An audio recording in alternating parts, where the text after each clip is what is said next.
Chapter 9:16. When the portal dissipated, Yiglao looked at the mysterious lady and the middle-aged man and said with a smile, "This should be your first time in the great Qin Empire, why don't you take a look around?" Whether it was the mysterious lady or the middle-aged man, they were both very mysterious. If the two of them stayed here, he would not be able to recover his divine power in peace. The mysterious lady glanced at Yiglao and looked at the middle-aged man. "Since someone doesn't want to see us, then let's not stay here and look for trouble. Let's go." The middle-aged man nodded. Whoosh! The two of them immediately rushed into the sky, turned into a stream of light and quickly disappeared into the sky. After Yiglao watched the two of them disappear, his old eyes flashed and landed on a mountain top with the Mu family's great ancestor and second ancestor. "You two protect me and carefully pay attention to the movements around." Yiglao told the two of them and sat cross-legged on the ground. The pores all over his body opened to absorb the essence of heaven and earth and began to recover his divine power. And in the afternoon of the same day, an explosive news suddenly spread like wildfire in the imperial capital. 3 days later, at noon, Qin Feiyang was taken to the central square of the first city and beheaded in public. How could this be? The imperial capital that had not yet calmed down was once again boiling. People were surprised and somewhat in disbelief, because since the establishment of the great Qin Empire, there had never been an emperor's son who was beheaded in public. Qin Feiyang was the first. Of course, beheading in public was not something that had never happened before, but it was usually the kind of unforgivable outlaws. And Qin Feiyang, although he killed the princes in the past, but in the end, it was only the emperor's family matter. Was there a need to behead him in public? Not to mention, even if Qin Feiyang was abolished, the royal blood flowing in his body was a fact that could not be erased. The emperor should not be so heartless. However, after many inquiries, they learned that this order was actually given by the emperor himself. People suddenly felt incredible to the extreme. This supreme emperor, how much did he hate Qin Feiyang? In the evening, a young man in black entered the divine prison. This person had a dignified appearance. His body was 7 feet tall and straight like an iron pine tree. He held a folding fan in his hand and looked very elegant. There was a small sword symbol on his chest, indicating that he was a disciple of the temple. He stood in front of the tower and looked at the empty corridor in silence. A moment later, he took a deep breath and said indifferently, "Qin Feiyang, come out for a chat?" After a long while, Qin Feiyang finally appeared. "You still dare to look for me?"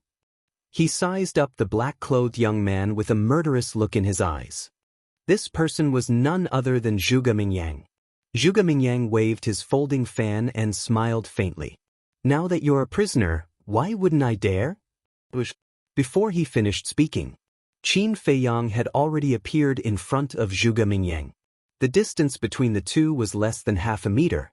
Qin Feiyang raised the corner of his mouth and said, "Even if I'm a prisoner, I can still kill you." "Is that so? Since you're so confident, why don't you give it a try?"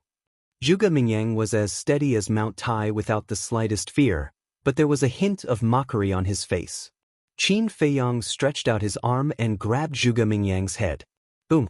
Zhuge Mingyang smiled disdainfully. The next moment, a terrifying pressure roared out from his body and rushed toward Qin Feiyang. Qin Feiyang was shocked and quickly retreated. This pressure actually carried a hint of Saint's aura. "Come on." Zhuge Mingyang waved his folding fan slowly and looked at Qin Feiyang contemptuously. Qin Feiyang stabilized his body and looked up and down at Zhuge Mingyang for a moment. He suddenly said, "No wonder you dare to be so fearless. You've already broken through to the Battle Saint realm." Surprised? Zhuge Mingyang asked with a smile. Qin Feiyang shook his head. With Zhuge Mingyang's talent, it was not strange for him to be able to break through to the Battle Saint realm in these few years. But if Zhuge Mingyang thought that he had the right to be arrogant in front of him after breaking through to the Battle Saint realm, then he was gravely mistaken. Qin Feiyang's mind moved, and the double-winged snow eagle appeared, saying, "Kill him." "No problem." The double-winged snow eagle laughed, and a terrifying saint's aura broke out from its body. "Saint Beast!" The smile on Zhuge Mingyang's face suddenly froze, and a trace of panic appeared in his eyes. Although he had broken through to the Battle Saint realm, he was only a one-star Battle Saint. And the aura emitted by this snow eagle was more than a few times stronger than his. Obviously, its cultivation level was much higher than his. Kid, going against Qin Feiyang is the worst decision you've ever made in your life. The double-winged snow eagle laughed cruelly and swept towards Zhuge Mingyang like lightning, its eyes emitting a cold light. Zhuge Mingyang retreated in panic. Qin Feiyang, if you dare to kill Zhuge Mingyang, today will be the day you die. However, at this time, a voice filled with killing intent came from outside. The owner of the voice was the black-robed old man who was guarding outside. Qin Feiyang raised his eyebrows and shouted at the double-winged snow eagle, "Come back!" The double-winged snow eagle also looked at the door angrily and quickly retreated to Qin Feiyang's side. Zhuge Mingyang finally let out a sigh of relief, but his whole body was already drenched in cold sweat. Qin Feiyang looked at him indifferently and said, "I thought you were very powerful, but it turns out that you're just a si." The sarcasm in his words was undisguised. Zhuge Mingyang was a bit angry, but suddenly he seemed to think of something, and a bright smile appeared on his face. He smiled and said, "Do you know why I'm here today?" Qin Feiyang was silent. "I'm here to tell you that today His Majesty has ordered that 3 days later at noon, in the central square of the first district, you will be beheaded in public. In other words, you only have 3 days left." Zhuge Mingyang pursed his lips and smiled. Boom! Hearing this, Qin Feiyang was like a bolt from the blue, and his body and mind trembled. He was actually going to be beheaded in public? Being beheaded in public by your own father, you must be very sad, right? Zhuge Mingyang joked. This sentence, no doubt, sprinkled a handful of salt on Qin Feiyang's wound. Qin Feiyang painfully closed his eyes, his hands tightly clenched together. Because he used too much strength, his nails had already pierced the flesh of his palms. Drip! Fresh blood dripped down drop by drop onto the ground, splashing into the air. Although my talent is not as good as yours, I'm better than you in one thing. I have a father who loves me. No matter what I want, he will do everything possible to give it to me. Since I was young, he has never scolded me, let alone ordered me to be killed. To be honest, sometimes I really sympathize with you. Back then, when you were born, you were the pride of the imperial capital, and were doted on by everyone. You even took away my title as the #1 demon. At that time, although you were still young, you were already the idol of countless people. But now, you've fallen to this point, like a rat on the street, hated by everyone, Zhuge Mingyang said with a smile, and there was a strong sense of satisfaction in his words. So now, you're here to laugh at me? Qin Feiyang finally opened his eyes, and the pain between his eyebrows had disappeared, replaced by calmness. Zhuge Mingyang was surprised. How could he calm down so quickly? Qin Feiyang said again, "Did you think that after hearing what you said, I would roar in anger and unwillingness?" Zhuge Mingyang did not answer, but his expression proved everything. Qin Feiyang said indifferently, "If that's the case, then I'm afraid you'll be disappointed, because I've already seen through all of this." Seen through? Zhuge Mingyang sneered. "Whether you've really seen through it or not, you know best in your heart." Qin Feiyang smiled and said, "Don't always talk about me, let's talk about you. Don't you think that you're very pitiful?" Zhuge Mingyang smiled. "I have a perfect family, and I have extraordinary talent. What's there to be pitiful about?" "Really? Then tell me, why did you work so hard for the first prince?" Qin Feiyang teased. Zhuge Mingyang raised his eyebrows. "I'll tell you why. It's all because of power and status. No matter how good your talent is, no matter how strong you are, in the face of the supreme imperial power, you have to humbly bow your head. To put it in simpler terms, no matter how you jump around, you can't escape the fate of being a slave for the rest of your life." Qin Feiyang smiled. Zhuge Mingyang's eyes darkened, as if Qin Feiyang had really poked his sore spot. A slave has to have the consciousness of a slave. Although I'm no longer a prince now, I'm born to be a level higher than you. Do you know why? The reason is that the bloodline of the first emperor flows in my body, and this is something you can never compare to. Qin Feiyang laughed. He knew that Zhuge Mingyang was a very prideful person, and he would definitely go crazy after hearing these words. As expected, Zhuge Mingyang's face became gloomier, and his eyes were filled with a strong murderous intent. Seeing this, the double-winged snow eagle laughed and did not hide the gloating in his eyes. He joked, "What else do you want to say? We're all ears." Zhuge Mingyang glanced at the man and the eagle, and suddenly laughed. "Laugh all you want. Anyway, you don't have much time left. Besides, after you die, I'll take good care of your friends." Then he added, with a cold smile in his eyes, and the word, "take good care of," was especially emphasized. Then he turned around and left. Qin Feiyang narrowed his eyes and said, "If you dare to touch a hair of my friends, I'll let the whole Zhuge family die with them. Also, I may not die." "Then we'll wait and see." Zhuge Mingyang smiled without looking back and left the god's prison. He may not die? What a childish thing to say. No one who was ordered to be killed by the emperor could survive. Looking at the stone door slowly closing, Qin Feiyang's eyes flashed coldly, and he went to the castle with the double-winged snow eagle. In the castle, Lu Hong and the others looked at him worriedly. Qin Feiyang said with a faint smile, "Don't worry, such a small thing can't hurt me." Everyone looked at each other, and the worry in their hearts grew stronger. If it was someone else, they might believe it. But they knew Qin Feiyang too well. Don't be fooled by Qin Feiyang's indifferent attitude right now. He was definitely very sad in his heart. Chapter 9:17. 3 days passed in the blink of an eye. It was still dark. The people from the various districts swarmed towards the first district, including the disciples of the Divine Hall.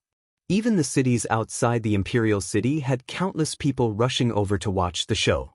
There was a long queue at the fixed teleportation gates that led to the first district.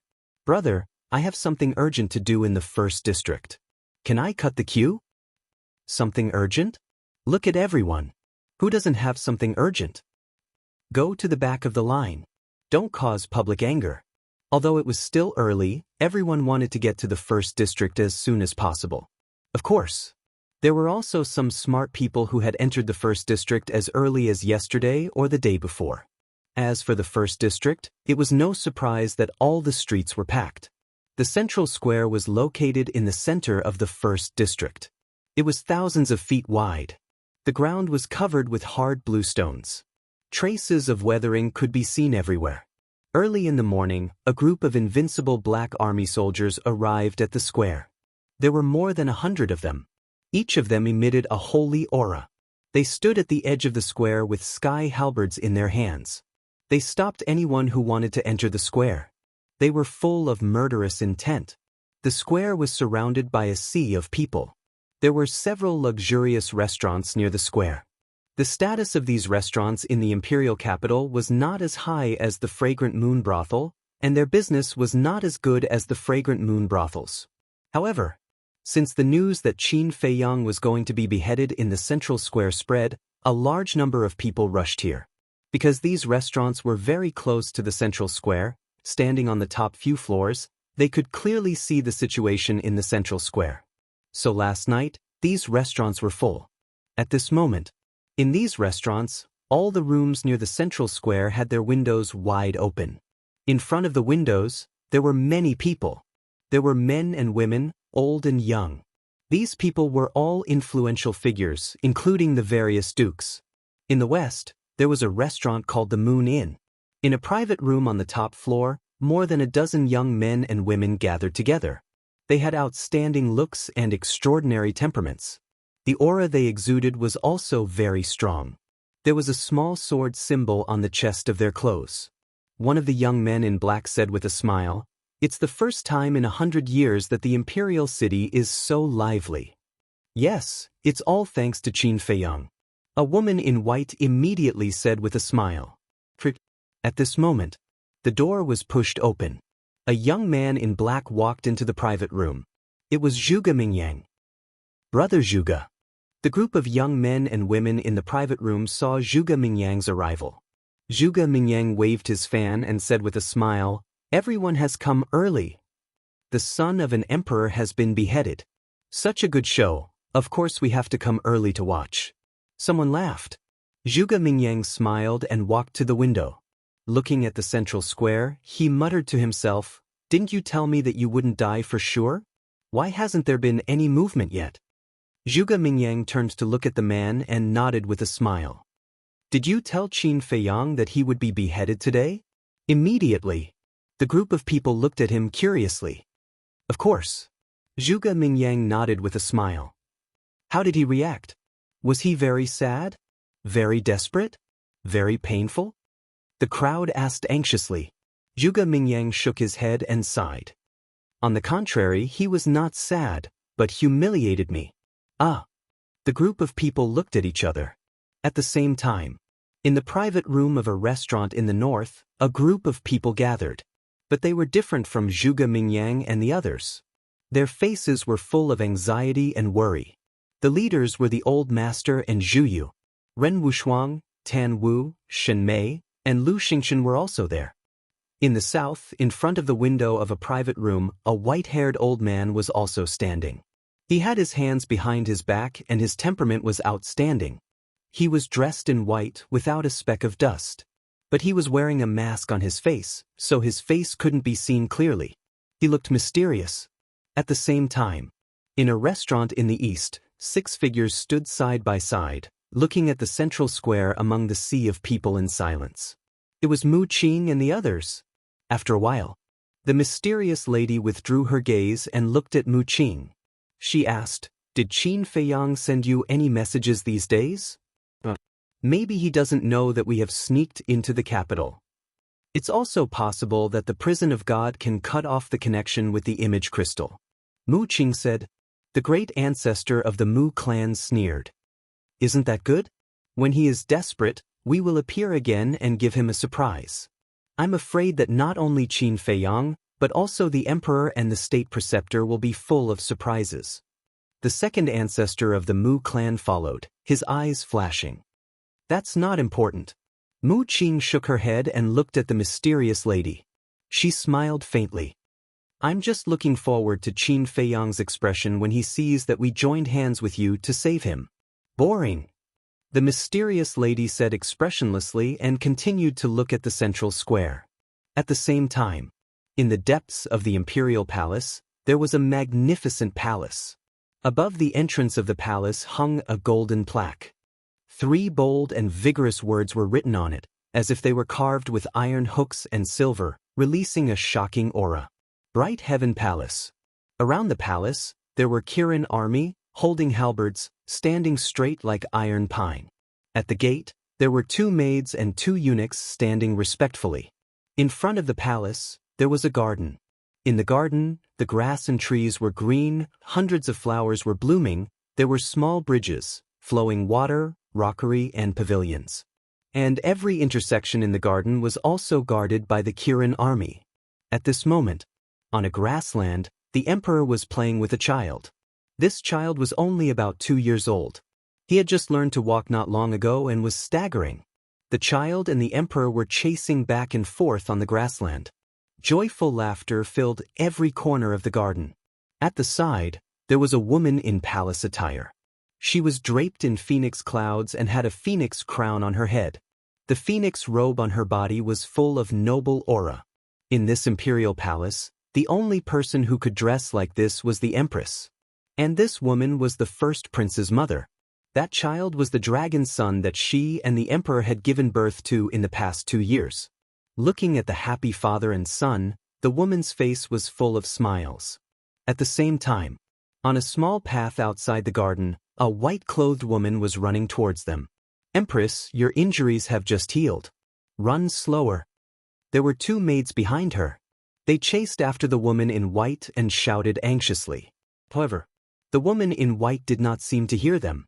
Her footsteps became faster and faster.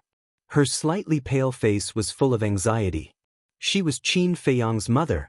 These few days passed. With the help of the fire of life, her injuries had healed. And she had fused with the fire of life. Now, like Qin Feiyang and Fatso, she had an immortal body. And now she came to Bright Heaven Palace to find the emperor to plead for Qin Feiyang. In fact, this was not the first time she came. These days she came several times a day. But every time she was stopped outside by the Kirin army. But this time, she had great determination. She would not give up until she saw the emperor, because Qin Feiyang was going to be beheaded today. If she did not see the emperor, there would be no turning back. Again, at the entrance of the garden, there were 2 Kirin army guards. Seeing the woman in white from afar, they could not help but frown. Soon, the woman in white came to the entrance of the garden. She glanced at the 2 Kirin army and wanted to barge in. "Empress, you can't." The 2 Kirin army quickly reached out to stop the woman in white. "I must see him today," the woman in white said. "I really can't. His Majesty said that I have to accompany the little prince for the whole day and will not see anyone. Empress, please don't make things difficult for us, okay?" The 2 Kirin army said with a difficult expression. Although the woman in white was not in a good situation now, she was after all the empress. So these Kirin army did not dare to be too presumptuous. "Empress, let's go back. His Majesty knows why you are here, so he will not see you." The 2 maids caught up and stood in front of the woman in white, persuading her in a low voice. "I won't go." The woman in white shook her head. In the garden, the emperor and the empress also noticed the woman in white. However, the emperor just casually glanced at her and then retracted his gaze and continued to play with the little prince. And the empress' mouth was pursed with a hint of mockery. At the same time, looking at the emperor and the little prince laughing and talking, the woman in white could not help but feel a strong anger rising in her heart. "Your Majesty, he is your child. Feiyang is also your child. You can't be so biased," the woman in white cried. The emperor was still indifferent. The empress glanced at the emperor, then looked at the woman in white and said with a smile, "Sister, you are wrong. When Qin Feiyang was expelled from the imperial palace, he no longer had anything to do with our imperial family. Now he is just an outsider." "Shut up." The woman in white suddenly looked at her with a cold light in her eyes. The empress' pupils shrank and she looked a little scared. In the past, when Qin Feiyang's mother was the empress, she was just a concubine. When she saw Qin Feiyang's mother, she had to bow. When Qin Feiyang's mother was on the throne, she was a person who acted swiftly and decisively. In addition, she was very strong and had the powerful Liu family behind her. Therefore, all the concubines in the imperial palace were very afraid of her, including the empress now. Although their identities were changed now, it was difficult to get rid of the shadow accumulated in the past. However, hearing the woman in white scolding the emperor frowned and looked up at the woman in white. He said, "The one who should shut up is you. Don't pester endlessly and wear down my patience." The woman in white trembled and tears of grievance flowed from her eyes. The empress waved her hand impatiently and said, "Go away. Don't hinder us here." With the emperor backing her, she naturally would not be afraid and put on an overbearing attitude. The woman in white glanced at her and then looked at the emperor. She knelt on the ground and said with grief and indignation, "You have killed Feiyang twice. You can't be so heartless. This is unfair to Feiyang. If you don't take back your order today, I will kneel here and never get up." "Then you can kneel there." Chapter 9:18. The woman in white did not get up. After fusing with the flame of life, her slightly aged face exuded vitality once more. Her skin was crystal clear, and her hair was like a waterfall. However, at this moment, her face was full of helplessness. The 2 Kirin army soldiers and 2 maids were trying to persuade her, but she did not seem to hear them. Her eyes were full of determination. Time passed by breath. At this moment, whether it was Ren Wushuang's group, Zhuge Mingyang's group, or other unrelated people, they all felt that time was passing very slowly. It had only been a single morning, but it felt as long as a few decades. Finally, noon was coming. It was early summer, and the weather was not too hot. However, many people were already sweating. Everyone looked at the central square and gradually quieted down. Their hands were clenched tightly together. A tense atmosphere pervaded the air. In fact, Many people did not know what they were nervous about. This was about Qin Feiyang's execution. What did it have to do with them? Why were they nervous? However, they still felt that they were out of breath. It was very oppressive. Suddenly, a white-haired old man descended on the square. Next to him was a middle-aged man in golden armor. The moment the imperial tutor appeared, there was a vast and mighty pressure that surged out in all directions. "Greetings, Grand Master." Under the pressure, the people gathered around the square, including the invincible Black Army, were all afraid and knelt down to worship him. "Yes." The Grand Master nodded and then looked at the man in golden armor next to him. The man in golden armor quickly took out a wooden armchair from his cosmos bag and placed it on the ground. The Grand Master waved his sleeves and turned around to sit on the wooden armchair. The man in golden armor took out a tea table, a teapot, and teacups. After placing them one by one, he began to make tea for the Grand Master. The man in golden armor was none other than the commander of the invincible Black Army. This old bastard really knows how to enjoy life. In a restaurant in the south, a dark-skinned young man in linen clothes stood in front of the window. He looked at the Grand Master who was sitting on the wooden armchair with a cold look in his eyes. It was Lu Zheng. Suddenly, two more people suddenly appeared in the room. Lu Zheng sensed their auras and turned to look at them. He said unhappily, "Uncle He, second grandpa, why are you only here now? Isn't it supposed to be executed at noon? What's the hurry?" The burly man rolled his eyes, walked to the window and asked, "What's the situation now? Little cousin hasn't appeared yet, but..." Lu Zheng frowned when he said this. "But what?" The burly man and the sackcloth old man looked at him suspiciously. "Yesterday, I had nothing to do, so I went to the nearby restaurants and found a lot of unfathomable auras. I'm wondering if this aura has anything to do with my little cousin." Lu Zheng frowned. "Unfathomable?" The burly Dao and the linen old man looked at each other, their eyes filled with bewilderment. "It's hard to explain. Take a look for yourselves." Lu Zheng took out a gray stone. This stone was simple and unadorned. At first glance, it looked like an ordinary pebble. However, there were extremely complicated lines on it. Those lines were like the meridians of a human. Lu Zheng grabbed the gray stone and slowly injected a wisp of battle chi into it. Immediately, an invisible ripple overflowed from the gray stone and spread out in all directions. This wave was colorless, odorless, and had no aura at all. No one noticed it. Suddenly, the gray stone trembled slightly. Immediately after, the lines on the stone glowed with a faint golden light. "What? This is the light of gods." The linen old man and the burly man looked at the golden light and trembled. The burly man shook his head and said, "No, this should be the light of gods of the state preceptor." But before he finished speaking, the gray stone in Lu Zheng's hand trembled again. "There's actually more than one god." The burly man's pupils contracted, his eyes filled with disbelief. Buzz. However, it was not over yet. The gray stone trembled a few more times. "For gods." The burly man's eyes widened in anger. How was this possible? He looked at Lu Zheng and said, "Is there something wrong with the Heaven's Eye Jade?" The corner of Lu Zheng's mouth twitched fiercely. He rolled his eyes at the burly man and put away the gray stone. The linen old man glanced at the crowd outside the window and shook his head. "There's nothing wrong with the Heaven's Eye Jade." "Then apart from the state preceptor, who are the other three gods? Does our great Qin Empire have so many gods?"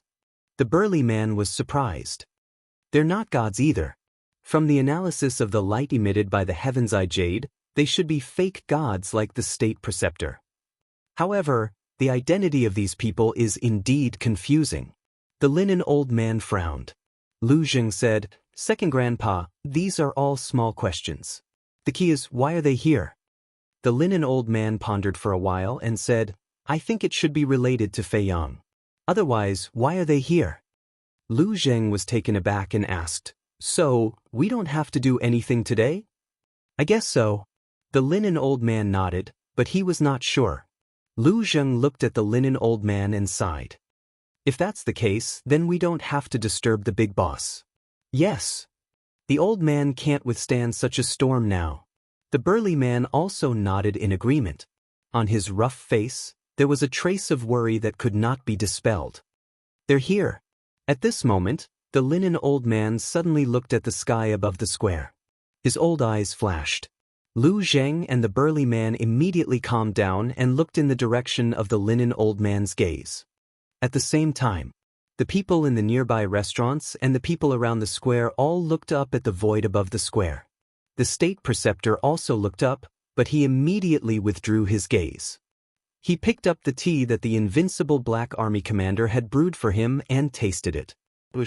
Under the gaze of thousands of people, two figures appeared in the sky above the square.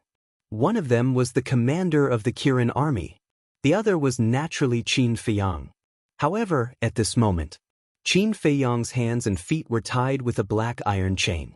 The iron chain was as thick as a baby's arm. It shone with a black light and emitted an obscure aura. It was an iron chain made of divine gravity iron, which could imprison people's battle chi and strength. The commander of the Kirin army landed in the center of the square with Qin Feiyang. Although he had been locked in the prison of God for several days, he had been resting in the castle. Therefore, his mental appearance was the same as usual. The only difference was that his eyes were colder than before. He stood in the center of the square and looked around at the crowd. He shook his head and said, "So many people have come to watch. You really think highly of me, Qin Feiyang." The state preceptor chuckled as he sipped his tea. "That's right. You're the first person to have shocked the entire imperial capital during the execution. Don't you feel proud?" Qin Feiyang turned around and looked at the state preceptor. He looked very calm. "Are you afraid?" The state preceptor looked up at him and asked. Qin Feiyang smiled and walked toward the state preceptor. As he walked, the iron chain on his feet made clanking sounds. You can still be so calm when you're about to die. This courage alone is enough to make people respect you. In the pavilion where Zhuge Mingyang was, a young man in white looked at Qin Feiyang with a trace of admiration in his eyes. "Humph, this is not calmness. This is stubbornness."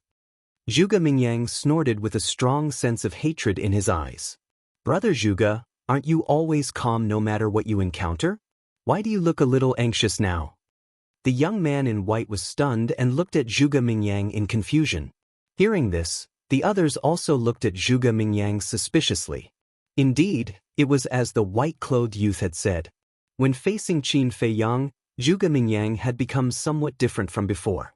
To put it nicely, he didn't have his usual demeanor. To put it bluntly, Zhuge Mingyang's current behavior was a little despicable. Was it because of the crown prince? But that didn't make sense. Zhuge Mingyang used to work for the crown prince, but that was all. Even if the crown prince was killed by Qin Feiyang, Zhuge Mingyang wouldn't lose anything. Was it necessary for him to hate Qin Feiyang so much? Or could it be that the relationship between Zhuge Mingyang and the crown prince wasn't as simple as it seemed on the surface? But regarding this, Zhuge Mingyang didn't give any explanation.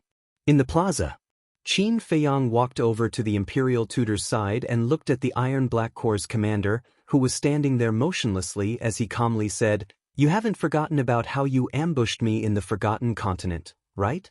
The invincible Black Army's general's eyes slightly trembled.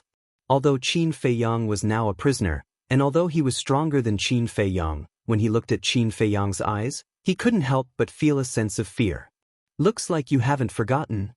Qin Feiyang chuckled and looked down at the state preceptor.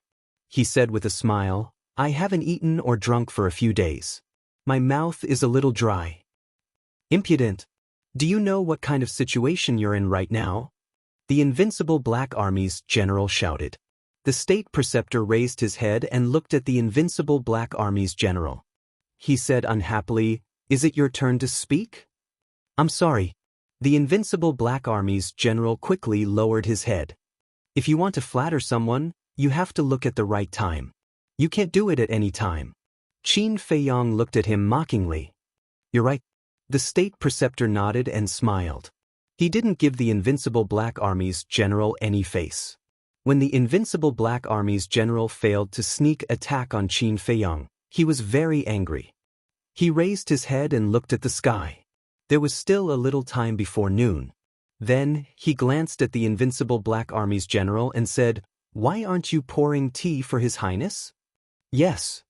The Invincible Black Army's general quickly took out an armchair from his Cosmos bag and placed it next to Qin Feiyang.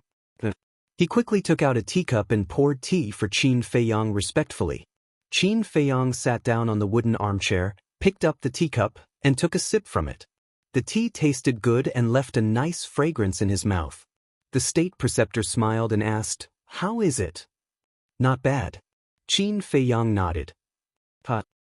Chapter 9:19. Qin Feiyang nodded and said with a smile, "Yes, life is more important than anything else." The state preceptor asked with a smile, "Then tell this old man frankly, have you ever regretted what you did?" "What things?" "Killing the princes? Or challenging the emperor? Or going against you?" Qin Feiyang asked back. The state preceptor smiled faintly and said, "Do you still need this old man to explain? You should be well aware of it." Qin Feiyang sighed softly and said, "I'm not good at guessing riddles." The state preceptor shook his head and laughed. The two were like old friends, sitting in the square drinking tea and chatting, without any sense of nervousness. In the private room, the linen-clothed old man looked at Qin Feiyang from afar, his old face full of admiration, and suddenly said, "What?" Lu Zheng turned his head and looked at the linen-clothed old man suspiciously. The linen-clothed old man asked, "If it were you in such a desperate situation, would you still be so calm?" Lu Zheng fell silent. In all honesty, he couldn't do it. Not to mention him, perhaps no one could be as calm as Qin Feiyang in the face of the imminent beheading crisis. He had to admit that he had underestimated this little cousin of his all this time. In the square, the state preceptor looked up at the sun again, put down the teacup and looked at Qin Feiyang, and said with a faint smile, "It's almost time. If you have any last words, quickly say them." Qin Feiyang said, "No last words, but I have a wish." "A wish?" the state preceptor asked. Qin Feiyang said, "Can you tear off your disguise and let me see your original appearance?" The state preceptor raised his eyebrows without a trace. Qin Feiyang raised the corner of his mouth and said jokingly, "It must be very tiring to pretend to be a good old man in front of the world all day long." The state preceptor chuckled, but his smile had become a little stiff. Qin Feiyang said with a smile, "It seems that my words have made you very unhappy. Why should this old man care about the words of a dying man?" The state preceptor smiled indifferently. To me, death is not scary. The scariest thing is that I won't be able to see the person I miss the most before I die." Qin Feiyang slowly got up and looked in the direction of the imperial palace. A hint of mockery flashed across the imperial tutor's eyes as he thought to himself, "Don't look forward to it. Your mother won't come." Qin Feiyang frowned. The imperial preceptor sent a voice transmission. "You still don't know, right? In order to plead for you, your mother has been kneeling in Bright Sky Palace for an entire morning." "What?" Qin Feiyang trembled both physically and mentally. In the depths of his calm heart, a monstrous rage suddenly surged. Bright Heaven Palace was no longer the Bright Heaven Palace of the past. It was now the residence of the current Celestial Empress and the little prince. For him, his mother had actually knelt in Bright Heaven Palace. He could imagine how much humiliation his mother had suffered. He couldn't stand it. "Are you very angry? But unfortunately, you can't do anything now. But don't worry, after you die and I get Chang Shui and the castle, I won't make things difficult for her. At most, I'll just cripple her cultivation." The imperial preceptor secretly sent a voice transmission. After that, he no longer paid attention to Qin Feiyang. He picked up the teacup and tasted it with a smile. Qin Feiyang suddenly lowered his head and stared at the imperial preceptor. His eyes flashed with shocking killing intent. "The time has come." At this time, the commander of the Invincible Black Army said indifferently. Qin Feiyang closed his eyes and took a deep breath. When he opened his eyes again, his eyes were dead silent. "Let's go." The commander of the Invincible Black Army stepped forward and grabbed Qin Feiyang's shoulder from behind. "Get your dirty hands off me. I can walk by myself," Qin Feiyang said coldly. He slapped the commander's arm away and strode toward the center of the square. The commander of the invincible Black Army sneered and turned to look at the imperial preceptor. "My lord, this subordinate will personally behead Qin Feiyang." "Okay." The imperial preceptor nodded. The commander of the invincible Black Army's eyes flashed with killing intent. He quickly caught up with Qin Feiyang and said to himself, "I didn't want to target you, but I have no choice." Qin Feiyang said expressionlessly, "Just say what you want to say. Don't beat around the bush. I know you too well. If you don't die, I'll definitely die in your hands. Because I almost killed you in the past. So, I can only feel at ease if I personally behead you." The commander of the invincible Black Army said. "You're quite aware of it." Qin Feiyang was surprised. "How can you survive in the imperial palace if you're not aware of it?" The commander of the invincible Black Army sneered. The Kirin Army's commander had been standing in the center of the square. Seeing Qin Feiyang and the commander of the invincible Black Army, he slightly frowned but didn't say anything. "Kneel." When Qin Feiyang walked to the center of the square, the commander of the invincible Black Army shouted with a cold face. "Kneel? In this world, except for my mother, no one is qualified to make me kneel," Qin Feiyang said proudly. "Stubborn."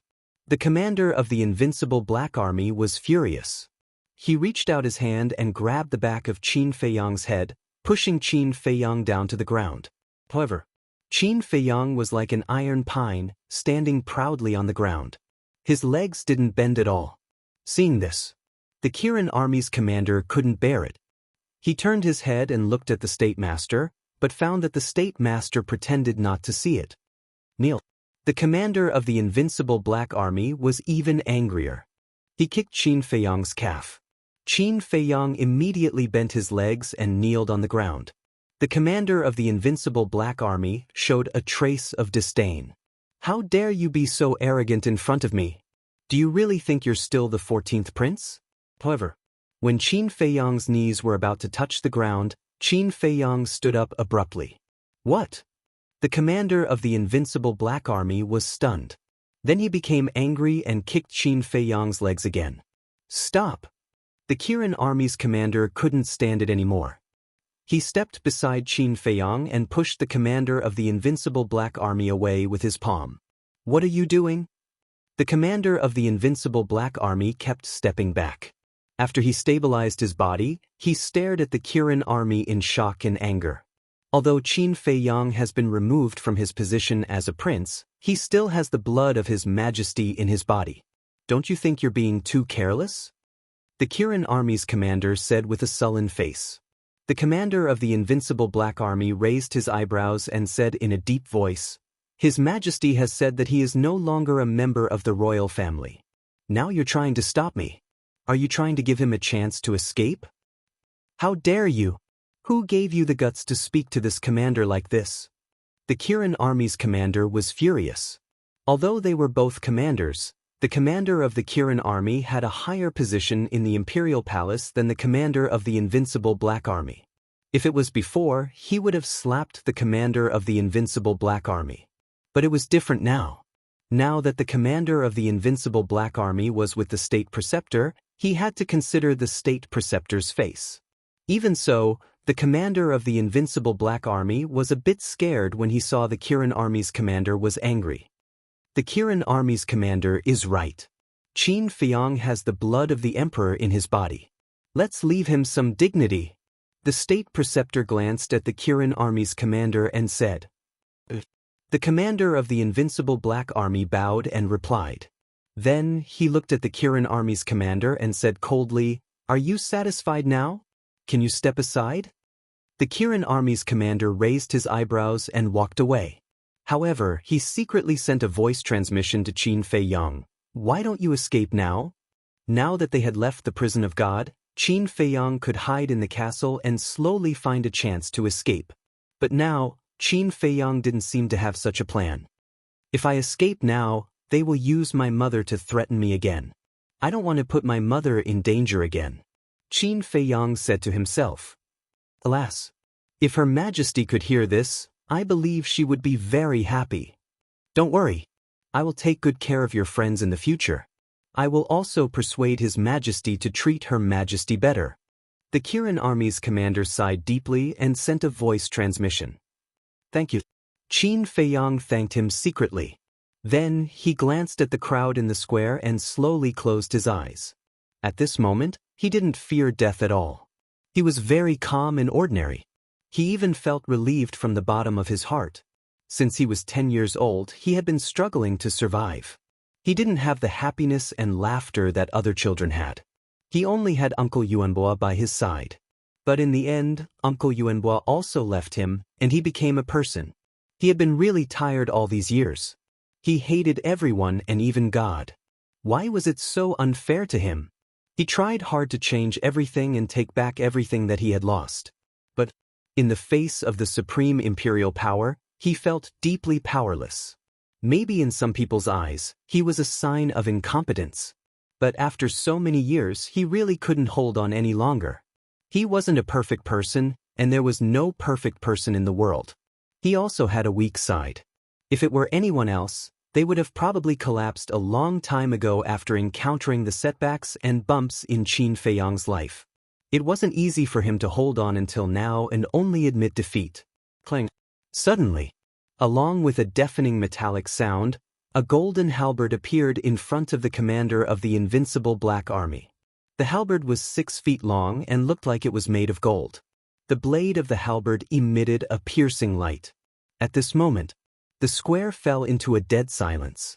Everyone held their breath and looked at the commander of the invincible Black Army. The commander of the invincible Black Army stood behind Qin Feiyang and reached out his hand to grab the halberd. Then he slowly raised it. "Grandpa, Feiyang can't die. Can you think of a way to save him?" Ren Wushuang looked at this scene and tears came out of his eyes. "Shuang, this is the Emperor's order. You can't go against it." The old master sighed. Dong Jinyang and the others also sighed. As the saying goes, even a vicious tiger won't eat its cubs. However, this current emperor was actually ruthless enough to kill his own son. How heartless! It was no wonder that Qin Feiyang hated his father so much. However, there was one person who didn't look worried at all. There was even a faint smile on his face. This person was Lu Xingchen. "Brother Qin, isn't it too early to be free now? My plan can't be carried out without you," he muttered to himself and raised his head to look at a restaurant in the east. Mu Qing and the others were standing in front of the window, staring at the central square. Mu Qing also raised her head and looked at Lu Xingchen as if she had sensed his gaze. Chapter 920.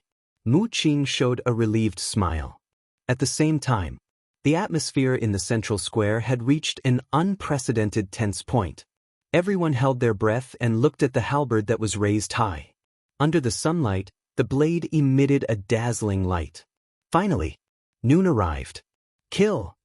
The imperial master lowered his head and uttered a cold word.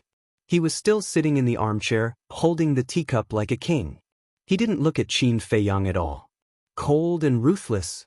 It was vividly displayed by him. As soon as the imperial master spoke, the commander of the invincible Black Army was filled with killing intent. Clang. The halberd that was raised high suddenly trembled and emitted a deafening metallic sound. It was aimed at Qin Feiyang's neck. "In the end, no one can save you." Looking at this scene, Zhuge Mingyang sneered and walked out of the pavilion. Because in his opinion, Qin Feiyang was going to die. There was no need to continue watching. It was not only Zhuge Mingyang. Everyone on scene also thought that way. Qin Feiyang wouldn't have a chance to live when the blade was about to fall. However, everything was out of everyone's expectation. The halberd was about to fall on Qin Feiyang's neck. Everyone could already foresee the tragic scene of Qin Feiyang's head being separated from his body. Boom! But at this moment, a terrifying pressure erupted like a volcano, instantly enveloping the entire central square. Everything was still. The commander of the invincible Black Army stopped moving. The halberd stopped an inch away from Qin Feiyang's neck. At this moment, time seemed to have stopped. Everyone in the central square was still in the same position as before. But the people in the nearby restaurants weren't restrained. "What's going on?" Zhuge Mingyang, who had just turned around, was shocked and confused. He immediately looked at the central square. This pressure, when he saw the situation in the square, his heart was in turmoil. Even the commander of the invincible Black Army was restrained. Who was it? He scanned his surroundings, looking for the owner of the pressure. In the meantime, all the people in the restaurants near the square were also looking for the owner of the pressure, including Ren Wushuang and the others. In the end, everyone's gaze was locked onto an old man. It's him. Yigleo. The faces of Ren Wushuang and the others were instantly filled with ecstasy. Back in the divine prison, they had seen Yigleo and knew how powerful Yigleo was. Although he might not be able to save Qin Feiyang, as long as he was here, Qin Feiyang would definitely not die. However, the others didn't know Yigleo's identity, let alone his strength. At this moment, his face was filled with shock and confusion. They were shocked because of Yigleo's strength and courage. One had to know. Now, the state preceptor was personally overseeing the situation. However, this old man dared to openly release his pressure to prevent the commander of the invincible Black Army from killing Qin Feiyang. This was a blatant provocation. What made them confused was, who was this old man? What did he have to do with Qin Feiyang? Why hadn't they seen or even heard of him before? In the central square, everyone was restrained by Yigleo's pressure, except for Qin Feiyang and the state preceptor. The state preceptor was also a false god, so Yigleo's pressure couldn't restrain him.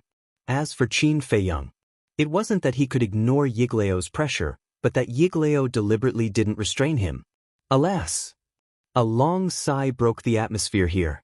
Qin Feiyang slowly opened his eyes and raised his head to look at old Yi and the others. His eyes were filled with complicated emotions. Bastard, why are you looking at me like that? Seeing this, the anger in Mu Qing's heart suddenly flared up. They came all the way here to save this bastard, but he didn't show any gratitude. Instead, he seemed to blame them for being nosy. Qin Feiyang glanced at Mu Qing indifferently. Without saying a word, he turned around and looked at the commander of the invincible Black Army. Although the commander of the invincible Black Army was restrained, his mind was still working. At this moment he was panicking, because Qin Feiyang could move. If Qin Feiyang wanted to kill him now, it would be as easy as stepping on an ant. However, Qin Feiyang didn't kill him. He just glanced at him and then looked away to the halberd above him. The halberd was shining with cold light. It was very sharp. Qin Feiyang reached out his hand and took the halberd from the commander of the invincible Black Army. Then he rubbed the sharp blade. To be honest, I really want to die and be done with it. It's too tiring.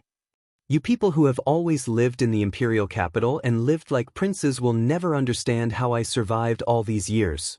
So I want to be free. But some people don't want me to die. Maybe in their eyes, I still have some value. I want to die, but I can't. Do you know how painful it is? But since I didn't die this time, I have to live well. In the past, those who hurt me, those who betrayed me, I will make them pay the price one by one, Qin Feiyang muttered to himself. Although his voice was very soft, it floated clearly into everyone's ears. Everyone could clearly sense a deep helplessness, a kind of persistence, and a kind of determination in these words. All of a sudden, Qin Feiyang raised his halberd. Boom! His aura suddenly erupted. His black hair and clothes fluttered in the wind. The haze between his eyebrows instantly disappeared and was replaced by a trace of fierceness. He glanced at the crowd around the square and said word by word, "Yes, I, Qin Feiyang, am back. And my return requires blood as a sacrifice." As soon as he finished speaking, his eyes were filled with killing intent. The halberd in his hand suddenly fell and chopped toward the head of the invincible Black Army commander. "You're courting death." But at the same time, the Grand Master's eyes turned cold. He clenched his hand, and the teacup in his hand instantly shattered into pieces. The next moment, he stood up and took a step towards Qin Feiyang. His entire body was overflowing with killing intent. However, Qin Feiyang ignored him. He didn't even look at him. He was still holding the halberd and chopping toward the head of the invincible Black Army commander, because he believed that someone would stop the Grand Master. The invincible Black Army commander was so anxious that he was about to go crazy. If it was before, it would be impossible for Qin Feiyang to kill him. But now, the invincible Black Army commander was imprisoned by the invincible Black Army commander. Facing Qin Feiyang, who was many times weaker than him, he could only watch the butcher's knife fall. Just as Qin Feiyang had expected. When the Grand Master made his move, Yigleo, who was standing in front of the window, disappeared without a trace. The next moment, he landed on the square in front of the Grand Master. The Grand Master had to stop. In the blink of an eye, the halberd fell, and suddenly, blood gushed out. Along with a desperate scream, the invincible Black Army commander's head fell from his neck and rolled on the ground like a rubber ball. His eyes were wide open and filled with the fear of death. Bang! The headless body also slowly fell to the ground. Blood gushed out from the bowl-sized wound and dyed the square red. This place. Once again, the square fell into a dead silence. Looking at the invincible Black Army commander's head, everyone's eyes were filled with horror. A few years ago, this person killed all the princes and almost caused the emperor to lose his bloodline. He killed the invincible Black Army commander without mercy. One must know, the invincible Black Army commander was not only powerful, but he was also a general of the emperor. How could he kill him just like that? In this world, was there anything that this person did not dare to do? Everyone looked at Qin Feiyang. The halberd was still dripping blood. He stood proudly in the middle of the square. His long hair was fluttering in the wind. His 7 feet tall body was incomparably majestic. He was like the god of war, looking down on everyone. Looking at the current Qin Feiyang, everyone's heart was filled with uncontrollable fear. Damn it! Today, none of you will leave the imperial city alive. Commander of the Kirin army, I order you to immediately take your men and kill Qin Feiyang. The Grand Master was also stunned for a moment. Boom! Suddenly, he shouted loudly. His anger was burning the sky. A terrifying pressure surged forth, forcefully sweeping up Elder Yi and flying towards the clouds. As he soared into the clouds, he ordered the commander of the Qilin army. A battle between fake gods could easily destroy the world. Therefore, they could not fight in the city. Although he was furious to the point of insanity, he still had this bit of rationality. Kill me. Qin Feiyang smiled and turned to look at the commander of the Kirin army. The commander of the Kirin army also hesitated. Seeing this, the Grand Master was furious and shouted, "What are you waiting for? Do you want to die? You'd better take care of yourself first." Yigleo sneered and charged at the Grand Master with full strength. The Great Qin Empire has stood for 10,000 years. It is not something that you can shake. The Grand Master laughed angrily. Boom! Crack! The battle between the two false divinities began at the top of the clouds. For a moment, in the sky, the wind and clouds surged. Every time the two collided, it was as deafening as thunder. Everywhere they went, the void was shattered. Chapter 9:21. In the square below. Qin Feiyang only glanced at Old Yi and the State Master, then he didn't pay attention to the battle anymore. Withdrawing his gaze, he looked at the commander of the Qilin army again and said, "I can kill the commander of the invincible Black Army without hesitation, so I can also kill you without hesitation. So, before you make your move, you better think clearly." What? He threatened to kill the commander of the Kirin army? Are you kidding me? When everyone heard this, they were all extremely bewildered. Previously, the commander of the invincible Black Army was killed by Qin Feiyang because he was restricted by the black-cloaked old man's imposing aura and didn't have the power to resist. But now, the black-robed old man was restrained by the Grand Master, and there was no pressure to restrain the commander of the Kirin army. How could Qin Feiyang kill him? Are you stupid? You actually dare to say such words that overestimate yourself. I'm the commander of the Kirin army. My duty is to maintain the order and peace of the Great Qin Empire. But now, you're destroying the order here, so I have no choice. The commander of the Kirin army looked at Qin Feiyang and sighed deeply. Qin Feiyang frowned and said, "You're willing to give up your life for the so-called order and peace?" The commander of the Kirin army said without hesitation, He then waved his hand and shouted, "Kill Qin Feiyang with all your strength." As soon as he finished his words, the surrounding invincible black army soldiers rushed towards Qin Feiyang with halberds in their hands. Every one of them was exuding a terrifying aura, which shocked everyone. Their eyes were shining with a fierce light. However, before they could get close, whoosh! 5 figures appeared beside Qin Feiyang at the same time. They were the mysterious lady, Mu Qing, the first ancestor, the second ancestor, and the middle-aged man from the Endless Sea. Mu Qing glanced at the iron-black army and said with a smile, "How should we deal with them?" "Leave no one alive," Qin Feiyang said coldly. Mu Qing turned to look at the first ancestor and the second ancestor and said with a smile, "Ancestors, it's up to you." The 2 ancestors looked at each other and smiled. Then, they turned into 2 streams of light and rushed toward the iron-black army. Ah! Immediately, shrill screams resounded in this place. The 2 were like ghosts, coming and going without a trace. The invincible black army didn't even have time to discover them before they were killed.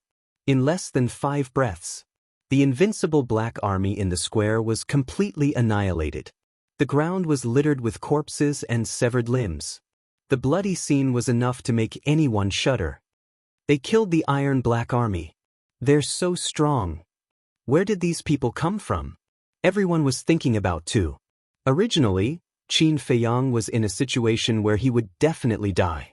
However, a group of people suddenly appeared, each one more terrifying than the other. "My cousin is quite a bit of my cousin, is he? Is quite a lot cousin is brother is a lot." Lu Jing chuckled. Yeah. Who would have thought that Feiyang could find so many people to help him? There are 2 false gods among them. The old man in sackcloth laughed. What? 2 false gods? Lu Zheng was shocked. The burly man also looked at the old man in sackcloth in surprise. The old man in sackcloth said, "In addition to the black-robed old man who fought with the state preceptor, the other false god is that middle-aged man." The 2 of them immediately looked at the middle-aged man standing beside the mysterious madam. Their hearts were in turmoil. 2 false gods came to save Qin Feiyang. Isn't this too unbelievable? According to the Heaven's Eye Jade, there are 4 false gods here. Now, including the state preceptor, there are 3. Who is the other one? The burly man suddenly said. "This person hides very well.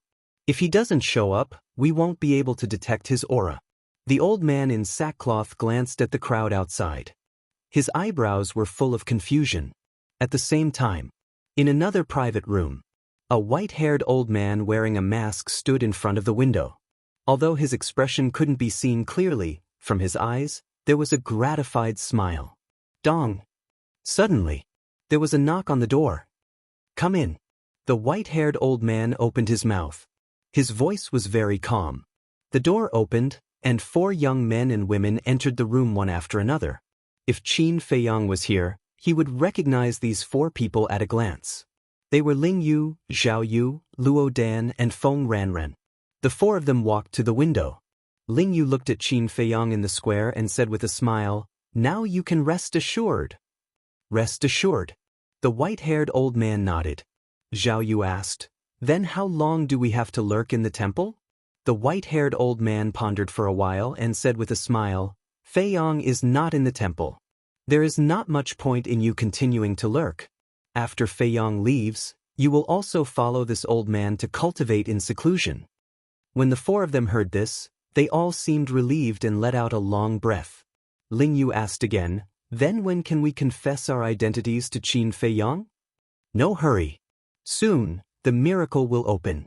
At that time, I will send you to the Forgotten Continent and continue to assist Feiyang. Of course, this is also a good opportunity for you to train. There are countless opportunities and great fortunes in the miracle. If you can get it, it is not impossible for you to become a god in the future." The white-haired old man smiled. Become a god. The 4 of them looked at each other in shock.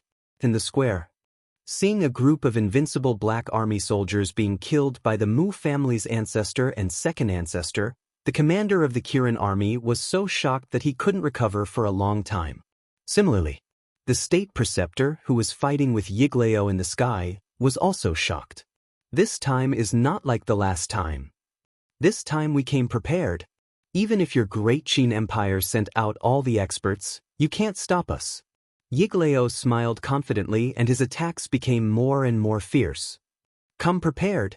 The state preceptor was shocked. While dealing with Yiglao, he looked at Mu Qing and the others. Immediately, his pupils shrank. Mu Qing's strength was naturally not a concern. He could also see through the cultivation of the Mu family's ancestor, second ancestor, and the mysterious madam at a glance.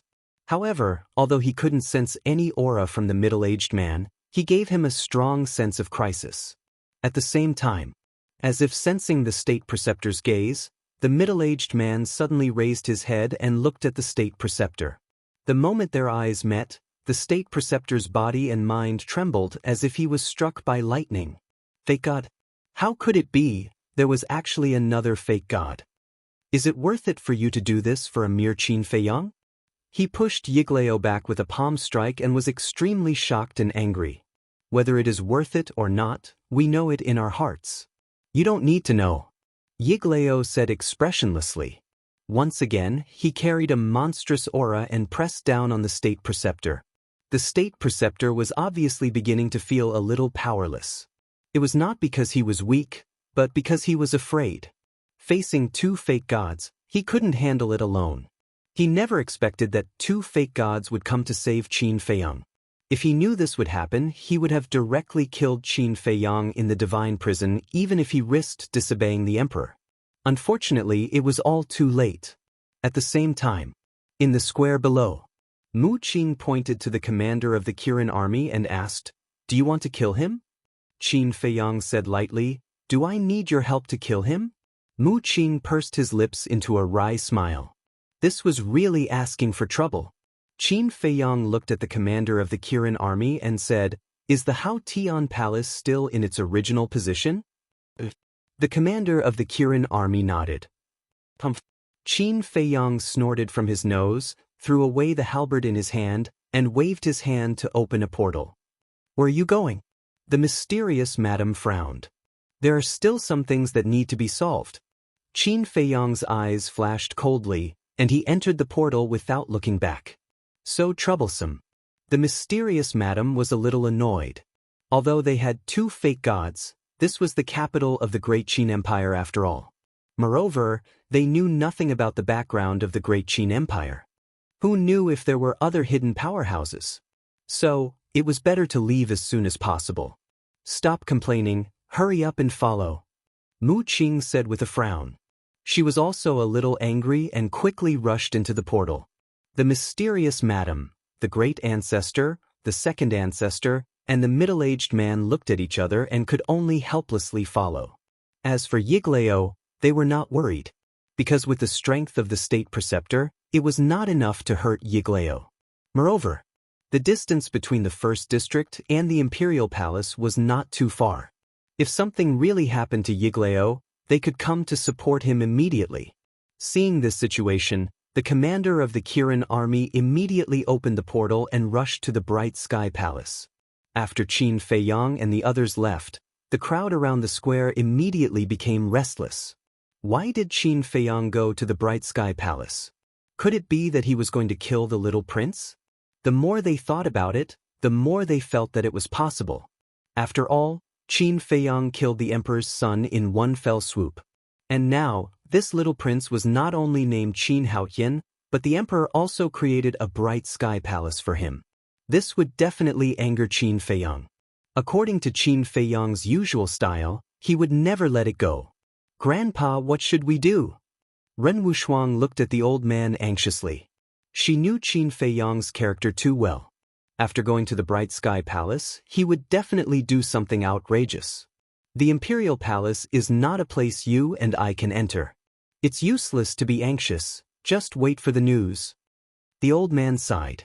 "I can bring you guys in." Lu Xingchen smiled faintly. With a wave of his hand, he disappeared with the old man and the others. "Are we going to the Imperial Palace?" In another private room, Ling Yu and the others looked at the white-haired old man and asked, "This old man will go alone. You all wait here."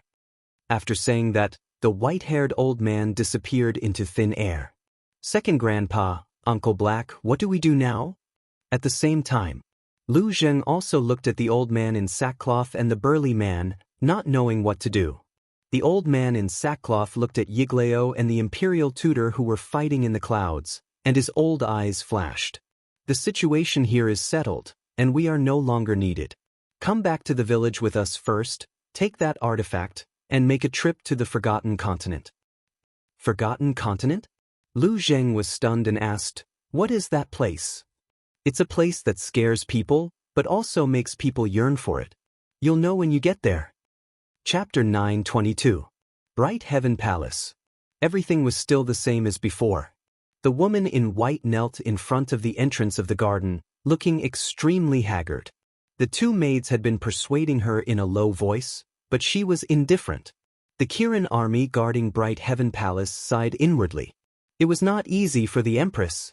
At the same time, they had already noticed the battle between Yigleo and the imperial tutor. After all, the two were pseudo-gods and the battle fluctuations were so terrifying that it was hard not to notice. However, they did not know what happened in the first city district. After all, everything happened too quickly and the news had not reached here yet. The woman in white knew that the person fighting with the imperial tutor was Yigleo, because she had seen Yigleo in the divine prison. However, in her opinion, Yigleo alone could not save Qin Feiyang. The key was still to change the emperor's mind. Therefore, she did not leave. Swoosh. Suddenly, above Bright Heaven Palace, the void distorted and 5 figures descended one after another. It was Qin Feiyang's group of 5. Who is it? The people guarding Bright Heaven Palace detected the appearance of the 5 people right away and raised their heads to look over. 14th Prince. Immediately, everyone's expression changed. Empress, look, His Highness is here. The two maids also exclaimed in surprise. The woman in white looked up at Qin Feiyang, her eyes suddenly filled with tears. Mother. At the same time, looking at the haggard woman in white kneeling on the ground, Qin Feiyang's heart ached. A monstrous anger emerged in his heart. He turned to look at the middle-aged man from the endless ocean and bowed. Senior, I have a request. He was unfamiliar with this middle-aged man, but since he came with Mu Qing and the others, he must be here to help him.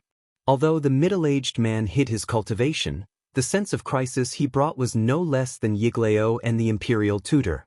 This was enough to prove that the middle-aged man was also a pseudo-god. I was entrusted by her to help you. As long as she agrees, I can do anything for you.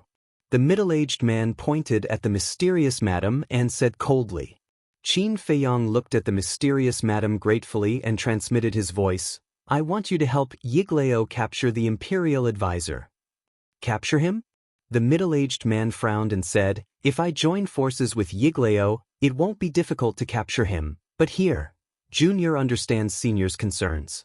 I'm afraid that there are other experts hiding in the imperial palace. However, Senior can rest assured. As long as you can capture the imperial preceptor, even if there are other false gods hiding here, they will have no choice but to hold back. Because the state preceptor is not only the state preceptor, but also the teacher of the emperor. The emperor will not watch him die. Qin Feiyang said coldly. He also wanted to use the state preceptor to force the emperor to sign an unequal contract. Of course, if he had the chance to kill the imperial tutor, he wouldn't show any mercy. I see.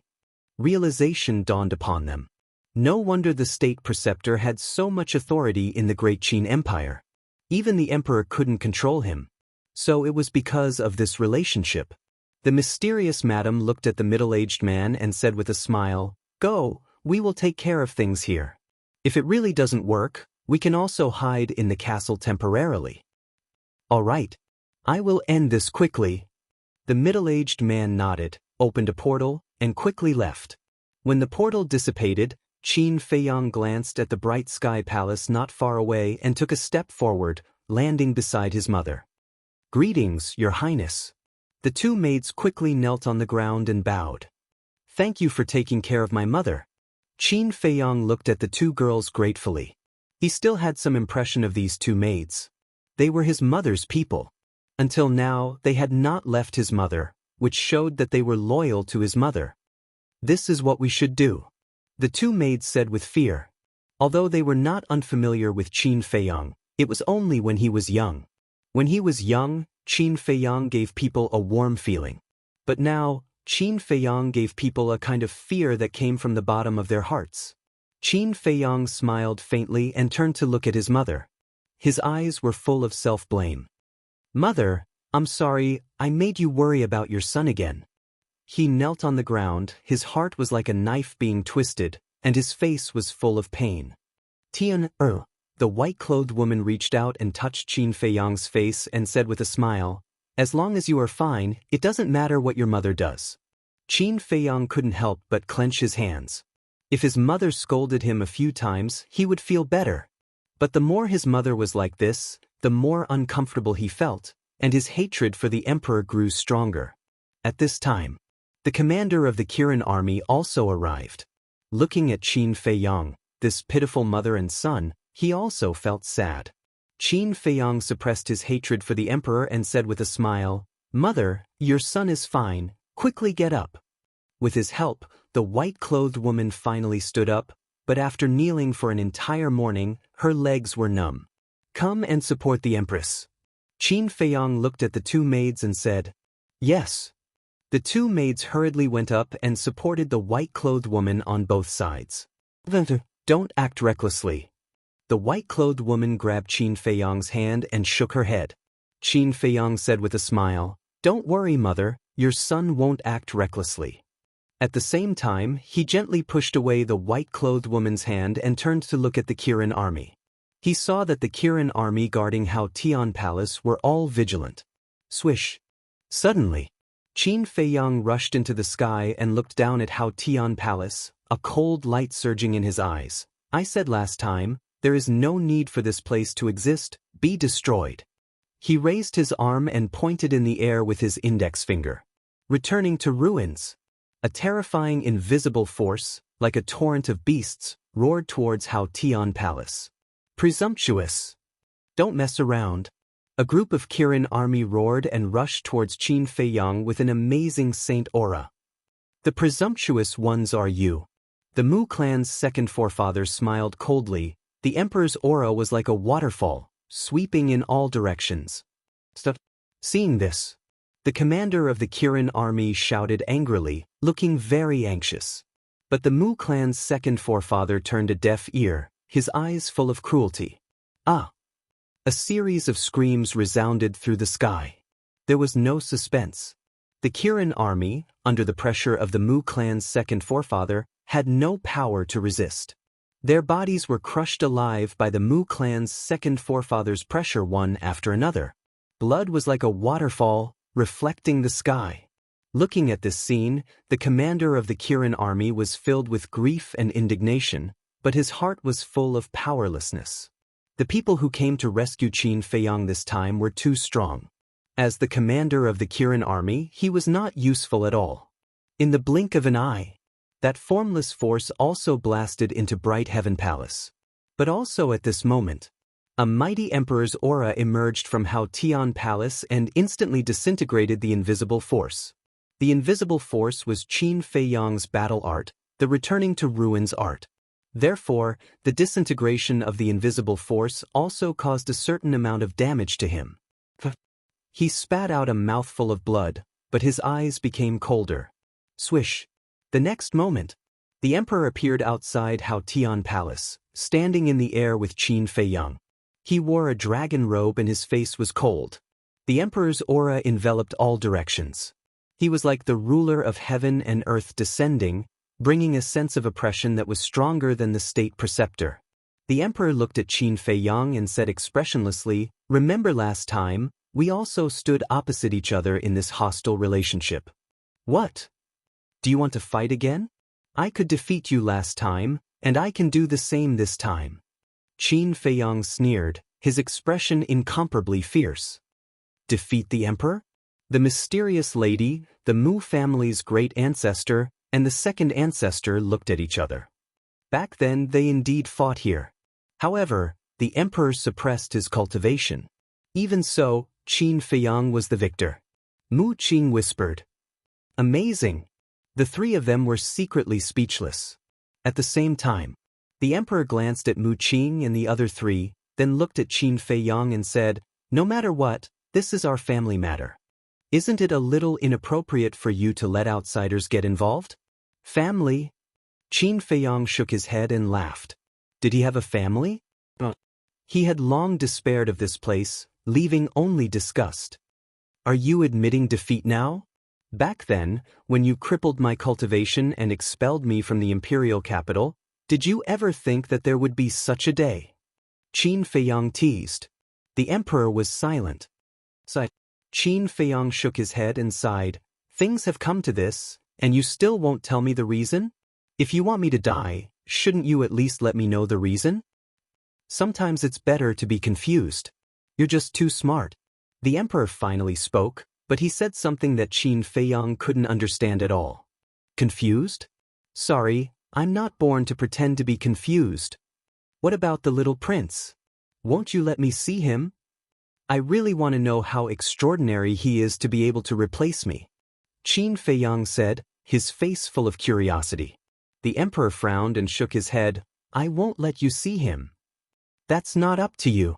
Qin Feiyang's eyes were cold as he looked down at the mysterious lady, the Mu family's great ancestor, and cupped his hands. I'll have to trouble the three of you to help me destroy this Hao Tian palace. The three of them were a little hesitant. This time, they only came to save Qin Feiyang. They really didn't want to care about other things. Moreover, looking at the current emperor, they had a faint ominous premonition in their hearts. Because the emperor was too calm. However, Qin Feiyang was determined to destroy this Hao Tian palace today. Seeing that the three of them were motionless, his eyes narrowed slightly, and a mighty dragon's might rushed out of his body. Accompanied by a loud dragon roar, the purple gold dragon's soul appeared out of thin air.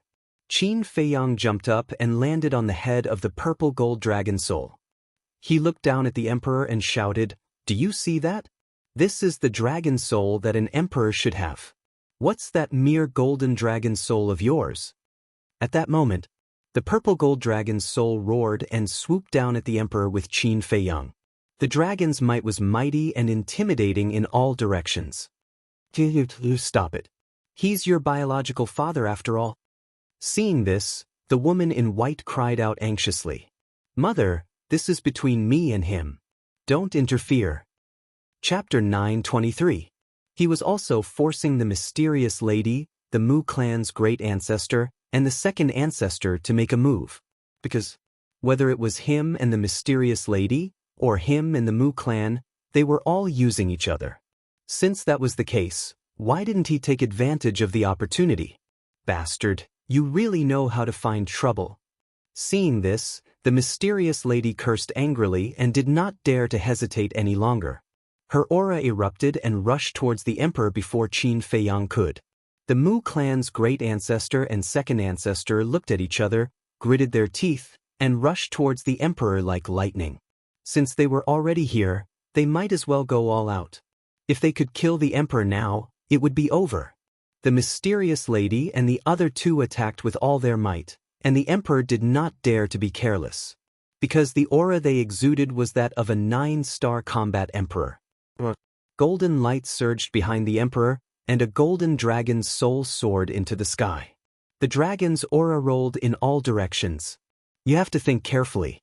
If you fight with them here, the little prince may be killed by the fluctuations of your battle. Qin Feiyang pursed his lips with a hint of ridicule as he reminded the emperor. The emperor's gaze sank slightly, and he was obviously hesitating. The mysterious lady, the Mu clan's great ancestor, and the second ancestor seized the opportunity to attack together. Bang, bang, bang. The emperor was blasted into the sky on the spot, and the three followed. Qin Feiyang looked up at the emperor, and then looked at the bright heaven palace again. This time, let's see who can stop me. Qin Feiyang smiled coldly and pointed his index finger in the air. Another invisible force pounced towards bright heavenly palace frenziedly. I won't sit back and watch. Swish.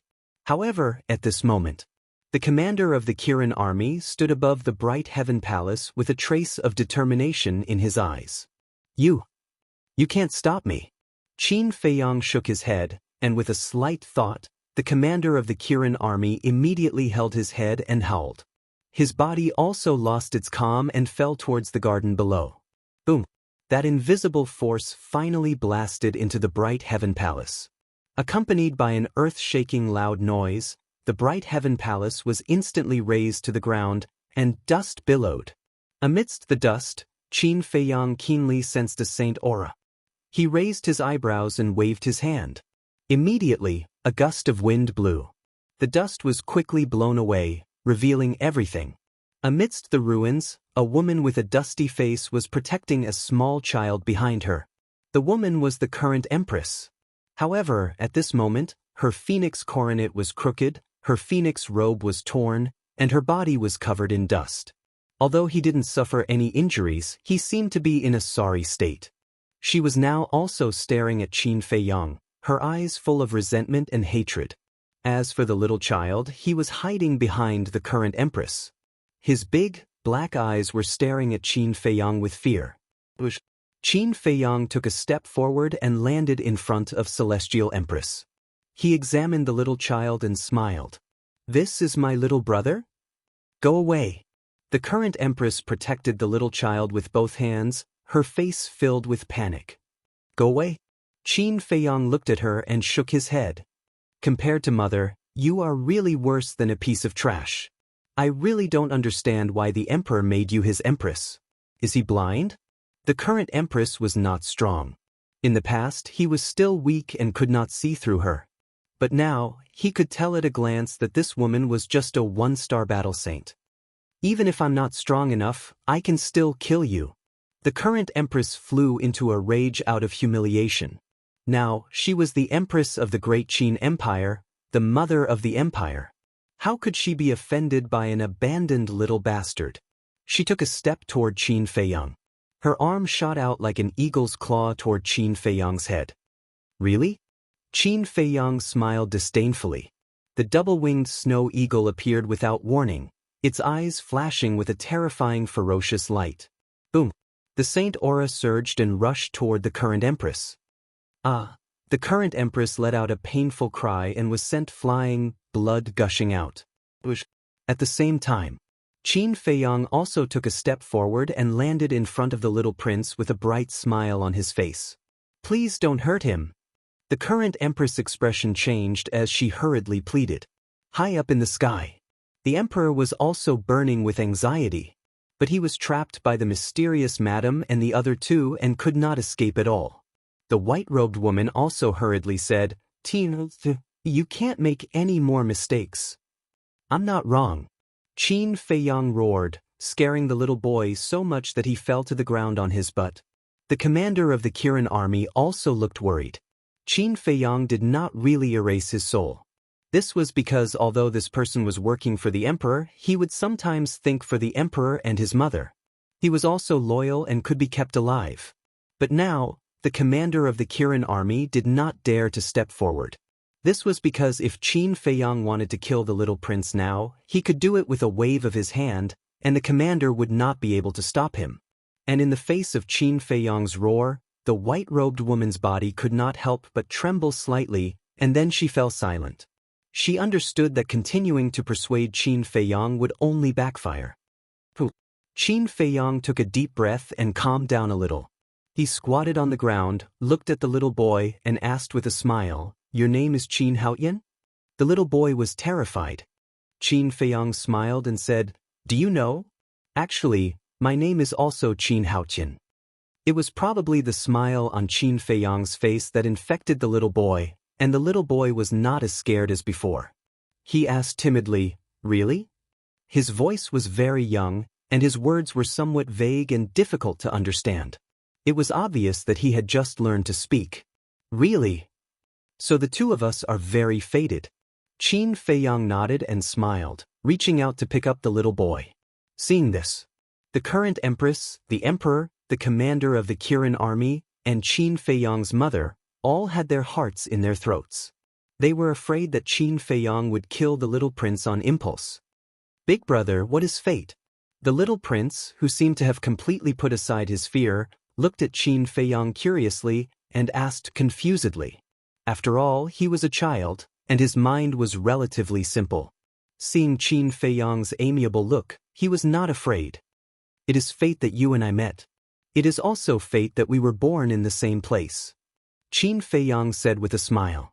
The little prince said in surprise, Big brother was also born here? I used to live here like you. Qin Feiyang nodded. Are you also father's child? But why haven't I seen you before? The little prince asked innocently.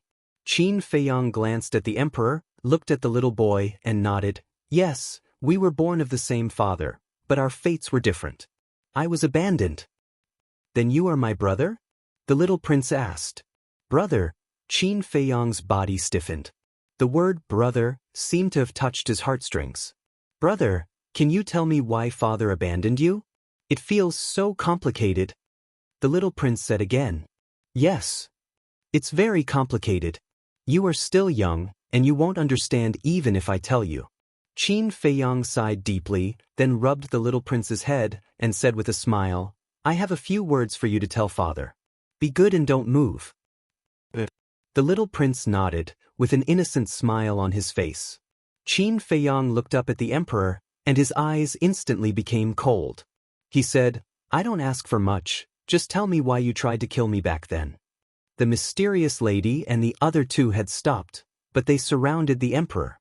When the emperor heard this, he pondered for a moment, looked at Qin Feiyang and said, What if I don't say it? Qin Feiyang said, For the current me, other than my mother, there is no family to speak of. You should know what I will do. So, you plan to continue to harm your brother? Suddenly, a hoarse voice sounded. Swish. Immediately after, a white figure descended above Bright Sky Palace. It was an old man.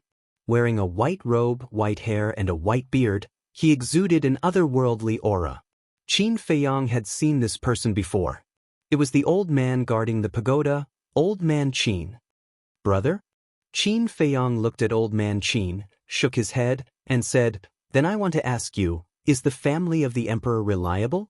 If it is, then why did the first prince and the rest want me dead? Old Man Qin was speechless. Swish! After Old Man Qin, another figure descended out of thin air. There were the two black-robed old men guarding the divine prison. There were also the Kirin army and the Black Iron army in armor. There was also a group of people wearing the uniform of the divine temple. They were the law enforcers of the divine temple. The aura exuded by each of them was extremely terrifying. Especially those law enforcers, they were filled with an amazing murderous aura. Seeing these people appear, the mysterious lady, Wuxia's ancestor, and the second ancestor immediately fell in front of Qin Feiyang. Their eyes were full of vigilance. How is their strength? Qin Feiyang asked via voice transmission. The mysterious lady secretly said, They are all very strong, especially the old man who appeared first. He gave us a strong sense of crisis. He should be a false god. False god? Qin Feiyang's eyes trembled. The person the mysterious lady was referring to was Old Man Qin. He had guessed before that this Old Man Qin must be very strong, but he didn't expect him to be strong to this extent. It seems that he really knows nothing about the background of the great Qin Empire.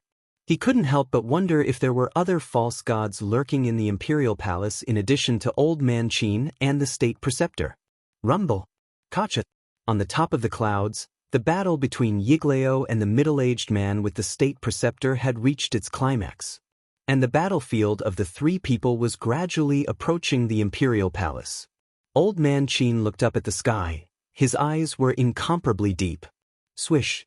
Suddenly, his eyes flashed with a cold light. He looked down at Qin Feiyang and said, Hand over the little prince immediately and surrender. With just you? Qin Feiyang sneered. Young man, don't be too arrogant. The imperial capital is not a place where you can be presumptuous. Old Man Qin's body shook. A mighty aura emerged and shrouded Qin Feiyang and the others. It's really a false god. The mysterious lady's pupils shrank and anxiously said to Qin Feiyang, Quickly go into the castle. Yigleo and the middle-aged man were fighting with the state preceptor and had no time to support. If they were controlled by Old Man Qin's aura, then they would be wiped out. However, Qin Feiyang didn't panic at all. He grinned and said, "It seems that you really don't care about his life in that case." Chapter 9:24. No! The current empress hurriedly stood between Qin Feiyang and Elder Qin. She looked at Elder Qin and said, "Don't do anything. He will really hurt Tian." "Don't worry, Empress. He won't dare to touch the little prince. Because as long as something happens to the little prince, he will lose his protective talisman." Elder Qin said. Qin Feiyang grinned and said, "You're smart, but didn't you forget something? I still have an ancient castle." The ancient castle was his real protective talisman. Elder Qin raised his eyebrows and looked up at the emperor. He bowed and said, "Your Majesty, how do you want to deal with it?" The emperor looked at Qin Feiyang in silence. A moment later, he looked at the little prince again. After a long time, he looked at Qin Feiyang and said, "Although I like him very much, it doesn't mean that you can use him to threaten me. You can have another son if you lose him." Qin Feiyang's eyes trembled. How heartless must the emperor be to say such words? He didn't dare to doubt it. Because he was the best example. The emperor could abandon him, and he could also abandon the little prince now. The emperor said coldly, "Tell me, what do you want?"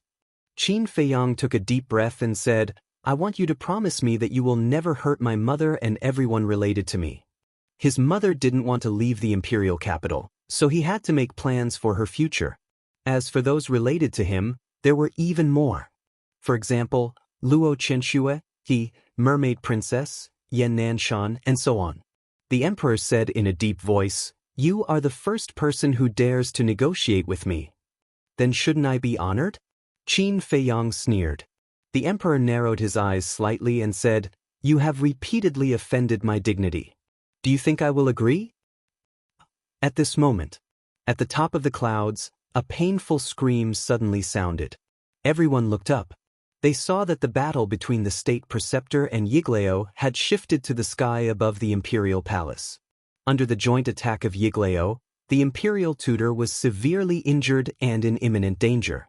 The emperor raised his eyebrows and ordered, "Old Qin, go and help the imperial tutor." Old Man Qin bowed in response and soared into the sky. "It's better for you to stay here." But suddenly, a faint laugh came from the vicinity of Bright Heaven Palace. Following closely, a white-haired old man wearing a mask soared into the sky and blocked Old Man Qin's path. It was the old man who had been with Ling Yu and the others not long ago. "What? Another false god!" Old Man Qin exclaimed as he looked at the masked old man. His face was filled with disbelief. Hearing Old Qin's exclamation, everyone present turned pale with fright, including the emperor and Qin Feiyang. Qin Feiyang asked in surprise, "Mu Qin, is she one of us?" Mu Qin shook her head. "Then who is he?" Qin Feiyang looked at the masked old man. Suddenly, he noticed the masked old man's eyes and his gaze trembled slightly. The masked old man's eyes actually gave him an inexplicable sense of familiarity. But the masked old man's temperament made him feel very unfamiliar. What was going on? Had he seen him somewhere before? Qin Feiyang racked his brains to think. At the same time, the emperor looked at the masked old man and asked, "Who are you?" "This old man is just a nosy person. You don't have to be too nervous." The masked old man laughed hoarsely. The emperor raised his eyebrows and said in a deep voice, "I'm afraid you can't control the matters here." "That's not necessarily true." The masked old man chuckled and looked up at the imperial tutor and Yigleo. Qin Feiyang and the others also looked up again. They saw that under the siege of Yigleo and Old Man Qin, the already seriously injured imperial tutor was now in a mess and in an extremely sorry state. The emperor retracted his gaze and looked at the masked old man. "Are you stalling for time?" The masked old man smiled faintly and did not deny it. As long as Old Man Qin was restrained, it was only a matter of time before Yigleo and the middle-aged man took down the imperial tutor. Old Man Qin suddenly turned and looked at the emperor and bowed, "Your Majesty, please ask them to come out." Qin Feiyang and the others were stunned and immediately looked at the emperor and old man Qin in surprise. Who were they? Was there really another false god in this imperial palace? Looking at the emperor again. Hearing old man Qin's words, his face was uncertain and seemed to be hesitating about something. Quickly take your people and leave the imperial capital. It was also at this moment. The white-clothed woman transmitted her voice to Qin Feiyang and her tone seemed to be extremely anxious. Mother, what's going on? Who made you so afraid? Qin Feiyang secretly said. Don't ask anymore, let's go. The white-clothed woman urged. Actually, you don't have to worry. The masked old man glanced at Qin Feiyang and the others and suddenly laughed. What do you mean? Qin Feiyang and the others looked at him again. There are indeed a few false gods hidden in the imperial palace, but they won't make a move easily. Because their lifespan is coming to an end, they have all entered a state of self-sealing. The masked old man said. The emperor looked at him in shock and anger and said, How do you know so clearly? Who are you? The masked old man laughed and said, Didn't this old man already say just now? This old man is just a busybody. Self-sealing. Qin Feiyang's eyes flashed. Of course, he also knew about the so-called self-sealing. When he and Lu Xingxian entered the canyon below the ruins to look for Rin Duxing, the holy monkey they encountered was in a state of self-sealing. And there were only two possibilities for people who sealed themselves. The first was that they were seriously injured and in danger, hiding from the pursuit of strong enemies. Entering a state of self-sealing, their aura would completely disappear. Even through a piece of paper, it would be impossible to detect. It was a very good escape method. Of course, this was also a double-edged sword. If they were discovered, they would only have a dead end, because after self-sealing, they would have no fighting power. The second was that they were nearing the end of their lifespan. Some old antiques who were nearing the end of their lifespan would choose to seal themselves because they didn't want to die. In this way, the life force in their body would stop flowing away. In other words, they would always maintain the state before they were sealed, waiting for the future generations to find a way to extend their lives. However, they must not let their guard down because of this. Because these people who sealed themselves were not really nearing the end of their lifespan. They were just nearing the end of their lifespan. Although there was only a word difference between nearing the end of one's lifespan and reaching the end of one's lifespan, the meaning was as different as heaven and earth. Nearing the end of one's lifespan, they would die soon. Nearing the end of one's lifespan, they would die soon, but there was still a period of time to live. These people who were nearing the end of their lifespan, as long as they were not sealed for too long, could still display their peak fighting power after the seal was removed. The reason why they said this was because if they sealed themselves for too long, their cultivation would also drop bit by bit with the passage of time. Your Majesty, this matter has already involved the fate and safety of our great Qin Empire. We can't hesitate any longer. Old Qin spoke again.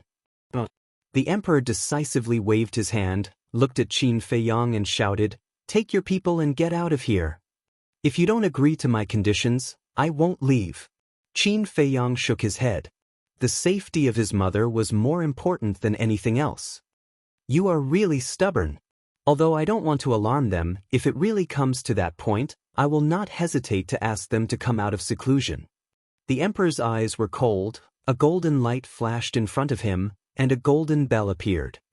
Now, as long as I ring this golden bell, someone will immediately use blood to remove the seal for them. At that time, you won't be able to escape even if you have wings. The emperor said in a deep voice. Qin Feiyang's pupils shrank. From the emperor's tone, it was not difficult to tell that those fake gods who sealed themselves had not been sealed for long. This also meant that those fake gods could exert their peak combat strength. If the seal was really removed with the help of the two fake gods, the state preceptor and old Qin, then he and Mu Qing were really doomed today. Hurry up. Qin Feiyang looked up at Yiglao and the middle-aged man. Now he could only rely on these two people. As long as he could take down the state preceptor before the emperor rang the golden bell, even if those fake gods came out, they would not dare to do anything to him. The battle in the sky was getting more and more intense. The state preceptor's situation was getting worse and worse. Below, Old Qin was impatient. Why do we have to go to this step? The emperor looked at Qin Feiyong, shook his head and sighed, then raised his arm and smashed the golden bell with force. Clang. The golden bell shook violently in the void, releasing an earth-shattering sound that reverberated throughout the entire imperial palace. Mu Qing's face suddenly changed and said angrily, "Qin Feiyong, if we don't leave now, we will all die here." The mysterious lady, the Mu family's ancestor, and the second ancestor were also anxious. Qin Feiyong's face was also gloomy, but he did not speak for a long time, but his heart was crazily shouting.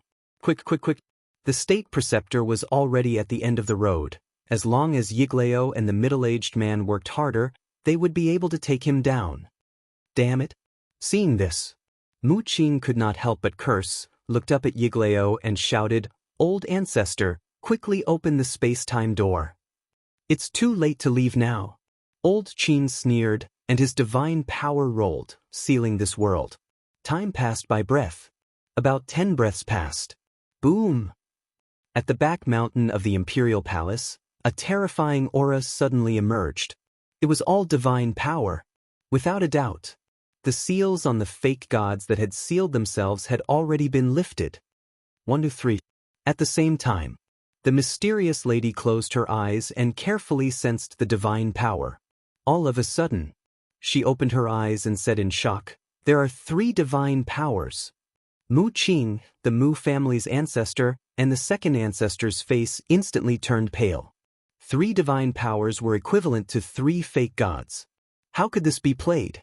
Qin Feiyong's heart also sank to the bottom. Alas, it seems that this old man still has to make a move. At this time, with a helpless sigh, the masked old man disappeared without a trace. The next moment, he appeared behind the emperor. However, he did not use any weapons, held the emperor hostage, and just stood behind the emperor. But even so, it was enough to make anyone's face change color. Because the emperor's cultivation was not yet at the fake god level. If the masked old man wanted to kill him now, it would be too easy. "How dare you!" Old Qin immediately roared, and his eyes flashed with shocking killing intent. A group of Black Iron Army and Kirin Army also stared at the masked old man with murderous intent. Qin Feiyong and the others were also shocked. This masked old man's courage was too big, right? Kidnapping the emperor, this was going against the entire Great Qin Empire. However, for them, this was a turning point. Now that the emperor was controlled by the masked old man, these people would definitely not dare to act recklessly. Chapter 9:25. Boom. Just as Qin Feiyong and the others were puzzled, there was a turn for the better in the sky. Accompanied by a deafening loud noise, Yigleo and the middle-aged man finally took down the imperial preceptor. Qin Feiyong and the others were naturally overjoyed with this result. The little prince, the emperor, and the imperial preceptor fell into their hands one after another. Their chips were undoubtedly bigger. However, the faces of Old Man Qin and the others were extremely gloomy. "Your strength is not bad." In the sky, Yigleo held the dying imperial preceptor and looked at the middle-aged man with a smile.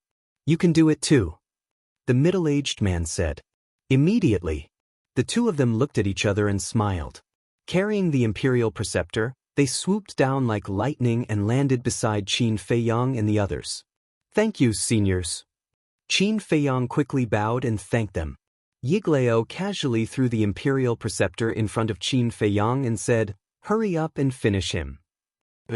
Qin Feiyong nodded and looked down at the imperial preceptor. The imperial preceptor's clothes were ragged and his body was covered with wounds. Like a dead dog, he lay on the ground motionless. But even so, Qin Feiyong did not dare to get close to the imperial preceptor. "Don't worry. His chi has been shattered by us. He can't make any big waves now," the middle-aged man said. Qin Feiyong heard and secretly breathed a sigh of relief. He took a step forward and stepped on the imperial preceptor's chest. He sneered and said, "You didn't expect to be stepped on by me so soon. If it wasn't for their help, what are you?" The imperial preceptor roared hysterically, his old eyes full of resentment and disdain. "If it wasn't for them today, the one being stepped on would definitely be me." But in the near future, I will definitely kill you myself. Qin Feiyang's eyes flashed with killing intent as he kicked the Imperial Preceptor's head with all his strength. Ah! The Imperial Preceptor immediately screamed and saw stars. He was furious. However, compared to anger, his pride was more unbearable. Who was he? He was the Imperial Preceptor and a false god. When had he ever suffered such humiliation? However, Qin Feiyang ignored him. He looked up at the Emperor and said calmly, "Can you agree to my conditions now?" The Emperor glanced at the masked old man behind him and was about to speak. But at this moment, 3 figures descended in the sky above Bright Heaven Palace, accompanied by terrifying divine might. Everyone looked over. The 3 of them were shrouded in a layer of black fog, making it impossible to see their faces. They were emitting a cold, murderous aura, as if 3 death gods had descended. Obviously, they were the 3 fake gods who had sealed themselves. What happened? One of them asked, his voice sounding old and hoarse. Old Man Qin immediately stepped forward and explained. Immediately, the 3 of them fell silent. They never thought that things would be so complicated. The Emperor glanced at the 3 of them, then looked at Qin Feiyang and said, "The condition you proposed is an unfair contract." Equal? Qin Feiyang seemed to have heard the funniest joke in the world as he mocked, "I also want equal treatment, but have you ever given it to me?" The Emperor was silent. Qin Feiyang said, "At the end of the day, it's all because of you that things have developed to this point. Don't blame me, you have no right to blame me." "He's your father," Old Man Qin said angrily. Qin Feiyang was so angry that he laughed and shouted, "What a joke! As a father, would you treat your own son like this? Even if he's wrong, you shouldn't take revenge on him like this. Because your life, talent, bloodline, they were all given to you by him. Without these, you wouldn't exist in this world at all." Old Man Qin shouted. The Emperor said coldly, "That's right, if you have the ability, then return everything to me." Life, talent, bloodline, Qin Feiyang muttered. "Ha!" Suddenly, he laughed out loud as if he had gone mad. His face was full of self-mockery. Although in the past, he had always said that he had completely given up on the Imperial Palace, the Emperor, and everything else. But in fact, in the depths of his heart, there was still a trace of attachment and desire. After all, blood was thicker than water, and it wasn't something that could be cut off just like that. However, he never thought that the Emperor would be so heartless as to ask him to return everything to him. Life, talent, bloodline, they were all innate. Asking him to return these was simply asking him to hand over his life. Did he want him to die that much? At this moment, the woman in white also looked at the Emperor in disbelief. She really didn't expect that the Emperor would say such words to his own son. Wasn't this clearly forcing Feiyang to death? Too much, this is really too much. If I had such a father, I would have already collapsed. Mu Qing shook her head. As a father, in front of his child, he said such cruel words. And in front of everyone. This could no longer be described as heartless. It was simply heartless and inhumane. At this moment, he couldn't help but begin to sympathize with Qin Feiyang. The mysterious lady, the great ancestor and the second ancestor of the Mu clan were also full of anger, feeling unworthy for Qin Feiyang. Although they and Qin Feiyang were both using each other, no one would be able to tolerate the Emperor's attitude towards Qin Feiyang. Why do you still say these words? Don't you think Feiyang has been hurt enough? The woman in white looked at the Emperor and asked softly. Her eyes were filled with tears and full of pain. I have 3,000 concubines. As long as I want, there are many children. I don't need him at all. The Emperor said indifferently. You bastard! The woman in white roared. Mother! At the same time, Qin Feiyang's angry roar sounded. He clenched his hands, glanced at the Emperor, and turned to look at the woman in white. His eyes softened and he said with a smile, Mother, don't say any more. It's meaningless. What's the point of saying this now? It's Mother who let you be born in this world. But Mother couldn't protect you well, and let you suffer from torture and suffering since you were a child. Mother is sorry. The woman in white closed her eyes in despair, Her pale face was full of self-blame. Qin Feiyang shook his head, smiled and rubbed the little prince's head, and said, "Go back to your mother's side." After that, he put the little prince on the ground. No one expected that Qin Feiyang would let the little prince go like this, including the emperor and the current empress. "Son, come here." When she came back to her senses, the current empress immediately waved to the little prince. Her face was full of urgency. Qin Feiyang ignored her and turned to the woman in white. However, the little prince didn't run to his mother. He looked around for a while, and finally looked at Qin Feiyang's back, and then looked at the emperor, and asked in a childish voice, "Father, what did you do to brother? Why is brother so sad now?" He was still young and didn't know what life was, let alone talent and bloodline.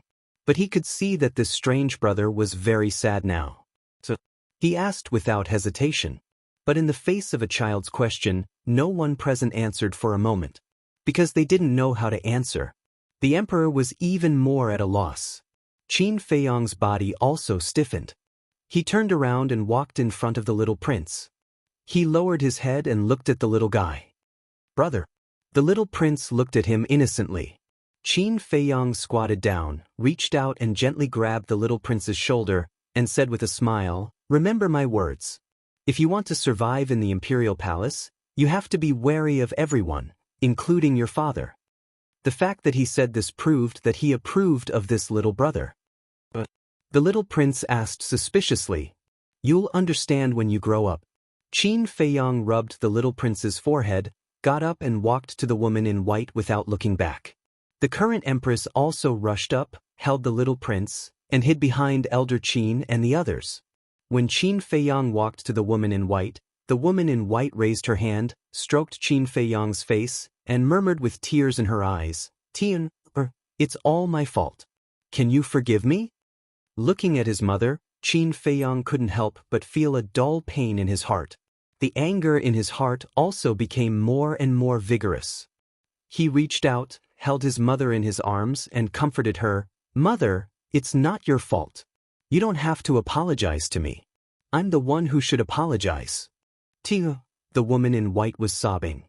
"You carried me for 10 months before giving birth to me, and you worked so hard to raise me, but all these years, I haven't been filial to you for a day. Mother, I feel guilty in my heart." Qin Feiyang said in a low voice, and the tears in his eyes fell uncontrollably. "Don't say that," the woman in white hurriedly said. "Mother, let me finish. Now in this world, other than you and Uncle Yuan, I have no other relatives. And now, Uncle Yuan is nowhere to be found. You're the only one left. So no matter what happens, I'll always protect you. Because you're the only one who can make me abandon everything to protect you. Even if it costs me my life, I won't regret it. Mother, no matter what I become in the future, don't feel strange. Because you'll always be my mother. You'll always be the person I care about the most. Because you're the one who gave me life." Qin Feiyang said in a low voice. What do you want to do?" Hearing this, the woman in white got up and looked at Qin Feiyang's face, and there was a strong sense of uneasiness in her heart. The double-winged snow eagle, Mu Qing, and the others also stared at Qin Feiyang in shock and doubt. That was because Qin Feiyang's words truly resembled the last words of a dying man. Qin Feiyang did not answer. With a plop, he knelt in front of the woman in white and kowtowed 3 times and 9 times. Tell mother quickly. You won't do anything stupid, right?" The woman in white panicked. Now that Qin Feiyang's behavior was too abnormal, the sense of uneasiness in her heart was getting stronger. She held Qin Feiyang's arm tightly, fearing that if she let go, Qin Feiyang would disappear from her sight. Qin Feiyang still kept silent. But there was a flash of determination in his eyes. He gently pushed his mother away, and then stood up suddenly. He turned and looked up at the emperor and said word by word, "My life was given by mother. You have no right to take it away. As for talent and bloodline, bang." Speaking of this, Qin Feiyang's body shook violently, and a destructive wave spread out from his body. He roared, "Now I'll return these things to you." Explode. In an instant, all the blood vessels in his body were torn by the battle qi. His skin cracked inch by inch. Blood gushed out and instantly dyed his whole body red. The woman in white's face suddenly changed. She hurriedly grabbed Qin Feiyang's hand and cried anxiously, "Stop, you'll die. Mother, please forgive me. I really don't want to have anything to do with him anymore." Qin Feiyang smiled apologetically. There was a trace of persistence in his gentle eyes, and he let the blood flow. "Silly child, mother begs you, don't do anything stupid, okay?" The woman in white shook her head and cried sadly. At the same time, Mu Qing, the mysterious Madame Yigleo, the Emperor, Elder Qin, and so on. Everyone present looked at Qin Feiyang in horror. They did not expect that Qin Feiyang would destroy the power of his bloodline. One had to know. Once the bloodline was destroyed, Qin Feiyang would not only lose his previous talent, but also the foundation he had laid before would collapse, and he would even bleed to death. Chapter 9:26. Heaven and earth were silent, and the gods were silent. For example, Yigleo, the middle-aged man, Old Qin, and the three fake gods who appeared later looked at Qin Feiyang with extremely complicated emotions in their eyes. Crippling his own bloodline power, such an extremely terrifying act. If it were them, they wouldn't dare to do it. Although they were all fake gods who dominated a region. Although they and Qin Feiyang were basically enemies, Qin Feiyang's behavior at this moment made them unable to help but feel a sense of admiration. Without a little bit of perseverance, it was absolutely impossible to do such a thing. Somewhere in the void, Ren Wushuang, the old man, and the others stood in Lu Xingxin's space artifact, looking at Qin Feiyang outside. Their expressions were full of worry and pain. At the same time, their hearts were filled with indignation. Why did the emperor treat Qin Feiyang like this? Could it be that Qin Feiyang was not his biological son? This was also cruel and unfair to him. If the emperor was willing to show half of the care and concern for Qin Feiyang wouldn't have come to this point today. Even Lu Xingxin felt deeply unworthy for Qin Feiyang. Wasn't it just because of one sentence? Was it necessary to do such a stupid thing? He didn't know how to evaluate Qin Feiyang now. Was it stupid? Or was it courage? It was definitely stupid. And it was hopelessly stupid. Because such an act would only cause pain to those close to him and delight his enemies. Why was he so stupid? Why?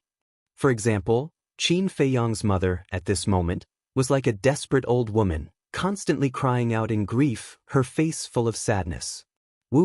Even the heavens seemed to be moved by her. Above the imperial capital, a gust of wind gradually blew. Dark clouds surged from the distance. The sky that was originally shining with the sun gradually fell into darkness. Crash. Not long after. In the sky, lightning flashed and thunder rumbled, and the wind howled. The rain poured down in torrents. What's going on? Why is it raining all of a sudden? People in the imperial capital looked at the sky in puzzlement. What a strong sense of sadness. That sadness came from the imperial palace. What happened there? Ling Yu and the other three stood in front of the window, looking in the direction of the imperial palace. Their brows were full of confusion. In another restaurant, Zhuge Mingyang was also standing in front of the window, looking at the torrential rain outside, for a long time without a word. Suddenly, he opened a portal and appeared in the sky above the palace. What's going on? Looking at Qin Feiyang's current appearance, his eyes were filled with bewilderment. The commander of the Qilin army sighed. He crippled his own bloodline power. Zhuge Mingyang was dumbstruck. But now, he had actually crippled the power of the bloodline? Was he crazy? Zhuge Mingyang glared at Qin Feiyang and shouted, "Do you think you can get everyone's sympathy by doing this?" "I don't want to get anyone's sympathy. I just don't want to owe him," Qin Feiyang said lightly. Don't want to owe him? Zhuge Mingyang was stunned. He turned to look at the emperor and immediately understood. "You are no longer worthy to be my opponent, Zhuge Mingyang." He shook his head, turned around, and retreated to the side in silence. "Is that so?" Qin Feiyang muttered. Blood was still flowing. His face was getting paler and paler. The merged fire of life was frantically repairing his blood vessels. But every time it was repaired, his blood vessels would rupture again. Time passed breath by breath. There was not much blood left in his body. The ground under his feet was dyed red with blood. He raised his head and looked coldly at the emperor. The heavy rain poured on his body, making him a little cold. But looking at the emperor's indifferent face, his heart was even colder. Is this the ending you want? The masked old man standing behind the emperor looked at Qin Feiyang, whose breath was getting weaker and weaker, and asked in a low voice. But the person he asked was not Qin Feiyang, but the emperor. But the emperor did not answer. Although Feiyang hated you before, in fact, deep in his heart, he still longed for the love and care of you as a father. And now, he has truly given up on you. He has completely given up on you. The masked old man shook his head and sighed. The emperor frowned and asked without looking back, "Who are you? Why do you know him so well?" The masked old man pondered for a moment and said lightly, "You will know in the future." After that, he lowered his head to look at Qin Feiyang again, his old eyes filled with love. Plop. No one knew how long it had been. Qin Feiyang lost his balance and fell into the mud. Feiyang. The white-clothed woman's body and mind trembled. She quickly squatted down and helped Qin Feiyang to sit on the ground. His body and face were covered in mud, but it couldn't hide his weakness. "Mother, I'm sorry." He looked at the white-clothed woman and smiled apologetically. His voice became hoarse, pale, and weak. "I'm the one who should be sorry." The white-clothed woman hugged Qin Feiyang, crying bitterly. "Mother, if there is an afterlife, I still want to be your child again," Qin Feiyang muttered. He could clearly feel that his life force was rapidly dissipating. He couldn't even muster the strength to speak. But at this moment, his heart was especially warm and peaceful. "Good, good, good." The white-clothed woman nodded repeatedly, tears gushing out like a spring. "Thank you, mother." The rain hit Qin Feiyang's face, washing away the mud on his face, revealing a pale face. But there was a bright smile on that face. There was no more blood on his body, because the blood in his body had already flowed out. His consciousness was being swallowed by darkness. His cultivation was also falling step by step. 8-star war sect, 7-star war sect, 6-star war sect, Tian, you can't die, mother can't live without you, I beg you, don't leave mother behind, okay? The white-clothed woman pleaded. She looked as if she had aged dozens of years and was filled with helplessness. "Mother, I can't bear to part with you either, but now, your child's heart is really calm, because from now on, I don't owe him anything anymore," Qin Feiyang muttered, and after saying the last word, he slowly closed his eyes. The fluctuations of life had also completely disappeared. "No, no, no, no. Wake up, the white-clothed woman shook Qin Feiyang with all her might, as if she had gone crazy. However, Qin Feiyang didn't show any signs of waking up. Why do you treat my child like this? Heavens, I beg you, please save this poor child of mine." She sat paralyzed in the mud, hugging Qin Feiyang tightly in her arms. She looked at the hazy sky and screamed in despair. Boom! Crack! Thunder resounded for thousands of miles. Lightning illuminated the sky. The rain mercilessly slapped the white-clothed woman's face, making her look especially lonely and desolate. Could it be that a peerless monster of a generation has fallen just like that? Mu Qing muttered. He only had hatred for Qin Feiyang. However, looking at Qin Feiyang lying in the arms of the white-clothed woman, there was an unresolvable sadness and a trace of regret in his heart. Perhaps this time, allowing Qin Feiyang to return to the great Qin Empire was a mistake. Qin Feiyang is already dead, there's no point in us staying here. Quickly go and get the sky profound flame, cold ice flame, and heavenly thunder flame. Let's leave. Yiglao said to Mu Qing and took out the space-time gate. Today, none of you will leave. Seeing this, old man Qin's eyes flashed with a shocking murderous intent. Is that so? The Mu family's great ancestor sneered and stepped forward. He picked up the dying Grand Master and said, "Whoever dares to stop us, I'll kill him." Old man Qin frowned and turned to look at the 3 false gods behind him. However, the 3 of them did not make any statements. The black fog shrouded their figures, and their expressions could not be seen clearly. Sigh. Mu Qing sighed deeply and strode in front of the white-clothed woman. He bowed and said, "Auntie." But before he could say anything, the white-clothed woman scolded, "Go away, don't disturb my child." Mu Qing raised his eyebrows and said, "Auntie, I must take the 3 flames with me." Without the sky profound flame, heavenly thunder flame, and cold ice flame, he could not summon the miracle. Then the Mu family's efforts over the years would be wasted. The white-clothed woman did not pay any more attention to Mu Qing. However, the emperor said coldly, "He was a member of the Great Qin Empire when he was alive, and he will be a ghost of the Great Qin Empire when he dies. Don't even think about taking away a single one of his things." A member of the Great Qin Empire? Don't you think it's funny? Why didn't you say that before he died? I really feel sorry for Qin Feiyang to have a father like you. Mu Qing was so angry that he laughed. The emperor said expressionlessly, "This is between father and son. You have no right to ask." "Ha, father and son? Don't you feel ashamed when you say those 2 words? I really admire your shameless character more and more now."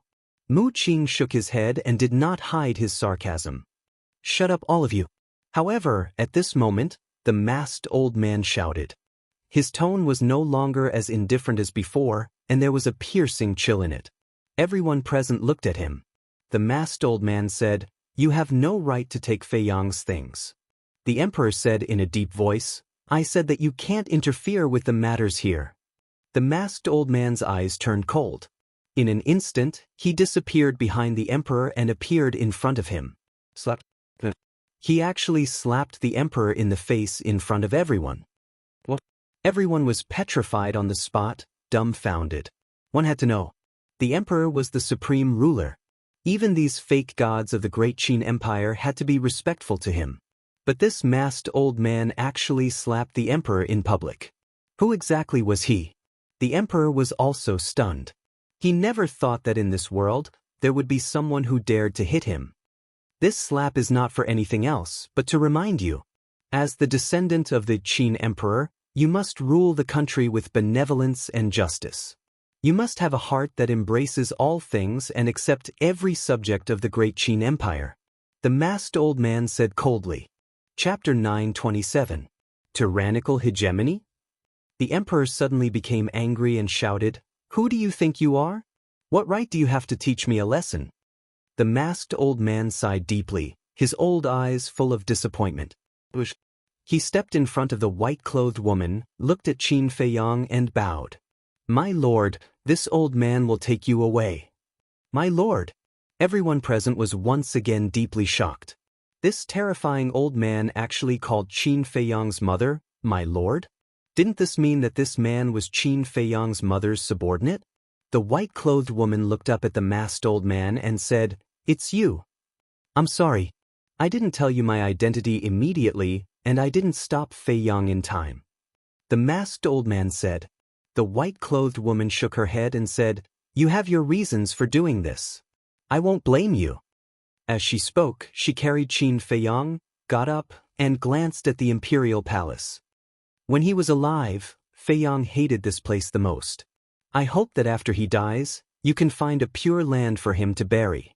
Don't let his soul be disturbed again. Now I'll entrust this matter to you." The white-clothed woman handed Qin Feiyang to the masked old man. The masked old man took Qin Feiyang and asked, "What about you?" "You know I can't leave." The white-clothed woman shook her head. Sighed. The masked old man looked at the white-clothed woman for a long time. After a long sigh, he turned and flew into the sky. Whoosh! But at this time, Yigleo and the middle-aged man instantly stood in front of the masked old man. Yigleo said in a deep voice, "You can leave if you want to, but you have to leave Qin Feiyang here." The emperor glanced at Yigleo and the middle-aged man, then looked at old Qin and the 3 fake gods whose faces could not be seen clearly. He shouted, "Don't let them take Qin Feiyang away." The 4 of them immediately surrounded the masked old man, Yigleo, and the middle-aged man, their eyes flashing fiercely. "Do we really have to fight before we can leave? However, if this old man were to act, someone would definitely die today." The masked old man looked at the gods with disdain, not showing the slightest fear. No matter if it was Yiglao or Qin Wenin and the other three, when they heard the words of the masked old man, a cold sneer appeared in their eyes. They were all false divinities, yet they still dared to boast like that. How foolish! Boom! The six of them unleashed their auras and attacked the masked old man. The masked old man narrowed his eyes, revealing an extremely dangerous signal. It was like a sleeping lion that was about to awaken. But suddenly, the masked old man withdrew his gaze and lowered his head to look at Qin Feiyang in his arms. His eyes trembled slightly. Seeing this, Yiglao and the others raised their eyebrows and looked at Qin Feiyang. Immediately, the six of them narrowed their eyes. Qin Feiyang was still lying quietly in the arms of the masked old man. His eyes were closed and his face was pale. However, they could faintly sense that there was a faint life fluctuation within Qin Feiyang's body. How is this possible? Isn't he already dead? The six people's eyes were full of disbelief. Was it an illusion?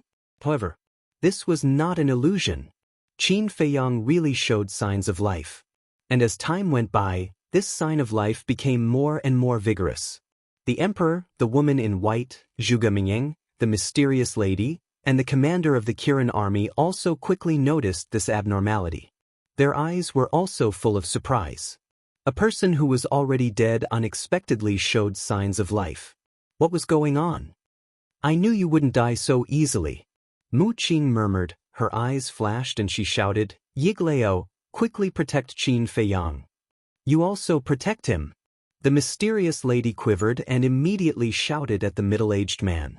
Yiglao and the middle-aged man instantly changed sides and stood together with the masked old man, guarding against Qin Wendian and the other three. At the same time, below, the Mu family's ancestor and the second ancestor also firmly controlled the state preceptor. As long as Qin Wendian and the other three dared to make a move, they would not hesitate to kill the state preceptor. Boom! Suddenly, the red sword chi, the flame battle chi, and the purple gold dragon chi rushed out of Qin Feiyang's body one after another. The three types of battle chi intertwined together, exuding an unparalleled destructive aura. Battle chi recovery. This proves that he's not dead yet.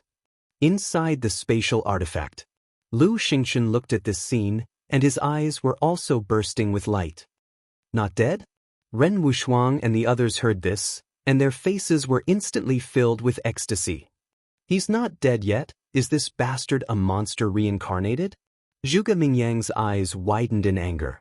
If Qin Feiyang really came back to life, then between him and Qin Feiyang, one of them would die in the other's hands sooner or later. The life fluctuations overflowing from Qin Feiyang's body became more and more amazing. Suddenly, a mysterious energy surged out of his body. This energy was repelling the masked old man, and it threatened him greatly. A hint of bewilderment flashed in his eyes as he tried to let go of Qin Feiyang. Qin Feiyang did not fall. Instead, he hovered in the air with his battle chi swirling around him. His expression was serene as though he was in a deep sleep. The mysterious energy surged even more violently. The masked old man, Yiglao, the middle-aged man, and old Qin began to retreat involuntarily. Clang. In the next moment, a loud dragon's roar rang in the air, followed by two deafening noises. The nine-leaf fire lotus, the red sword soul, and the purple gold dragon soul roared out of Qin Feiyang's body at almost the same time. When the three battle souls appeared, they immediately grew in size. Finally, the purple gold dragon soul was several thousand feet long. It was like a lofty mountain ridge as it spun around Qin Feiyang.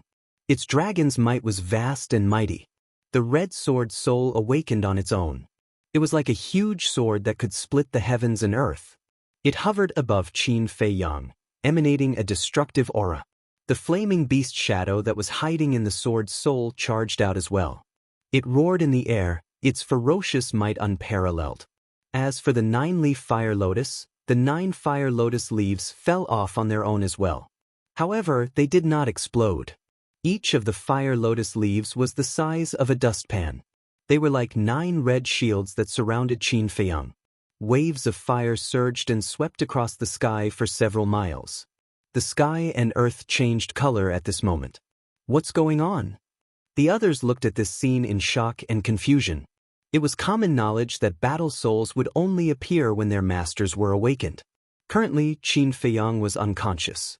It was impossible for him to awaken his battle souls. However, why would the three battle souls appear? Could it be that the three battle souls had their own consciousness? Impossible.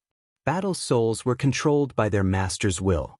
It was impossible for them to have their own consciousness. However, if that was not the case, how could this be explained? At this moment, the purple gold dragon's soul raised its head and roared. Suddenly, it dragged its huge body and soared into the sky. However, the red sword soul and the nine-leaf fire lotus did not move. They were like loyal guardians protecting their master, Qin Feiyang. Everyone's eyes followed the purple gold dragon's soul as it rose into the sky. The purple gold dragon's soul soared into the sky, entered the clouds, and disappeared. Where did it go? The others were puzzled. However, in the next moment, an even more majestic aura surged in the sky. However, it was not a dragon's might. It was an emperor's might. This emperor's might was many times more powerful than the current emperor's. As soon as the emperor's might appeared, everyone in the imperial capital felt a pressure that came from the depths of their souls. Even false gods like Yiglao and Old Qin could not help but want to worship it. At this moment, everyone looked at the rolling clouds in the sky. It felt as if an ancient great emperor had returned. What's going on? The emperor's eyes trembled. In the face of this emperor's might, even he could not help but feel terrified. Strong winds howled in the sky. The dark clouds gradually dispersed. When the scene within the dark clouds appeared before everyone's eyes, it was as if a sudden clap of thunder was roaring in everyone's minds. At the peak of the sky, the purple gold dragon's soul had disappeared without a trace. However, there was a stone statue in its place. The stone statue was about 100 feet tall. It shone with a dazzling purple gold divine light. How's this possible? Looking at the stone statue, the current emperor shook his head frantically. His eyes were filled with disbelief. The stone statue's face was well-defined and carried a strong sense of vicissitudes. One could tell at a glance that it was a middle-aged man. His eyes were bright like the eyes of the heavens. They seemed to be able to see through all things and the world's origin energy. He was holding a sword in his hand. However, it was not a complete sword. It was a broken sword. There was no tip of the sword. Although the broken sword was only a stone statue, everyone could still feel the terrifying sharpness. They felt that as long as this person waved the sword, the world would shatter. Why did the stone statue appear? Old Qin and the other false gods, the commander of the Kirin army, Zhuge Mingyang, and everyone in the imperial palace turned pale with fright. This figure, this face, this broken sword, they were all too familiar with it. It had even been imprinted in the depths of their souls and could never be forgotten. Because the owner of this stone statue was the first emperor who founded the Great Qin Empire and left behind a world-shaking reputation. Moreover, this stone statue was exactly the same as the god statue worshipped by the mermaid clan. Its body that was over 30 meters tall was like a towering mountain, and it emitted an aura that made one feel despair. Qin Feiyang, quickly answer me. Why did the ancestors' god statue appear here? Suddenly, the emperor retracted his gaze and looked at Qin Feiyang, who was floating in the air, and roared hysterically.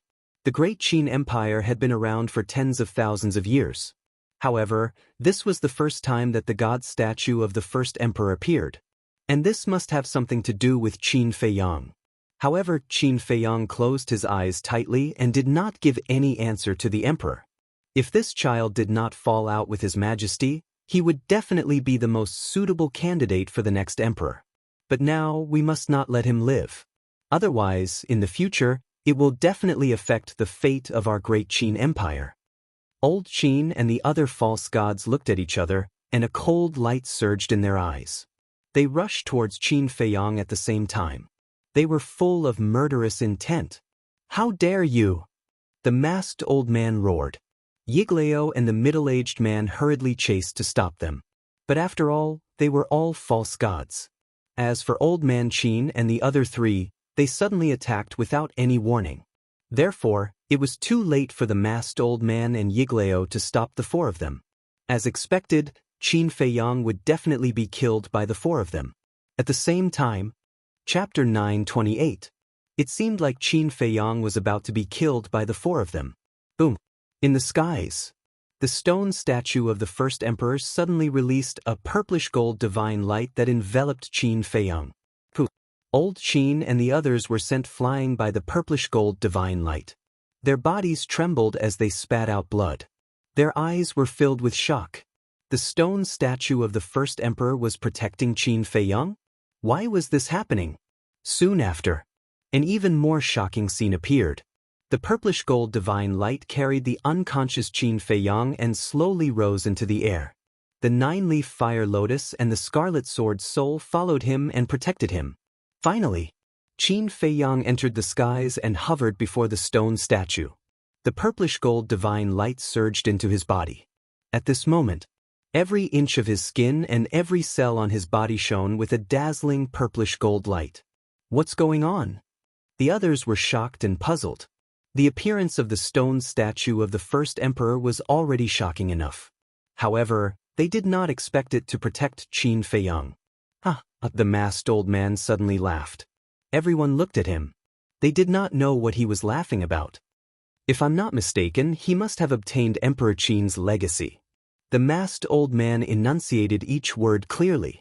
His eyes shone brightly. What? Emperor Qin's legacy? As soon as he said this, everyone's bodies and minds trembled. Their minds buzzed. Just as everyone was feeling shocked by this, Qin Feiyang's body was also undergoing earth-shattering changes. Initially, all the blood in his body had been drained. However, at this moment, another strand of blood was born. However, this blood was not red. It was purplish gold. As soon as this strand of purplish gold blood appeared, it began to flow in his body. Finally, it entered his heart. Immediately, his heart shone with a dazzling purplish gold light. In the end, his entire heart turned purplish gold. At this moment, his heart, which had stopped beating, started to beat again. His vitality was also restored by more than half. At the same time, strands of purple gold blood were endlessly born from his heart. Like a stream, they flowed towards Qin Feiyang's limbs and bones. In the meantime, the broken blood vessels all over his body were also healing rapidly. About 10 breaths passed. The purple gold blood covered Qin Feiyang's entire body. His life force had already recovered to its peak, but he still did not wake up. He lay in front of the stone statue with a serene expression. Boom! Suddenly, his body was filled with a weak aura. This was not the aura of a fighting soul, but the aura of his own cultivation. Before his death, his cultivation had completely disappeared. However, at this moment, step by step, he began to recover. Martial artist, martial master, martial ancestor. Battle king, battle emperor, battle master. In less than 100 breaths of time, his cultivation had returned to its peak state. 9-star war sect. But it did not stop there. His aura was still rising, as if he was about to break through the shackles and step into the battle saint realm. At this moment, his eyelids twitched, and then he suddenly opened his eyes. 2 rays of light shot out. His eyes didn't change much. They were still the same as before, dark and deep. However, his weakness had already disappeared. Just as he opened his eyes, a muffled explosion rang out from within his body. Boom! The aura around his body suddenly increased by several times. A shocking saint aura also surged out of his body. What? Not only did he not die, he even benefited from a disaster and broke through to the battle saint realm? Everyone was dumbstruck. Especially Zhuge Mingyang, his expression was extremely ugly. Back then, when Qin Feiyang had just entered the shrine, he was only a 1-star battle master. At that time, he was already a 9-star battle master, a full 8 small realms apart. But it had only been a few years, and he had already caught up to him? At this rate, surpassing him was only a matter of time. Am I not dead? What's going on with my cultivation? At the same time, Qin Feiyang muttered to himself as he lay in the air.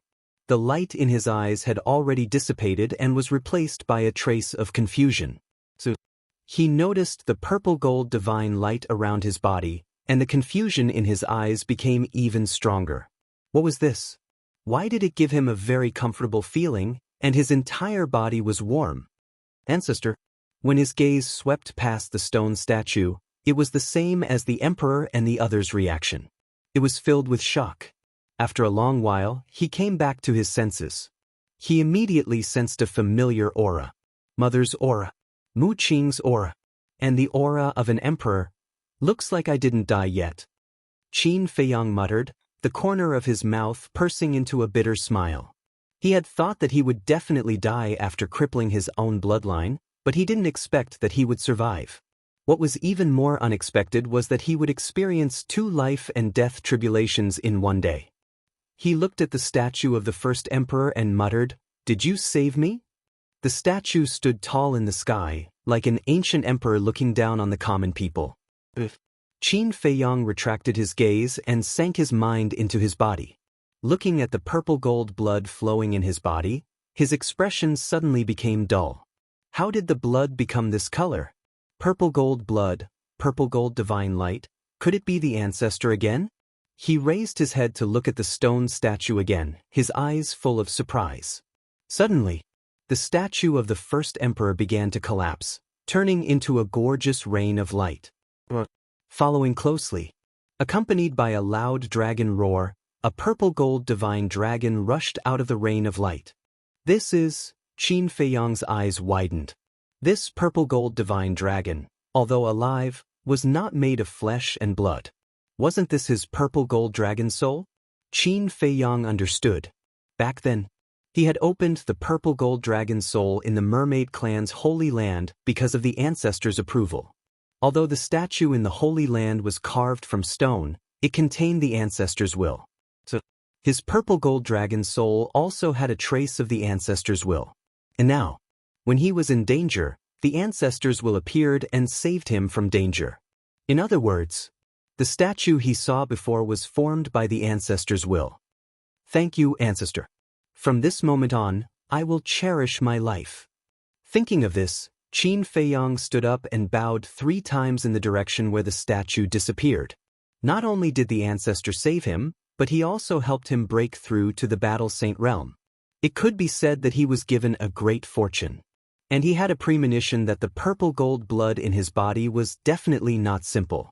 Therefore, he was extremely grateful to the first emperor. Immediately, he looked at the purple-gold dragon soul again and smiled, "Thank you too." The purple-gold dragon soul let out a long roar, turned into a waterfall, and fused into Qin Feiyang's body. And just as the purple-gold dragon soul entered his body, his expression was slightly stunned. In his mind, a huge amount of information emerged. This information was very unfamiliar to him. What is it? Qin Feiyang calmed down and checked the information. A trace of bewilderment crept up in his eyes. This was actually a cultivation method of a battle art, called the Divine Dragon Art. Divine Dragon Art? Qin Feiyang frowned. Why did this name sound so familiar? Suddenly, his body trembled violently, and his face instantly revealed a look of ecstasy.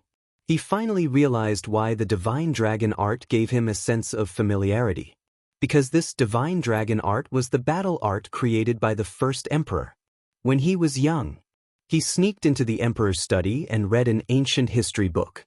In this ancient history book, there was some information about the first emperor. Although there wasn't much information recorded, there was one thing that was clearly written. Back then, when the first emperor conquered the world, in addition to his own strength, he also controlled a super terrifying battle art. This battle art was the Divine Dragon Art. According to the records, the power of this Divine Dragon Art had already surpassed the limits of a perfect battle art. Back then, many of the tyrants who dominated a region were defeated by this Divine Dragon Art. There were even records that the previous emperor of the Tianyang Empire, Mu Tianyang, was also defeated by the Divine Dragon Art. One could imagine how terrifying this Divine Dragon Art was. But before the first emperor disappeared, he didn't leave behind the cultivation method of the divine dragon art. As time passed, the divine dragon art became an ethereal legend. In the past, when Qin Feiyang read this ancient history, he didn't believe that there really was a divine dragon art, because it was too unbelievable. Beyond the limits of a perfect battle art, wasn't this equivalent to a divine art? How could there be a divine art in this world? But now it was different. After cultivating the 6-word divine art, his understanding of the divine art was deeper than anyone else. Perhaps this divine dragon art was really a supreme divine art. Qin Feiyang suppressed his excitement, closed his eyes as if there was no one else around, and carefully read the cultivation method of the divine dragon art. What is he doing now? Seeing this, everyone was suspicious. Don't need to comprehend? However, in less than 5 breaths, Qin Feiyang opened his eyes, and there was a hint of surprise between his eyebrows. This divine dragon art was very profound, but at this moment in his mind, it was very clear and clear. Every single cultivation method was clearly displayed, including the true meaning and profound meaning of the divine dragon art. There was no need for him to comprehend it all, he could easily grasp it. However, Qin Feiyang was clear in his heart. This was not because he was talented, but because he had obtained the inheritance of the first emperor. And it was a complete inheritance. But at the same time, he was very puzzled. He had opened the purple gold dragon soul for so long, but why did he only get this inheritance now? He raised his arm and opened his palm. A wisp of purple gold divine light emerged from his palm. That purple gold divine light was very small, about the size of a strand of hair, but it exuded a mighty dragon might, as if a real dragon had appeared. The emperor and the others below looked at the wisp of purple gold divine light, their eyes full of surprise. The masked old man's performance was particularly special. He stared firmly at the purple gold divine light, and there seemed to be a trace of disbelief in his old eyes. But there was also a hint of nervousness, anticipation, and even a hint of joy, which seemed extremely complicated. However, Qin Feiyang did not notice all of this. He also stared at the purple gold divine light, his heart full of doubts. A moment later, with a slight thought in his mind, more purple gold divine light emerged from his palm. A purple gold square seal quickly condensed. The square seal, which was as big as an adult's fist, floated in front of Qin Feiyang, emitting a dazzling radiance that illuminated the sky. At the bottom of the square seal was a vivid and lifelike purple gold divine dragon. Chapter 929. Seeing the square seal, the masked old man's eyes trembled slightly. He quickly rushed up to the sky and landed beside Qin Feiyang. Qin Feiyang looked at him suspiciously. Don't talk. The masked old man secretly transmitted his voice while carefully looking at the square seal. At the same time, the emperor and others below also stared at the square seal in shock. It's really the divine dragon seal. The masked old man looked at the square seal for a moment, then looked at the bottom of the square seal. When he saw the purple gold dragon imprinted at the bottom of the square seal, his eyes were filled with shock. Qin Feiyang was stunned. He looked at the masked old man in shock and asked, "How did you know?" The divine dragon technique had a total of 4 moves. And this square seal was the first move, the divine dragon seal. Not only do I know that this is the divine dragon seal, but I also know that you have mastered the divine dragon technique. I also know that the blood in your body has changed. The masked old man laughed hoarsely. At the same time, he waved his hand and a wave of divine power swept out and flew toward Qin Feiyang's wrist. Before Qin Feiyang could react, he felt a pain coming from his wrist. When he looked down, there was a wound on his wrist. Wisps of purple gold blood slowly flowed out of the wound. Looking at the purple gold blood, Qin Feiyang's expression revealed a hint of bewilderment. When he looked inside his body, he didn't feel any aura from the blood. But now, when the purple gold blood flowed out of his body, it emitted a strong dragon aura, just like the blood of a dragon. What? Purple gold blood? The emperor and others also saw the purple gold blood, and their faces were full of disbelief. The masked old man looked at the purple gold blood with burning eyes and transmitted his voice. Do you know what blood this is? This is purple gold dragon blood. Dragon blood. Qin Feiyang's eyes trembled. That's right. Now the blood flowing in your body is dragon blood, and it's pure dragon blood. The masked old man nodded. Why is that? Qin Feiyang asked instinctively. His face was full of disbelief. Because you received the inheritance of the Qin Emperor. You know what? The blood in the Qin Emperor's body is also purple gold dragon blood. Furthermore, only those who possess the purple gold dragon blood can cultivate the divine dragon technique. As far as this old man knows, in this world, only you and the Qin Emperor possess the purple gold dragon's blood. The masked old man said. This, Qin Feiyang was dumbfounded. Shocked, aren't you? The masked old man asked with a smile. Yes. Qin Feiyang nodded. Then can you tell me where you obtained the inheritance of the Qin Emperor? The masked old man thought to himself. Human. Qin Feiyang was about to blurt out the words, mermaid clan, but he suddenly became vigilant. The masked old man smiled and said, actually, even if you don't tell me, this old man knows. You know? Qin Feiyang looked at him suspiciously. The masked old man smiled faintly and said, the mermaid clan's holy land, right? What? Qin Feiyang's body trembled violently, and his eyes were full of horror. He actually knew. Everyone thought that the Qin Emperor didn't leave the cultivation method of the divine dragon technique. But in fact, he did leave it. It's just that he left the inheritance of the divine dragon technique in the statue of the mermaid clan, waiting for a lucky descendant to inherit it. Coincidentally, you went to the mermaid clan and obtained this complete inheritance. Perhaps, it's not a coincidence that you can obtain this inheritance. It's the result that the Qin Emperor had long expected. The masked old man sighed, and there was an inexplicable emotion in his tone. Expected result? You mean, the first emperor had expected that I would go to the mermaid clan 10,000 years ago? Qin Feiyang frowned. That's right. The masked old man nodded. Qin Feiyang didn't believe it. He knew that the first emperor was very strong. But to predict the future, this was simply a fantasy. One had to know. At that time, he wasn't even born. The masked old man glanced at Qin Feiyang, shook his head, and said with a smile, this old man can only tell you that the strength of the Qin Emperor is not something you can imagine. Then tell me, I have activated the purple gold dragon soul for so long, why did I only get the inheritance of the divine dragon technique today? Qin Feiyang said. This old man has already said before that to cultivate the divine dragon technique, you must have the purple gold dragon blood. In the past, although you were also a descendant of the Qin Emperor, you didn't really inherit the bloodline power of the Qin Emperor. To put it bluntly, in the past, you were not qualified to inherit this inheritance. The masked old man said. Qin Feiyang suddenly understood. The purple gold dragon blood was a necessary factor to cultivate the divine dragon technique. Without the purple gold dragon blood, it was naturally impossible.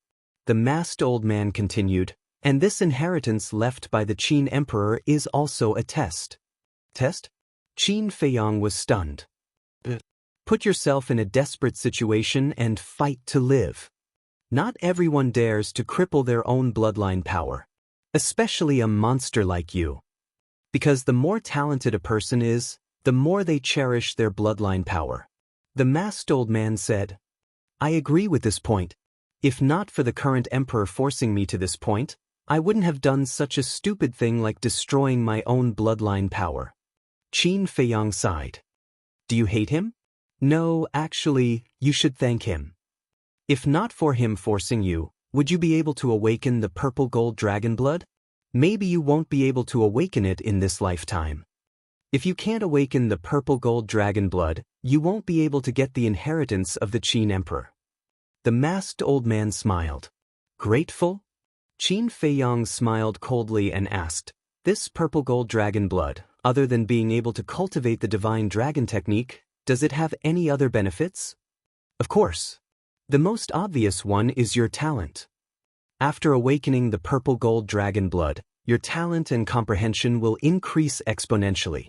Your cultivation speed will at least be twice as fast as your current foundation. As for the other benefits, it's not convenient for me to say too much. I'll leave it to you to slowly discover. The masked old man said. Qin Feiyang was extremely excited.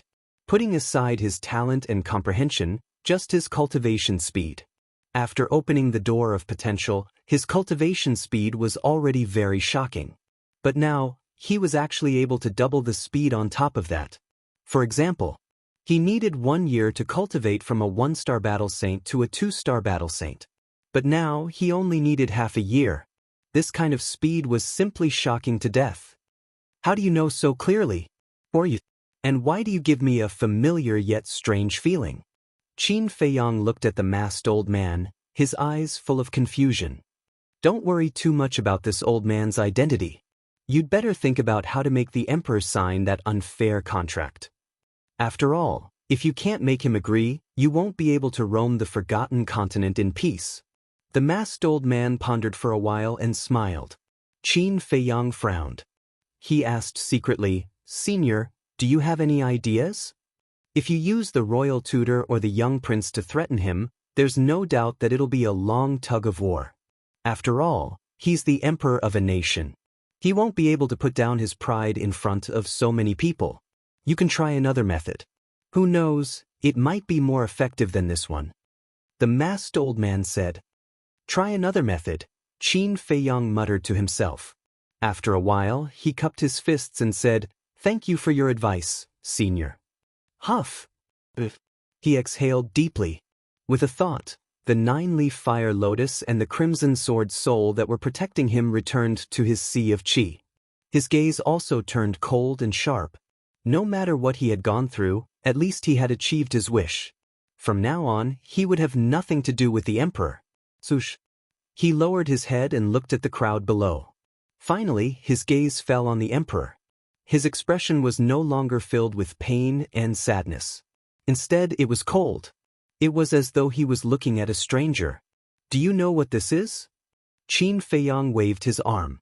The divine dragon seal hovering before him immediately expanded in the wind. Streams of terrifying aura surged out crazily, covering the sky and covering the earth as they rushed in all directions. Rumble. Finally, the divine dragon seal grew to several thousand feet in size. It was like a towering mountain. With the deafening sound of wind and thunder, it pressed down on the emperor.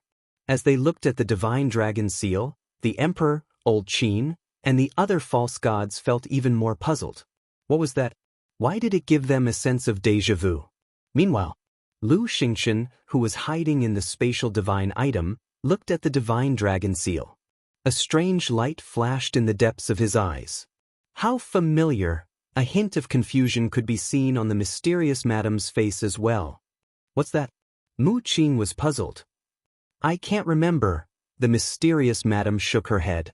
It's the first form of the divine dragon technique, the divine dragon seal.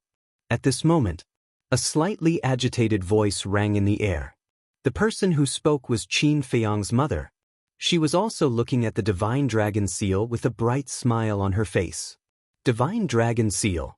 However, when the emperor, old Qin, and the other false gods heard these 3 words, it was like a bolt from the blue. Their bodies and minds trembled. Their faces and eyes were filled with disbelief. Because of the white-clothed woman's reminder, they all remembered. They also finally knew what the purple-gold blood that flowed out of Qin Feiyang's body was. Mu Qing looked at the expressions of the emperor and the others. She turned to the white-clothed woman and asked, Auntie, what is the divine dragon technique? The divine dragon technique is a battle technique created by the Qin emperor. Back then, he was able to suppress all the heroes mainly because of this divine dragon technique. And this divine dragon technique has already surpassed the boundary of a perfect battle technique. This time, it was the mysterious madam who spoke. There was a deep fear and shock in her eyes. It seemed that she was quite familiar with the Qin emperor. Surpassed the boundary of a perfect battle technique? Mu Qing's eyes widened in anger. Wasn't this the legendary divine technique? In other words, this bastard, after destroying his bloodline power, not only did his previous talent not disappear, but he also obtained a great fortune? Not only did his talent not disappear, it is even more terrifying than before. I can even predict that another Qin emperor is about to rise. Chapter 930. The divine dragon seal descended from the sky, and the dragon aura surged, shocking everyone present. The emperor's expression was quite ferocious at this moment. He suddenly rushed into the sky and shattered the divine dragon seal with a punch. This aura is exactly the same as the legendary divine dragon seal. His face was slightly dazed, and then he rushed into the sky and stood opposite Qin Feiyang. Quickly tell me, where did you get the inheritance of your ancestor? He looked a little exasperated at this moment. What's wrong? Are you feeling unbalanced? That's true. To think that you, the emperor of the great Qin Empire, didn't get the divine dragon technique, and now that I got it, you must feel bad. The corner of Qin Feiyang's mouth lifted, and he looked at him mockingly. The emperor's face was gloomy. Although you are the emperor, you don't have the purple gold dragon soul, purple gold dragon blood, or divine dragon technique. To be honest, I really feel sorry for you. Qin Feiyang shook his head. Enough. The emperor shouted angrily. Did I say anything wrong? Having the purple gold dragon soul, purple gold dragon blood, and divine dragon technique is the most orthodox descendant of the Qin emperor. Qin Feiyang sneered. The emperor's eyes turned cold, and he said in a deep voice, So, you plan to kill your father and usurp the throne? Qin Feiyang suddenly raised his head and laughed unscrupulously. Father? Wasn't this word a little too funny? Let me tell you, I have no interest in this bullshit emperor's position. I only care about my mother and my friends. Tell me, what do I have to do to make you promise not to hurt them? Qin Feiyang said. As long as you tell me where the inheritance came from, not only will I promise you not to hurt them in the future, but I will also make you the crown prince. The emperor said. Your Majesty, please reconsider. Qin Feiyang is now in a state of qi deviation, we can't let him come back. The current empress's face changed, and she hurriedly persuaded. If Qin Feiyang was made the crown prince, then what about the little prince? She would never allow such a thing to happen. Celestial Empress is right. The current Qin Feiyang is already blinded by hatred. If he is crowned as the crown prince, not only will the little prince suffer in the future, I'm afraid that even the other princesses will be harmed by him. Zhuge Mingyang knelt in the void and said respectfully to the emperor. Qin Feiyang lowered his head and looked at Zhuge Mingyang. What does it have to do with this person that the emperor conferred him the title of crown prince? Zhuge Mingyang was once the #1 monstrous genius in the imperial capital, and he was also the only son of Zhuge Wuhou. The emperor valued him greatly. But at the end of the day, he was just a subject. What right did he have to jump out and dissuade the emperor? Not to mention, even old Qin and the other semi-divinities had yet to express their opinions, so why would he rush out in such a hurry? In the meantime, the masked old man sized up Zhuge Mingyang with a thoughtful look in his eyes. Shut up, all of you. But in the face of the current celestial empress and Zhuge Mingyang's advice, the emperor's face showed extreme impatience. Right now, he only wanted to know where the inheritance of the divine dragon technique came from. Suddenly, Mu Qing's eyes flashed as he looked at Qin Feiyang and smiled. Brother Qin, I have a suggestion. Speak. Qin Feiyang said. Mu Qing said, let Zhuge Mingyang have a life and death battle with you. If you lose, tell him where the inheritance came from. Zhuge Mingyang's pupils shrank. Qin Feiyang's eyes lit up as he nodded and said, good idea. Of course, he knew Mu Qing's inner thoughts. He wanted to use his hands to get rid of Zhuge Mingyang and avenge Mu Shui. But even if he was used by Mu Qing now, he didn't care. Because he also wanted to get rid of Zhuge Mingyang. He always felt that if this Zhuge Mingyang didn't die, he would pose a great threat to him sooner or later. So, it was better to take this opportunity to get rid of future troubles forever. How about this suggestion? If I lose, I'll tell you everything you want to know. But if I win, I want you to personally draw up a contract and announce it to the world. Qin Feiyang looked at the emperor and said. The emperor turned his head to look at Zhuge Mingyang, his expression uncertain. He was very clear about Zhuge Mingyang's strength. In the entire great Qin Empire, Almost no one in the younger generation was his opponent. But he knew Qin Feiyang's strength better. A few years ago, he suppressed his realm and fought with Qin Feiyang, but in the end, he was defeated by Qin Feiyang. This proved that with Qin Feiyang's ability, it was sufficient for him to reign supreme in the same realm. If Qin Feiyang's cultivation was weaker than Zhuge Mingyang's, he wouldn't hesitate. But now, Qin Feiyang was also a one-star battle saint and had mastered the ancestors' divine dragon art. And he also had the six-word divine art. If the two of them fought, he didn't have much confidence in Zhuge Mingyang. I really didn't expect that there would be a time when you don't dare to nod. Qin Feiyang shook his head.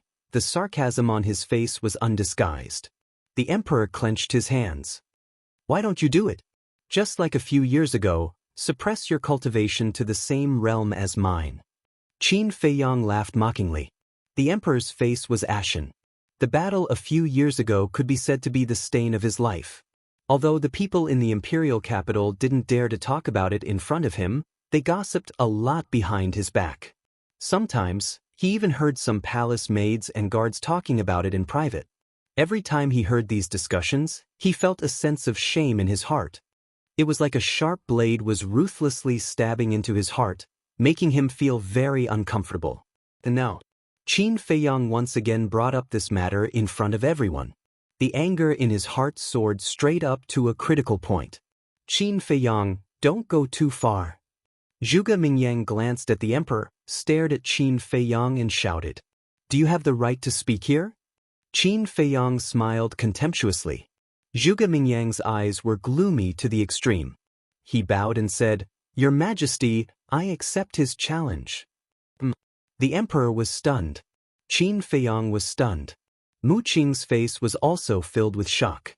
After fighting with Qin Feiyang for so many years, Mu Qing was very clear about Qin Feiyang's strength. In the battle between Zhuge Mingyang and Qin Feiyang, there was no chance of victory at all. He thought that Zhuge Mingyang wouldn't have the guts to accept. But he didn't expect that he would accept. Where did he get the courage to fight with Qin Feiyang? "Your Majesty, although I may not be his opponent, I'm willing to defend your dignity with my life." Zhuge Mingyang knelt in the void and said firmly.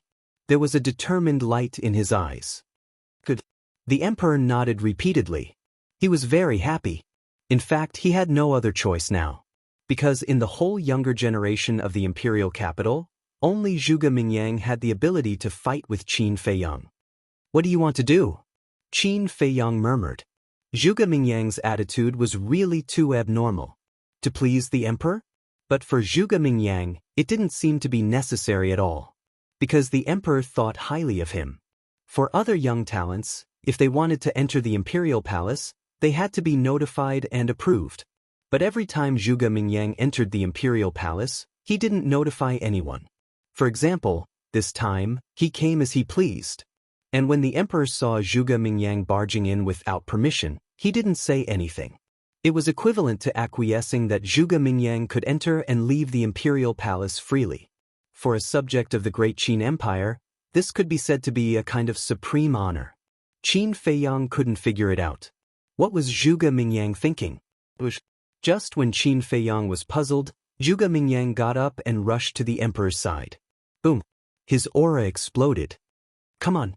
I will prove to the world that I, Zhuge Mingyang, am the #1 evildoer of the imperial capital."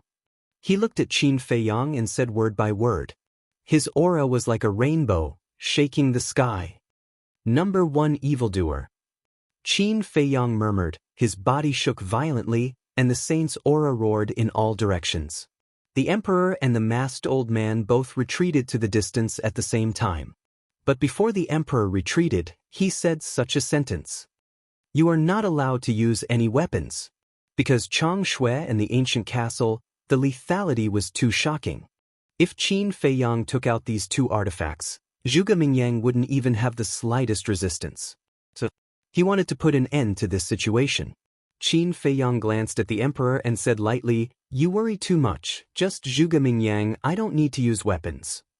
Arrogant. Zhuge Mingyang was furious.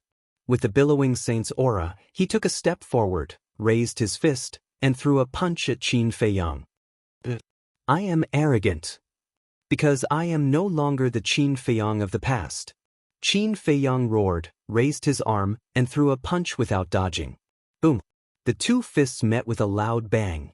A destructive air wave, like a tide, rolled out in all directions with the two of them as the center. At this moment, the void within a few miles twisted crazily, as if it was about to shatter.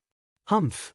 The two of them snorted at the same time, and their bodies retreated uncontrollably. I remember that in the Black Dragon Swamp, you forced us into a desperate situation with your own strength, and almost killed us. But now, is this all you've got? Qin Feiyang stepped into the void, stabilized his body, and then roared and rushed toward Zhuge Mingyang again. I only hate that I didn't kill you back then.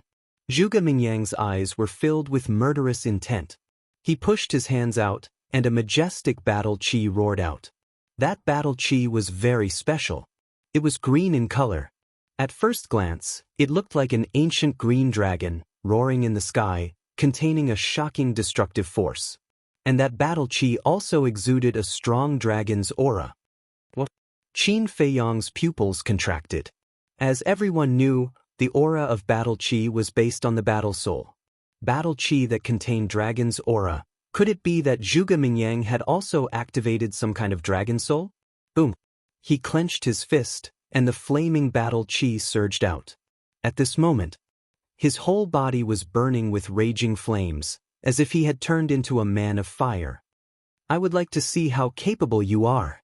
Immediately, Qin Feiyang squinted his eyes, and a sharp light flashed, and he punched toward Zhuge Mingyang's battle chi. Accompanied by a loud bang, the roaring battle chi was dispersed. This dragon's aura, Qin Feiyang's eyes trembled. After activating the purple gold dragon soul and purple gold dragon blood, he was very sensitive to dragon's aura. When he touched Zhuge Mingyang's battle chi, he could clearly feel that the dragon's aura contained in the battle chi was not an ordinary dragon's aura. The dragon's aura was very pure, and it gave people a strong sense of oppression. Chapter 931. Qin Feiyang stabilized himself in the air, looking at Zhuge Mingyang opposite him. He said, I didn't expect you to have also activated the dragon soul. There are still many things you can't imagine. Zhuge Mingyang smiled coldly, the battle chi in his chi sea poured out, covering the sky and rushing towards Qin Feiyang. Is that so? Qin Feiyang's body shook, the flame battle chi emerged, the fire waves rolling, sweeping across the sky. At this moment, he was like a fire god, standing in the flames, his long hair fluttering in the wind. You've already piqued my interest, I hope you won't disappoint me in the end. Qin Feiyang pointed to the sky. The fire waves around his body immediately rushed towards Mu Qing's battle chi. It was like a giant flame python, dozens of feet long, baring its fangs and brandishing its claws, fierce and threatening. Boom! The two battle chi collided, exploding with an earth-shattering sound. At the same time, both of their bodies trembled, and a trace of blood flowed out from the corner of their mouths. Bang, bang, bang! But the two of them did not stop at all, and rushed towards each other again. Immediately, a hand-to-hand battle unfolded in the sky. Neither of them used any battle arts, nor activated their battle souls. Their fists hit the flesh, and it was difficult to tell who was the winner. In terms of strength alone, Zhuge Mingyang is not inferior to Qin Feiyang. To be able to stand shoulder to shoulder with Qin Feiyang, this child is also an amazing person. Lady Mysterious whispered. I don't deny his strength. But now Qin Feiyang is only warming up, the real means are yet to come. Mu Qing stared firmly at Zhuge Mingyang, the murderous intent in his eyes growing stronger. Boom! Gotcha! Whether it was Qin Feiyang or Zhuge Mingyang, their speed was at the extreme. The two of them constantly collided in the sky. Those below the battle sage realm could not catch their figures at all, and could only hear the deafening collision sounds. About 100 breaths passed. The battle between the two had already reached its climax. It was unprecedentedly intense. This was also Qin Feiyang's first time fighting to his heart's content. He felt that the blood in his body was about to boil. Her fighting spirit soared to the heavens. Zhuge Mingyang didn't back down either. Like a god of war, the more he fought, the braver he became. Bang! Another few hundred breaths passed. After a fierce collision, the two of them finally separated. They stood at the top of the clouds and looked at each other. There were wounds of varying degrees on their bodies. However, there was no sign of weakness between their brows, and the aura they exuded was even more powerful. It's been so long, the warm-up should be over. Can we get serious now? Qin Feiyang spoke. His eyes were like lightning, appearing extremely fierce. As you wish. Azure Dragon's secret art, dragons roar to the heavens. Zhuge Mingyang raised his head and roared. Battle chi surged out of his body. Ding! Following a loud dragon roar, an enormous beast appeared in the sky. It was an azure divine dragon. It was a few hundred zhang long, like a mountain ridge, flying above Zhuge Mingyang's head. Tear him apart. Next. Zhuge Mingyang pointed at Qin Feiyang from afar. Murderous intent flickered in his eyes. That mystical dragon immediately turned around and charged towards Qin Feiyang with a monstrous aura. Qin Feiyang's eyes glinted. With his current strength, he could tell at a glance that the so-called Azure Dragon's secret art was a perfect battle art. Furthermore, it had reached the peak of a perfect battle art. In other words, the Azure Dragon's secret art alone was enough to make Zhuge Mingyang the strongest among those of the same cultivation level. But this time, Zhuge Mingyang was unlucky to have encountered him. The fourth style of the Oasis technique, Oasis End. Qin Feiyang raised his arm and pointed his index finger in the air. An invisible force immediately roared out. The fourth style of the Oasis technique could also unleash the destructive power of a perfect battle art. Boom! Following a thunderous explosion, the two battle arts clashed in the air, emitting a blinding light. Heaven and earth lost their color at this moment. Puff! Both of them spat out a mouthful of blood at the same time. Their faces were slightly pale. That's all there is to it. Qin Feiyang smiled faintly. What's the rush? The best part is yet to come. Zhuge Mingyang wiped the blood from the corner of his mouth and placed his hands in front of his chest, quickly forming seals. A destructive aura spread out from his hands like a volcanic eruption. Almost at the next moment, an eye appeared in between his hands. The eye was tightly shut. It was the size of a pebble and emitted waves of dragon aura, just like the eye of a dragon. That destructive aura had originated from that eye. Azure Dragon's secret art, second style, Azure Dragon Eye, destruction. Zhuge Mingyang let out a low roar. His eyes suddenly opened and shot out a bright beam of light. As soon as the light beam appeared, the destructive aura became even more terrifying. Qin Feiyang's pupils contracted. The destructive power contained in the light beam was almost at the critical point of a perfect battle art and a god technique. He also stopped looking down on them. After all, as the former number one monster in the imperial capital, how could he not have some trump cards? If he was careless, he might suffer a great loss. Guiyuan sword technique. Qin Feiyang waved his hand and a red sword aura surged out, rushing into the sky like a waterfall. Clang! In the blink of an eye, 40 flaming sword shadows condensed. Each of them was dozens of feet long and emitted a destructive aura. The number of sword shadows formed by the Guiyuan sword technique was completely dependent on his cultivation level. Battle Monarch, 10. Battle Emperor, 20. Battle Master, 30. Now that he had broken through to the Battle Saint level, he could form 40 sword shadows. 40 sword shadows were equivalent to 40 killing moves. This was not something that an ordinary person could bear. It could even be said that even if one's cultivation level was higher than Qin Feiyang's, they might not be able to bear it. In short, the higher Qin Feiyang's cultivation level, the more terrifying the power of the Guiyuan sword technique. Clang. When the 40 sword shadows appeared, Qin Feiyang controlled a sword shadow and slashed at the light beam. Boom! Crack! Accompanied by a loud sound, the sword shadow was instantly shattered by the light beam. Qin Feiyang's body trembled, and a trace of blood flowed from the corner of his mouth. In his heart, he was also quite surprised. He had also faced many strong enemies. For example, in the 9 Nether Yellow Springs, he fought with the monsters of the 9 prefectures. The methods of these monsters were obvious to everyone, but as long as their cultivation level was not higher than Qin Feiyong's, they would not be able to block the Guiyuan sword technique. However, at this moment, that beam of light seemed to have destroyed one of his sword shadows effortlessly, but its power was not just ordinary frightening. I said, the good show is yet to come. Looking at Qin Feiyong's shocked expression, Zhuge Mingyang's eyes revealed a trace of disdain. Isn't it a bit too early to be complacent? Qin Feiyong sneered, and the sword shadows above his head slashed at the light beam one after another. Clang! The sword shadows kept shattering. Waves of destructive air waves rolled out in all directions like a tide. The void within a radius of dozens of miles was crazily distorted. Even the sky was trembling.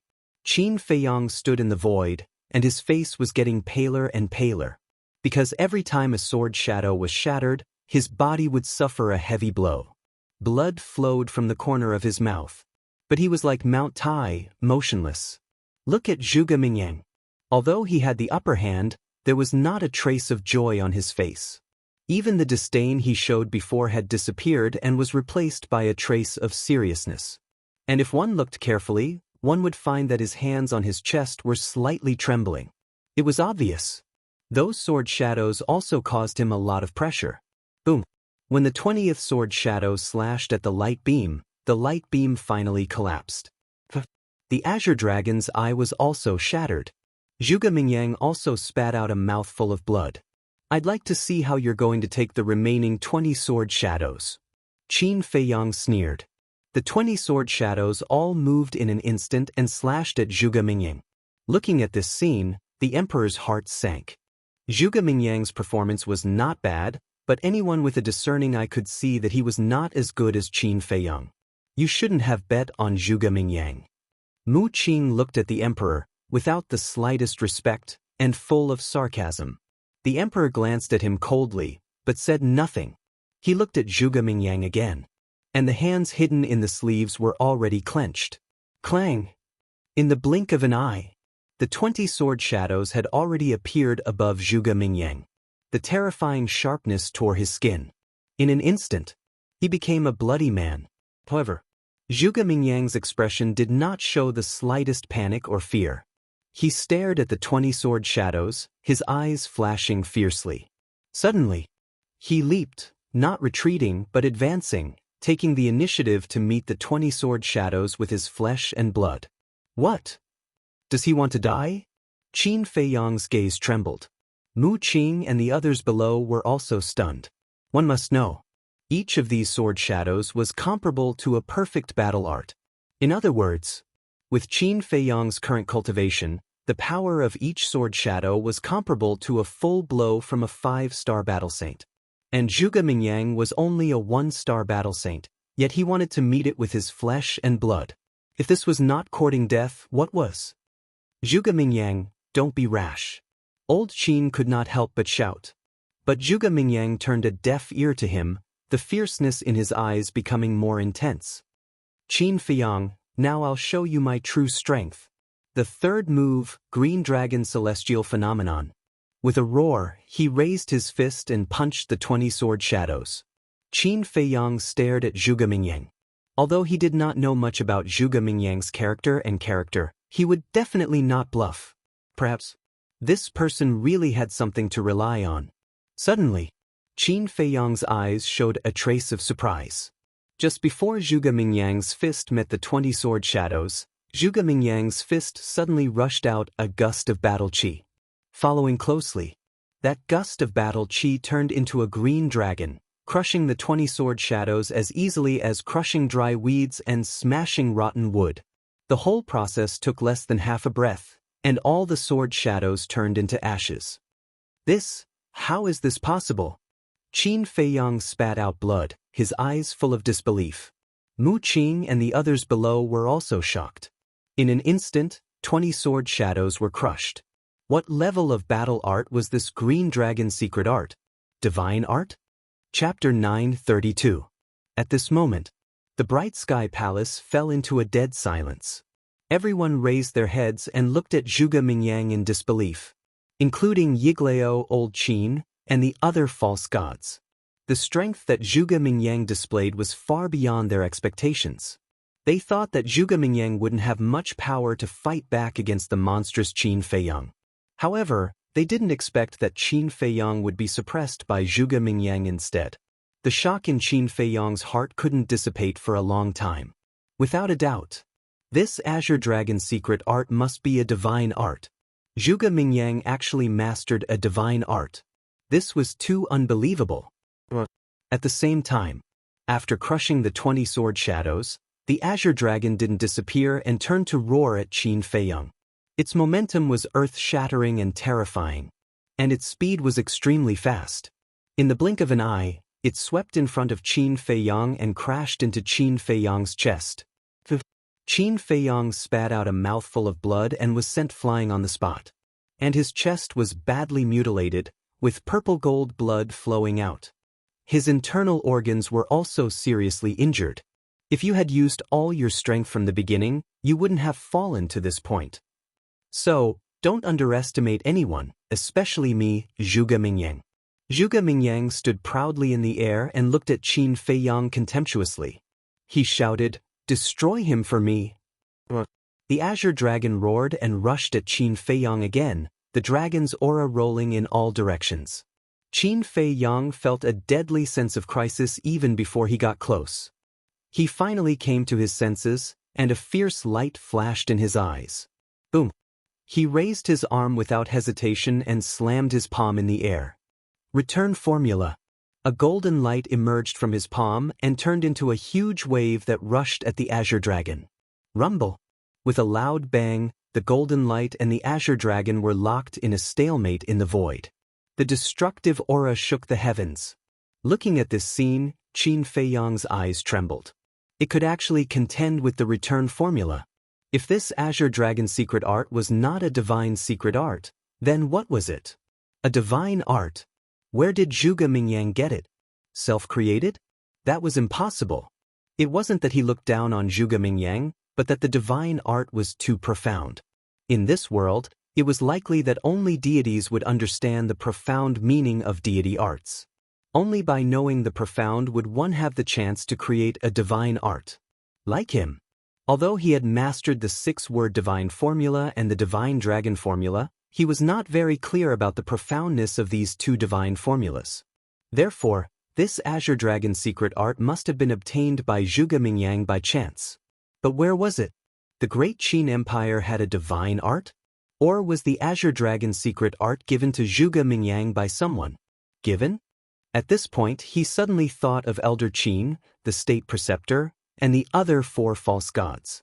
Because these 5 were all false gods, they might really have some divine arts.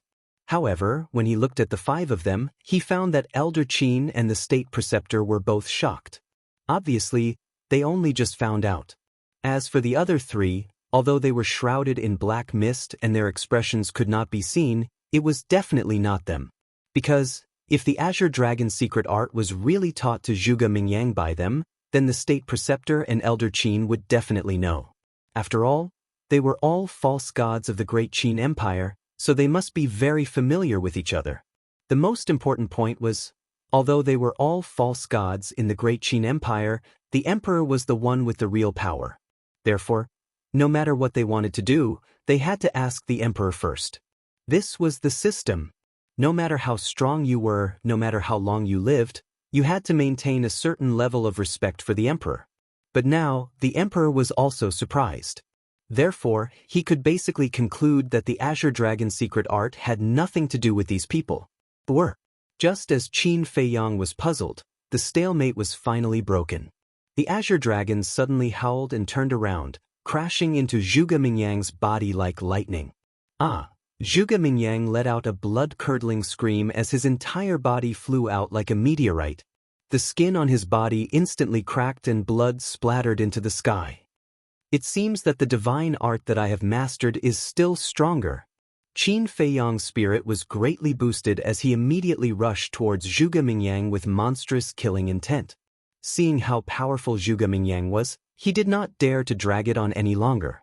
Because he was worried that this person might still have some tricks up his sleeve, so he had to end this battle as soon as possible. And now, Zhuge Mingyang was severely injured by his divine art, which was undoubtedly a good opportunity. You lost just like that? The emperor muttered. Zhuge Mingyang's performance did not disappoint him. After all, his opponent was Qin Feiyong. It was already very good for him to be able to fight like this. But he was not satisfied that he could not get an answer from Qin Feiyong. Shui, the person who killed you will soon get his retribution. You can rest in peace. Mu Qing was also muttering to herself with a trace of relief on her face. All these years, because of Mu Shui's death, he had been living in self-blame and guilt, unable to find peace at all. Although he did not kill Zhuge Mingyang with his own hands, he still had a part of the credit. It could be considered as revenge for this blood feud. Not only the emperor and Mu Qing, but at this moment, everyone present thought that Zhuge Mingyang had reached the end of his road. Your Majesty, Zhuge Mingyang is a talent. We can't let him die in the hands of Qin Feiyong. Let him admit defeat quickly. Yes, if he is trained well, he will definitely do something in the future. In the future, he may even be the only one who can stop Qin Feiyong. Elder Qin and the other fake gods were secretly transmitting voice messages to the emperor, looking extremely anxious. The emperor was in a dilemma. But in the end, he listened to Elder Qin and the others and shouted, Zhuge Mingyang, I order you to admit defeat immediately. Admit defeat? Hearing this, Qin Feiyong raised his eyebrows. Instead of stopping, he used the phantom steps to maximize his speed. No matter what, he had to kill this person today. However, Zhuge Mingyang did not show any signs of admitting defeat at all. His eyes were sharper than before. Boom!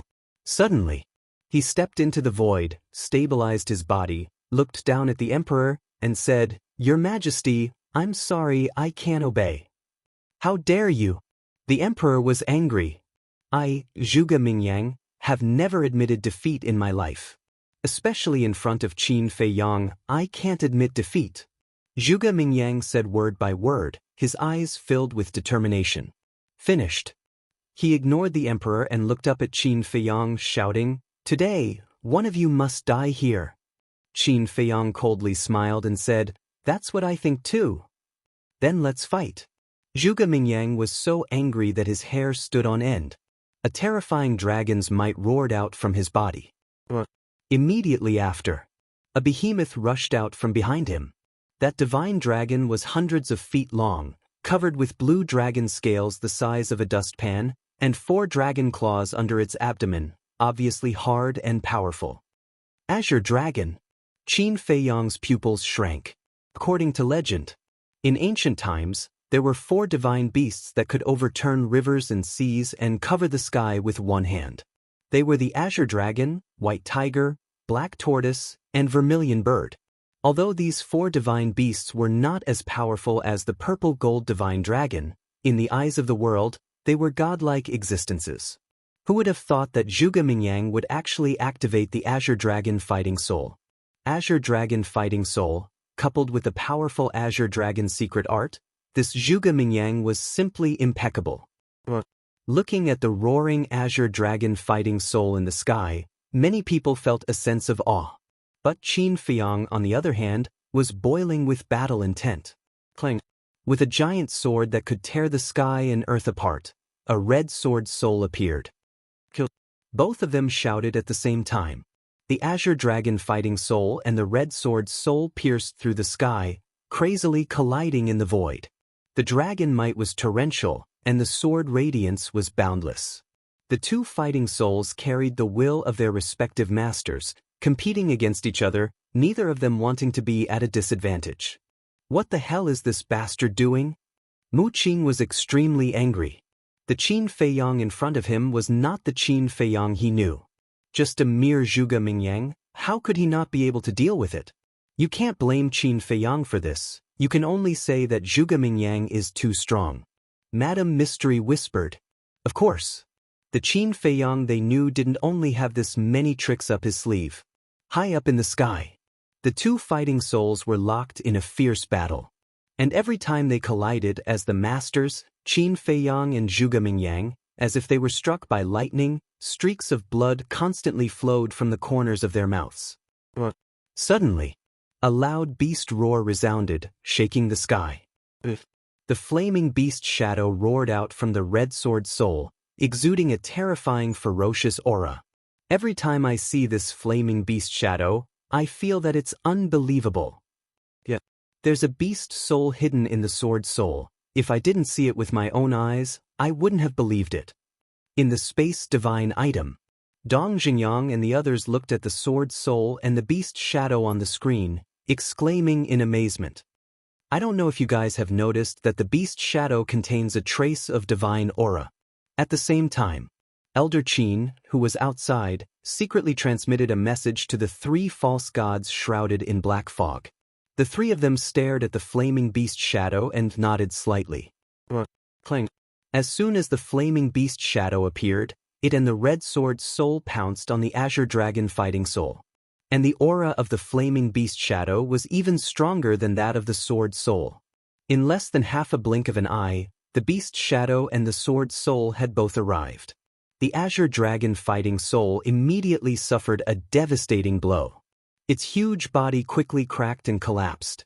It kept wailing, just like Zhuge Mingyang, whose eyes were filled with unwillingness.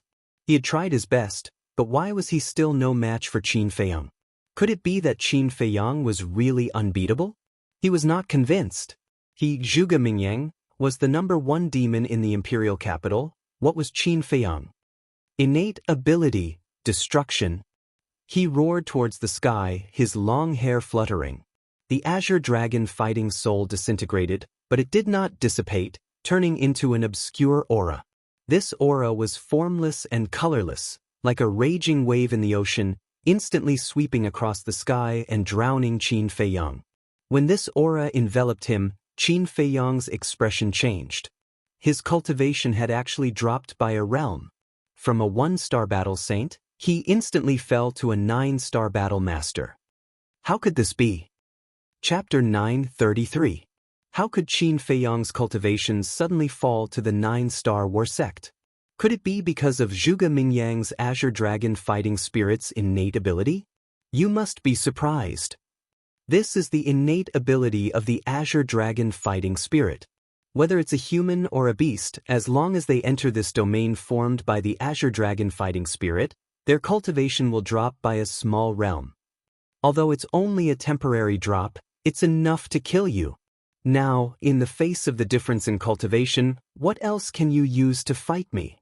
Zhuge Mingyang laughed out loud and rushed forward like lightning. With a single punch, he shattered the scarlet sword spirit. His battle strength was unparalleled. The strength of the war soul was determined by the master's cultivation. The stronger the master's cultivation, the stronger the war soul. Qin Feiyang's cultivation had been weakened by a realm, so the power of the scarlet sword spirit had naturally dropped by a level. After the scarlet sword spirit shattered, the flaming beast shadow also dissipated. However, Zhuge Mingyang did not stop at all and continued to attack Qin Feiyang. He stepped on the perfect battle technique and his speed was as fast as lightning. In the blink of an eye, he landed in front of Qin Feiyang. Without any mercy, he punched towards Qin Feiyang's chest. Qin Feiyang spat out a mouthful of blood and flew out like a meteorite. His chest was also spurting blood. His heart was even more shattered. The intense pain caused his face to contort. I, Zhuge Mingyang, am the true prodigy, Zhuge Mingyang said. And you, Qin Feiyang, are just lucky to be born in a good family. You've been the center of attention since you were young. Compared to me, you're still far from it. Zhuge Mingyang roared and caught up to Qin Feiyang in a few steps. Then he stomped on Qin Feiyang's chest. Boom. Kacha. Qin Feiyang howled in pain and crashed into a palace below. The palace was instantly shattered. He smashed into the ground, causing dust to fly everywhere. The ground cracked, and a huge crater that was dozens of feet wide appeared on the ground. As for his heart, it had already shattered into pieces. Defeated, Mu Qin looked at the scene in disbelief. In his eyes, Qin Feiyang had always been an invincible existence in the same realm. But now, he was defeated by Zhuge Mingyang. Was this a dream? When did Qin Feiyang, who had always been invincible, become so weak and unbearable? Innate ability, destruction. In the face of such a terrifying innate ability, there is no one in the younger generation who can compete with him. Not even Qin Feiyang. The Mu clan's ancestor whispered. His old eyes were filled with disbelief. Mu Qing's all-seeing eye and Qin Feiyang's 3 fighting souls were already powerful enough. However, Zhuge Mingyang's azure dragon fighting soul was even more terrifying than theirs. At this moment, no one dared to look down on Zhuge Mingyang anymore. Even the fake gods had a solemn look on their faces. Although this innate ability could only weaken one's realm, it was enough to kill anyone. The scene fell into a dead silence once again. Huff! Zhuge Mingyang let out a long breath. His body slowly sank and landed on top of the huge crater. Then, he waved his hand and a gust of wind whistled in this place. The dust that filled the sky was quickly blown away. Qin Feiyang was seen lying at the bottom of the huge crater. He was barely breathing and dripping with blood. His entire chest was deeply sunken, and his flesh was badly mutilated. Did you see that? This is my strength. No matter how you struggle, you can't escape the fate of death. And from this moment onwards, the title of the #1 monster in the Great Qin Empire no longer belongs to you. Zhuge Mingyang said. His expression was full of arrogance and contempt. The title of the #1 monster? Hee, Qin Feiyang muttered to himself and suddenly laughed. There was a touch of ridicule on his blood-stained face. Seeing that Qin Feiyang could still laugh, Zhuge Mingyang's eyebrows twitched. But then he shook his head, smiled, and said, "No matter if it was in the past or now, you are only a stepping stone under my feet. And now, your mission has been completed. You can leave this world." Stepping stone. Qin Feiyang looked at the sky, and a touch of ferocity gradually appeared in his eyes. In this world, there was actually someone who dared to use him, Qin Feiyang, as a stepping stone? Don't take yourself too seriously. In fact, in the eyes of others, you are nothing. No, I shouldn't say that. After all, you have the bloodline power of His Majesty. However, you are just an insignificant, pitiful worm. No one loves you, no one protects you, and no one cares about you. Zhuge Mingyang smiled disdainfully, raised his arm, and the battle chi surged on his fingertips. Wait. But at this time, the emperor opened his mouth and coldly shouted, looking at Qin Feiyang, "Now that you have lost, you can tell me." Defeated? Qin Feiyang slowly got up, grinned at the emperor, and said, "Are you sure I have lost?" The emperor frowned and said in a deep voice, "Don't fight like a cornered beast." Qin Feiyang looked up to the sky and laughed wildly. At this time, they used the words cornered beast to describe him. Weren't these people too naive? The purple gold dragon blood in his body burned. On the surface of his body, there were wisps of purple gold flames rising. The broken heart and the injuries all over his body were healing at a speed visible to the naked eye.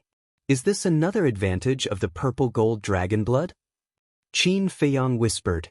The purple gold dragon blood flowing in his body was like a spring of life, providing an endless stream of vitality. Moreover, although the power of his bloodline was crippled, the merged fire of life was still there. Now, even if he did not open the battle character secret, he could still have a true immortal body. "You don't have the ability to kill me," Qin Feiyang shouted angrily, and his aura surged wildly.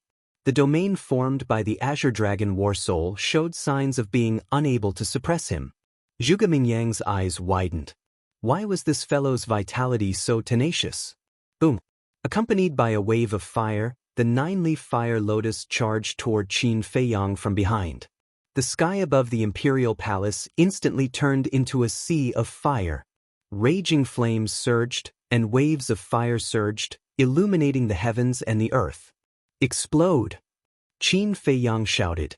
The 9 fire lotus leaves fell off in an instant and shot toward Zhuge Mingyang. "It's useless." Zhuge Mingyang shook his head, looking extremely arrogant. He pressed his hand down in the air, and the Azure Dragon War Chi turned into a waterfall that fell from the sky and collided with the 9 fire lotus leaves. The 9 fire lotus leaves exploded at the same time. Boom! Crack!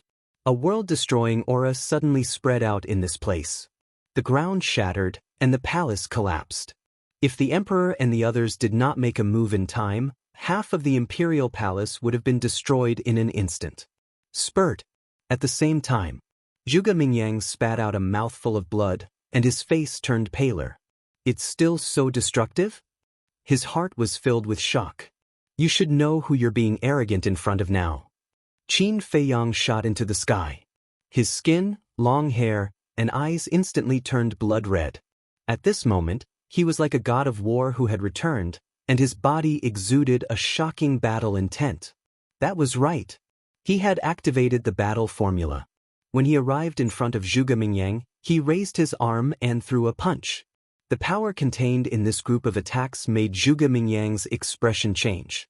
However, the domain formed by the Azure Dragon War Soul was still there, and Qin Feiyang's cultivation base was indeed at the 9-star battle sect. So, facing the difference of a realm and being sensed by the War Master and the War Saint, he had full confidence that even if he fought with his bare hands, he would still be able to suppress Na Feiyang. He abruptly raised his arm and punched out. Bang bang bang. Rumble. The two fists collided crazily. Invisible waves of air surged out in all directions with an earth-shattering force. The close-quarters combat this time was many times more intense than the warm-up at the beginning. Both of them had used all their strength, and their bodies were dripping with blood. But in comparison, Qin Feiyang's injuries were even more severe. His entire arm had already been lacerated, and his flesh and blood were flying everywhere. However, the more he fought, the braver he became, and the more powerful he became. The domain formed by the Azure Dragon War Soul was about to collapse. Zhuge Mingyang became more and more alarmed. This person's fighting spirit and tenacity were simply unprecedented. It gave him the feeling of a fighting machine that didn't know pain or exhaustion. Even if I only have the cultivation of a 9-star battle sect, it's more than enough to deal with you. Dozens of breaths passed. Qin Feiyang raised his head and roared. Red sword chi, flaming battle chi, and purple gold dragon chi poured out. Clang. A light sword appeared out of nowhere. This was a light sword condensed from 3 types of battle chi. It was more than 1,000 feet long, and its sharpness tore through the clouds, piercing through the 9 heavens. Break for me! Qin Feiyang waved his hand, and the light sword slashed down from the sky. At this moment, the void seemed to be split into 2 halves. The domain formed by the Azure Dragon War Soul had finally reached its limit and collapsed in an instant. Qin Feiyang's cultivation also instantly recovered to that of a 1-star battle saint. I won't lose. I can't lose here either. Qin Feiyang, I will definitely destroy you. The domain was forcibly disintegrated, and Zhuge Mingyang also suffered a fatal injury. But his appearance was getting crazier. He rushed towards the light sword and punched the light sword. The 3rd style of the Azure Dragon's secret art, the Azure Dragon Celestial Phenomenon, reappeared. Clang. Against the deity art, the light sword was shattered on the spot.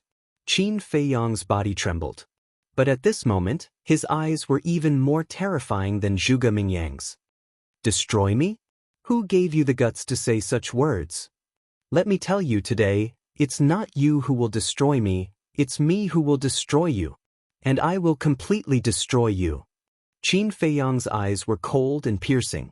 Following a deafening dragon roar, the purple gold dragon's soul roared out. Qin Feiyang jumped up and landed on the purple gold dragon's body. He was like a king, looking down at Zhuge Mingyang from above. Innate superpower, Emperor Divine Prison. He spat out these few words coldly. Rumble. Immediately, a mighty aura rushed out from the purple gold dragon's soul like a volcanic eruption, instantly covering dozens of miles of the void. Inside it, there was an extremely powerful dragon and emperor's might.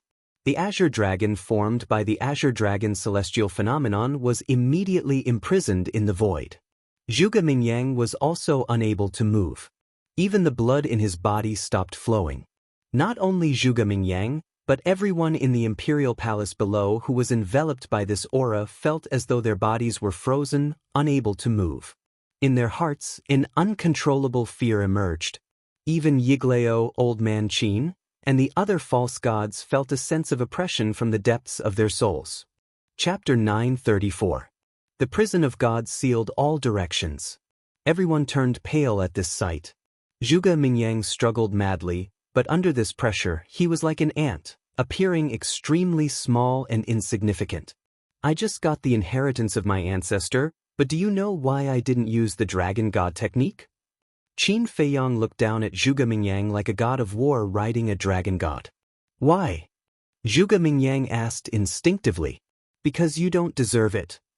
Qin Feiyang said coldly. Don't deserve it. Zhuge Mingyang's heart trembled. The words, don't deserve it, almost made his state of mind collapse. The dragon god technique was a divine technique created by the first emperor. He once defeated the previous emperor Mu Tianyang with the dragon god technique. It was easy to imagine how destructive it was. If Qin Feiyang had used the dragon god technique, he would have been defeated long ago. But Qin Feiyang didn't use it. He originally thought that Qin Feiyang might not have fully mastered it. After all, it was a divine technique. How could he use it freely in such a short time? But he never thought that Qin Feiyang deliberately didn't use the dragon god technique. In other words, from the beginning to the end, Qin Feiyang didn't take him seriously. I've said it before. Today, I will completely destroy you. Now kneel down, Qin Feiyang shouted. The pressure of the emperor prison instantly soared to another level. Zhuge Mingyang's body trembled. His legs immediately went out of his control and knelt down in the void. I can't kneel. In this world, except for my family and His Majesty, no one has the right to make me kneel. Zhuge Mingyang roared in his heart. For someone like Zhuge Mingyang who had a strong sense of self-esteem, kneeling to someone was more painful than killing him. Especially when the person he had to kneel to was Qin Feiyang. If he knelt down now, he would live in this shadow for the rest of his life. At that time, even if he didn't die, he would lose his faith and confidence and continue to be muddle-headed. And Qin Feiyang did this because he wanted to completely crush Zhuge Mingyang mentally and spiritually so that he would never be able to make a comeback. Kneel. Qin Feiyang enunciated every word, and the pressure he exuded grew stronger and stronger. In your dreams, Zhuge Mingyang roared hysterically. He struggled with all his might. However, no matter what he did, it was to no avail. Knees, slowly bend down. His face was filled with despair. Your Majesty, quickly stop Qin Feiyang. We can't let Zhuge Mingyang kneel here. That's right. Zhuge Mingyang is an arrogant person. If he is forced to kneel, I'm afraid he will never be able to stand up again. Zhuge Mingyang is extremely talented, and he is even more loyal to Your Majesty. You must protect him, Your Majesty. Seeing this, Old Qin and the other false gods, including the current empress, hurriedly looked at the emperor and advised him anxiously. The emperor looked at Qin Feiyang and Zhuge Mingyang, his eyes extremely gloomy. Unexpectedly, in the end, Zhuge Mingyang was still defeated by Qin Feiyang. Fine. He sighed deeply, looked at Qin Feiyang and said, we admit defeat. But at the same time, Zhuge Mingyang also reached his limit. His legs bent and he directly knelt in the void. Oh no! Old Qin and the other false gods' eyes trembled as they looked at Zhuge Mingyang with worry. The moment Zhuge Mingyang knelt down, he seemed to have lost his soul and gave up resisting. I knelt down to Qin Feiyang. Why is it like this? Qin Feiyang's cultivation was destroyed when he was 10 years old and he was expelled from the imperial capital. He was wandering outside with no one to rely on, and I have always lived in the imperial capital with endless cultivation resources, but why am I still inferior to him? Why is God so cruel to me? Since there is a jade, why is there a bright jade? Since there is a Zhuge Mingyang, why is there a Qin Feiyang? He knelt in the void and muttered to himself. His whole person looked extremely lonely. Her originally bright eyes were now empty and lifeless. High in the sky. Since his goal had been achieved, Qin Feiyang also put away the purple gold dragon soul. In fact, in the beginning he didn't have any malice towards Zhuge Mingyang. On the contrary, he admired this person. Because Zhuge Mingyang was indeed a character. But he didn't expect that because of the death of the first prince, Zhuge Mingyang repeatedly targeted him. He even tried to kill him several times. He was not a saint. It was impossible for him to not fight back. And as for the current result, although he was not very satisfied, he could reluctantly accept it. Originally, he planned to directly kill Zhuge Mingyang after defeating him. But now that the emperor had admitted defeat, he naturally couldn't kill him. However, now that Zhuge Mingyang's state of mind had collapsed, no matter how good his talent was, it would be difficult for him to become a great person. In the future, he would not be a threat to him. Phew. After letting out a long breath, Qin Feiyang lowered his head and looked at the emperor, a cold light flashing in his eyes.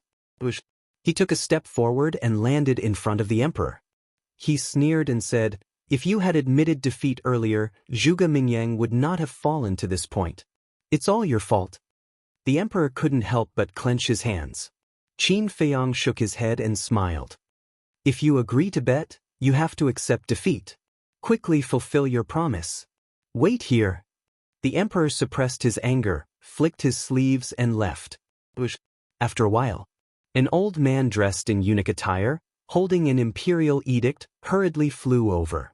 Qin Feiyang had seen this eunuch before.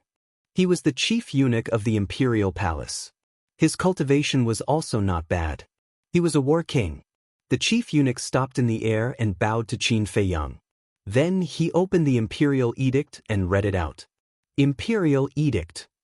In the next 10 years, no one is allowed to harm Qin Feiyang's mother, as well as anyone related to Qin Feiyang. Those who violate this will be executed for the crime of rebellion. After reading it out, the chief eunuch closed the imperial edict and handed it to Qin Feiyang. Qin Feiyang grabbed the imperial edict and looked at the contents. He couldn't help but frown. "Is your highness satisfied?" The chief eunuch asked cautiously. "Look at me. Do I look satisfied?" Qin Feiyang said in a deep voice. The contents of this imperial edict were indeed the same as what the chief eunuch had read out. But why was it only 10 years? For an ordinary person, 10 years was 1/6 or 1/7 of their life. It was very long. But for a martial artist, 10 years passed in the blink of an eye. He had worked so hard for so long and sacrificed so much, but he only got 10 years? The chief eunuch hesitated for a while and said, "Should I ask His Majesty again?" "No need." Qin Feiyang shook his head, because he knew that the emperor would not change his mind. 10 years, although 10 years was not long, it might be enough for him. He waved his hand and put away the imperial edict. Then he landed in front of the white-clothed woman. "Your Highness, His Majesty also said that you should leave the great Qin Empire immediately," the chief eunuch hurriedly said. Scram. Qin Feiyang clenched his fists and looked up at the chief eunuch. His eyes flashed with a shocking cold light. The chief eunuch shrunk his neck and hurriedly turned to flee. "You want to drive me away now? You really can't wait." Qin Feiyang smiled coldly. He retracted his gaze and looked at his mother. His gaze also softened. "Son, I'm really proud of you."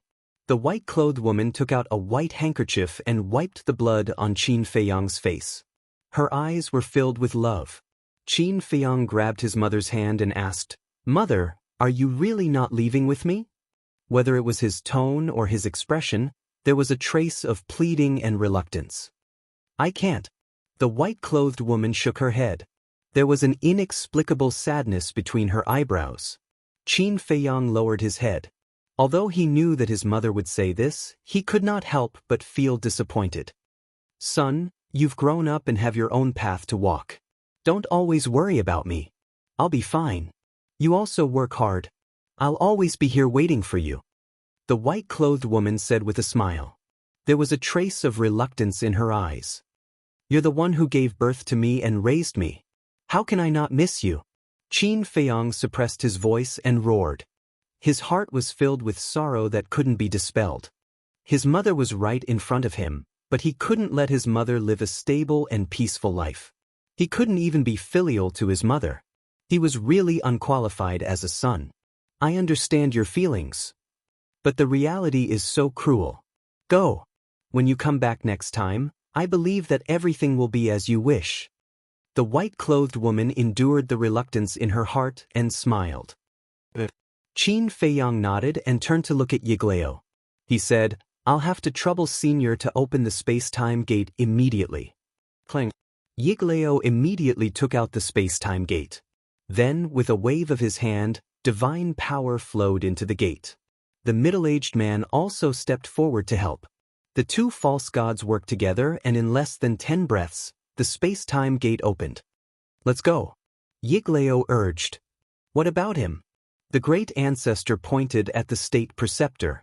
The state preceptor was still under the control of the great ancestor and the second ancestor. "We must let him go." Old man Qin stepped in front of the space-time gate and said with a gloomy face. The other three false gods also released their terrifying divine power and shrouded everyone. "We didn't say that we won't let him go. Why are you so nervous?" Mu Qing smiled sarcastically and turned to look at Qin Feiyang. Qin Feiyang's eyes flashed. With a wave of his hand, Wolf King appeared out of thin air and said lightly, "Give him a farewell gift." Wolf King was stunned and turned to look at the state preceptor. His eyes suddenly crawled with a trace of a smirk. It stood up on its hind legs and swaggered over. The state preceptor has been in a sober state. When he saw Qin Feiyang call out Wolf King, he had an ominous premonition in his heart. And when he saw Wolf King walking towards him with a smirk on his face, he was even more anxious. Because Wolf King has long been notorious in the Great Qin Empire and will definitely not do anything good. Put on. At the same time, Qin Feiyang knelt in front of the white-clothed woman and kowtowed 3 times. He whispered, "Mother, you have to take care of your body." "I will." The white-clothed woman nodded and smiled. Qin Feiyang took a deep look at his mother and resolutely got up, turned around and stepped in front of the space-time gate. Chapter 935. What do you want to do? The Imperial Preceptor stared at it vigilantly. Don't be nervous, don't be nervous. Brother is such a kind person. No, a wolf. Brother is such a pure and kind wolf. How could he do those dirty things, right? Wolf King said very seriously. Pure. Go to hell. Everyone present cursed in their hearts. Don't talk nonsense, hurry up. Qin Feiyang urged the Wolf King. Then he raised his head and looked at Zhuge Mingyang, who was still kneeling in the void. Then he entered the gate of time and space without looking back. You're lucky this time. Mu Qing looked at Zhuge Mingyang with a cold smile and followed in. Obviously, the killing intent in his heart had not disappeared. The Mu family's ancestor and second ancestor also let go of the Imperial Preceptor and stepped into the space-time gate with Yigleo, the mysterious madam, and the middle-aged man. Wolf King glanced at the audience and looked at the Imperial Preceptor again, and said with a smile, "Since we are old friends, then before we leave, I must give you a gift that you will never forget." His voice fell. A certain part of Wolf King's lower body suddenly shot out a stream of water. In an instant, everyone was dumbfounded. The priest's wife and the others were also frozen in place, their cheeks twitching non-stop. You know, the other party was the Imperial Preceptor of the Great Qin Empire and a fake god. He actually directly poured a pool of urine on his head in front of everyone. This bastard, isn't he too cheap? This so-called gift was indeed unforgettable. The Imperial Preceptor was even more dumbfounded. He knew that this ruffian wolf would definitely humiliate him, but he didn't expect it to be in such a way. What's with your expressions? Brother, this is holy water, guaranteed to cure all diseases. People who don't have a good relationship with me, even if they beg me, I won't give it to them. However, Wolf King not only didn't have the slightest sense of shame, but was also very dissatisfied with everyone's reaction. After peeing, it shook a certain part of its body a few times. Hearing this, everyone was completely speechless. According to what it said, wouldn't the Imperial Tutor be grateful to it? What a complete scoundrel. Yigleo and the others shook their heads and entered the spatial gate one after another. This was a stain that the State Preceptor would never be able to wash away in his lifetime. Although the holy water is precious, we have a good relationship. You're welcome. Everyone will meet again if fate allows it. Wolf King patted the Grand Tutor's shoulder. His eyes were full of mockery. He then waved his claws at Old Man Qin and the others before slipping into the gate of time and space. The space-time gate also began to dissipate. Everyone glanced at the gate of time and space before turning to look at the Grand Tutor. Their faces were filled with sympathy. Encountering this ruffian wolf was truly his misfortune. The commander of the Kirin army stepped forward and bowed. "Lord State Preceptor, do you want me to take you for a bath?" Ah, the State Preceptor finally regained his senses. Smelling the stench of urine all over his body, a monstrous rage instantly rose in his heart. "Damned beast, I swear I'll tear you into pieces and burn your bones to ashes," he roared angrily. To him, this was simply a great humiliation. "It's finally over." Inside the spatial divine item, the old man muttered and couldn't help but let out a long breath. "Is it over?" "No. This is just the beginning." Lu Xingchen shook his head. "This is just the beginning," everyone muttered. That's right. The emperor's edict only lasted for 10 years. Today, 10 years later, Qin Feiyang would definitely return once again. At that time, the Great Qin Empire would definitely undergo earth-shattering changes. And 10 years later, no one could predict how much Qin Feiyang would grow. Perhaps at that time, it would truly be the end. Forgotten continent. Black Cloud Mountain. A huge stone gate appeared in the sky. Qin Feiyang and the others walked out one after another. Yiglao put away the spatial gate, looked at Qin Feiyang and Mu Qing, and said, "Everything is over, don't be distracted anymore, try to get the Heaven Star Flame as soon as possible." "Over?" Qin Feiyang shook his head non-committally, and said, "You guys go first, I want to be alone for a while." Yiglao looked at Qin Feiyang, then looked at the mysterious lady and the middle-aged man, then secretly said a few words to Mu Qing, opened a spatial gate, and left with the Mu family's great ancestor and second ancestor. The middle-aged man also looked at Qin Feiyang, then looked at the mysterious lady, and said, "I'll also leave first, don't forget what you promised me." The mysterious lady nodded. After the middle-aged man opened the spatial gate and left, the mysterious lady walked to Qin Feiyang's side and smiled. "Are you lost?" Qin Feiyang didn't deny it. 10 years was simply too short. He didn't know if he would have the strength to fight with the Imperial Preceptor by then. One must know. If he wanted to compete with the Imperial Preceptor, he must break through to the false god realm in these 10 years. And now, he was only a one-star battle saint, far from the false god realm. Breaking through to the false god realm in 10 years, even with your talent, it's almost impossible. But as long as you enter the divine ruins, everything is possible. Of course, don't give yourself too much pressure, because even if you don't break through to the false god realm, there will be someone to help you. The mysterious lady smiled faintly, and when she said the last sentence, she glanced at Mu Qing meaningfully. "I don't want others to help me. I want to rely on my own ability to overthrow them. I will definitely go to the divine ruins." Qin Feiyang clenched his hands, and a trace of determination flashed in his eyes. "You can calm down so quickly, I really didn't misjudge you. Work hard. One day, the Great Qin Empire will change because of you." The mysterious lady smiled faintly, opened the teleportation door, and left without looking back. At this point, only Qin Feiyang, Wolf King, and Mu Qing were left here. Qin Feiyang glanced at Mu Qing and said, "You go back first."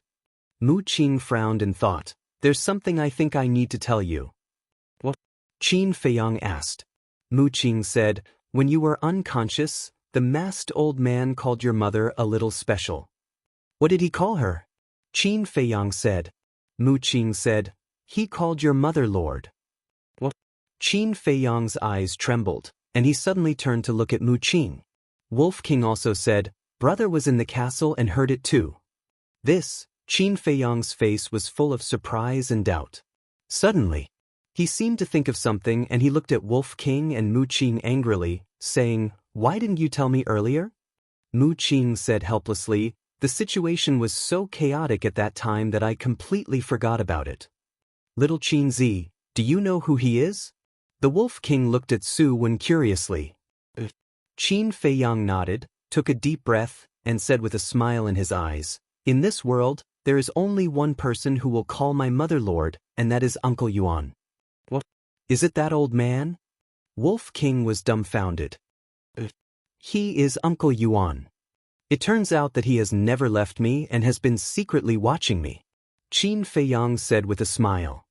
This, Mu Qing and Wolf King looked at each other, their eyes full of shock. If this person was really Qin Yuan, then didn't that mean that Qin Yuan was a fake god? Oh my god. This is too amazing.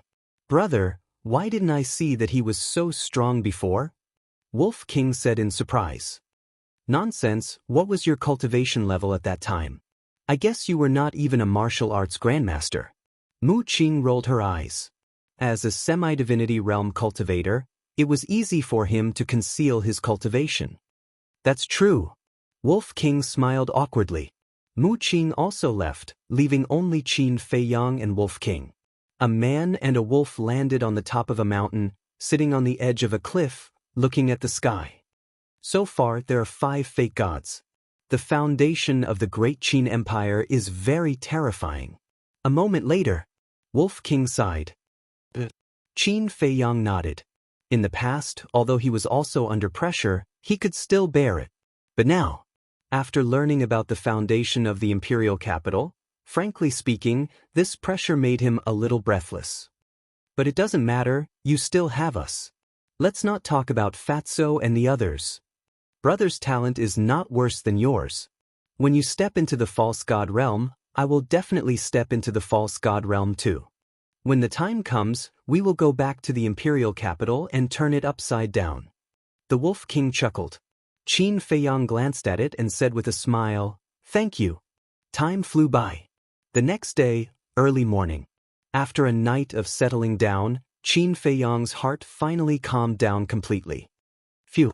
He let out a long breath, got up, looked at Wolf King and said with a smile, "I have already broken through to the Battle Saint realm one step ahead of you. You have to work harder, otherwise the gap between you and me will become bigger and bigger." Don't be so proud, I am also about to break through. Wolf King's eyes were full of disdain. Don't doubt it. Uncle Yuan personally told me that with the purple gold dragon's blood, my current cultivation speed can be doubled. Do you know what kind of concept this is? Qin Feiyang said. What? Wolf King's eyes widened in anger, and his eyeballs were about to fall out. Are you anxious now? Qin Feiyang looked at it playfully. Nonsense. Quickly send me to the castle, I want to go into seclusion until death. Wolf King roared. Qin Feiyang shook his head and laughed. With a wave of his hand, Wolf King suddenly disappeared. Qin Feiyang lowered his head and pondered for a moment before taking out the image crystal. Buzz. Not long after. A shadow appeared, it was Yen Wei. You're back? Looking at Qin Feiyang, Yen Wei was pleasantly surprised. Qin Feiyang nodded and said with a smile, "It's been hard on you to leave you alone in the trading pavilion during this period of time. I've been cultivating in the trading pavilion every day, what's there to be tired about? But you, a few days ago, there was news that you were in trouble, what happened?" Yen Wei asked. Qin Feiyang smiled faintly, "A small accident happened, but it's already settled." That's good. Yen Wei heaved a sigh of relief. In the past few days, he had been worried about Qin Feiyang. Qin Feiyang smiled and asked, "The mysterious person who bought the medicinal herbs hasn't appeared yet?" Yen Wei nodded. Who? Chapter 936. On the second day after you left. However, he used the portal to come and go, so I couldn't follow him. Yen Wei said.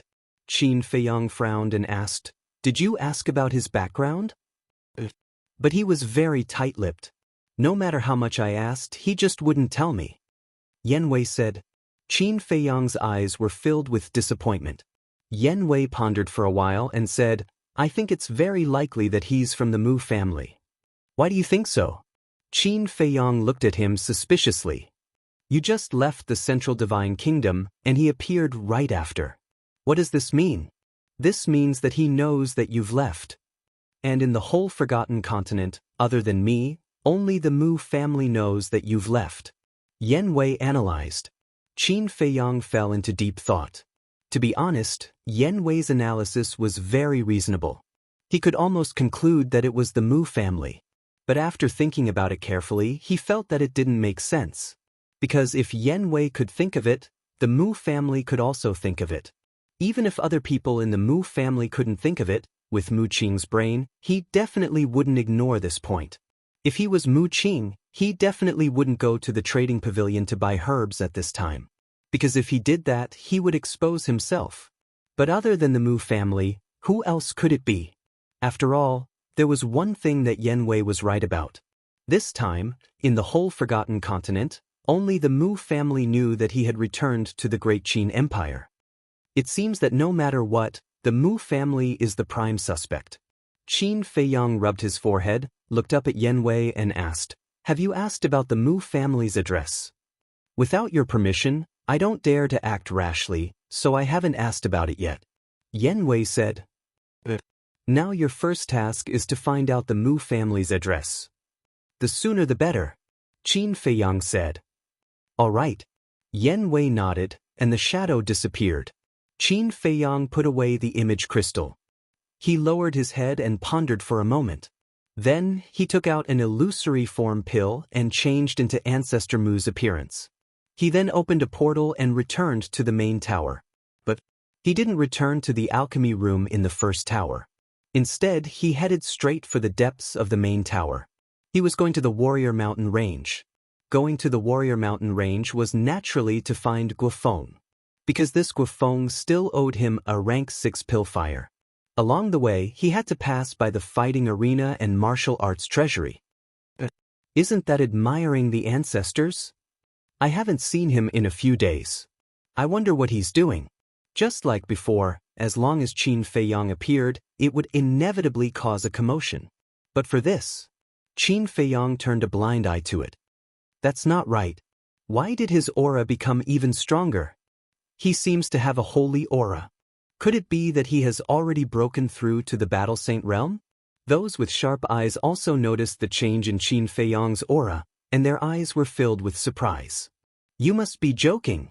He only broke through to the 9-Star War sect after entering the main tower. How long has it been? How could he break through again? You must be hallucinating. Another person followed. Is it really an illusion? Some people muttered. Qin Feiyang's speed was too fast and basically brushed past people, so no one could carefully observe his aura. So, Qin Feiyang arrived in the air above the martial arts treasury. Glancing at Elder Wang who was guarding the door, he did not stop and continued to fly deeper. At the same time, Elder Wang, whose eyes were tightly shut, suddenly opened his eyes when he sensed Qin Feiyang's aura. 2 rays of light shot out. Wait. He hurriedly said. Qin Feiyang was startled. He stopped, lowered his head to look at Elder Wang, and asked suspiciously, "Is Elder Wang talking to disciple?" "Yes." Elder Wang nodded, then soared into the sky and landed in front of Qin Feiyang, sizing up Qin Feiyang. "What's the matter, Elder Wang?" Qin Feiyang became more and more puzzled and asked. "Your aura?" Elder Wang was bewildered. "So it's for this." Qin Feiyang suddenly realized and laughed. "This disciple is lucky. I just broke through to the 1-Star War Saint." "You really broke through?" Elder Wang was dumbstruck. "Wasn't this speed a little too fast? Lucky? Who would believe that?" Elder Wang took a few deep breaths and finally calmed down the shock in his heart. He smiled and asked, "How is the soul refining technique?" At the mention of the soul refining technique, Qin Feiyang's mind was filled with countless questions. He cupped his hands and pleaded, "I hope you can tell me the truth. What level of battle art is this soul refining technique? Didn't this old man say that it has no grade?" Elder Wang said. Qin Feiyang frowned and said, "This disciple does not dare to doubt your words, but according to this disciple's observation, this soul refining technique does not seem to be simple." Elder Wang suddenly became interested and asked, "What do you mean?" To be honest, this disciple has many battle arts, and there is no lack of perfect battle arts. But even if these are perfect battle arts, this disciple can easily comprehend them. But this soul-refining technique, this disciple has been comprehending it for a long time, but I have no clue at all. This is obviously not normal. Qin Feiyang's brows were tightly knitted together, and he was extremely puzzled. "I see. This problem, you have to solve it yourself." This old man can only tell you that the soul refining technique is indeed a type of battle art with no grade. If you really can't comprehend it, then give up. After all, it is not a precious battle art, so there is no need to waste too much time. Elder Wang said with a smile. After saying that, he did not give Qin Feiyang a chance to ask again. He turned around and dived down, landing in front of the martial arts treasury, and sat down cross-legged, then closed his eyes. Qin Feiyang looked at him suspiciously, but did not pester him any further, and turned to leave. Not long after Qin Feiyang left, Elder Wang opened his eyes again, glanced around, and seeing that there was no one around, he took out the image crystal. Buzz. Very soon, the virtual image of a middle-aged man appeared. It was the Chief Pagoda Master. Elder Wang said with a smile, Chief Pagoda Master, that kid has broken through to the Battle Sage realm. The Chief Pagoda Master was stunned and asked, Who is it? Ancestor Mu. Elder Wang said. What? This is impossible, don't joke around. The Chief Pagoda Master stared and shook his head. Look at this old man, do I look like I am joking? He just passed by me and I personally confirmed it. Elder Wang said with a smile. The Chief Pagoda Master was extremely shocked. He was a very cautious person. When he had asked Gongsun Bei to look for Qin Feiyang, he had already investigated Qin Feiyang. Although he did not find out Qin Feiyang's identity, he knew Qin Feiyang's cultivation like the back of his hand. When Qin Feiyang entered the Central Divine Kingdom, he was still only an 8-star war sect. After a year of closed-door cultivation, he broke through to the 9-star war sect. And when he asked Gongsun Bei to look for Qin Feiyang, it was also when Qin Feiyang had just stepped into the 9-star war sect. In other words, it had only been 10 days since Qin Feiyang had broken through to the 9-star war sect. He broke through a realm in 10 days. How did he do it? When you made this request, it was because you didn't want to accept him as your disciple and deliberately made things difficult for him. But I didn't expect him to actually do it.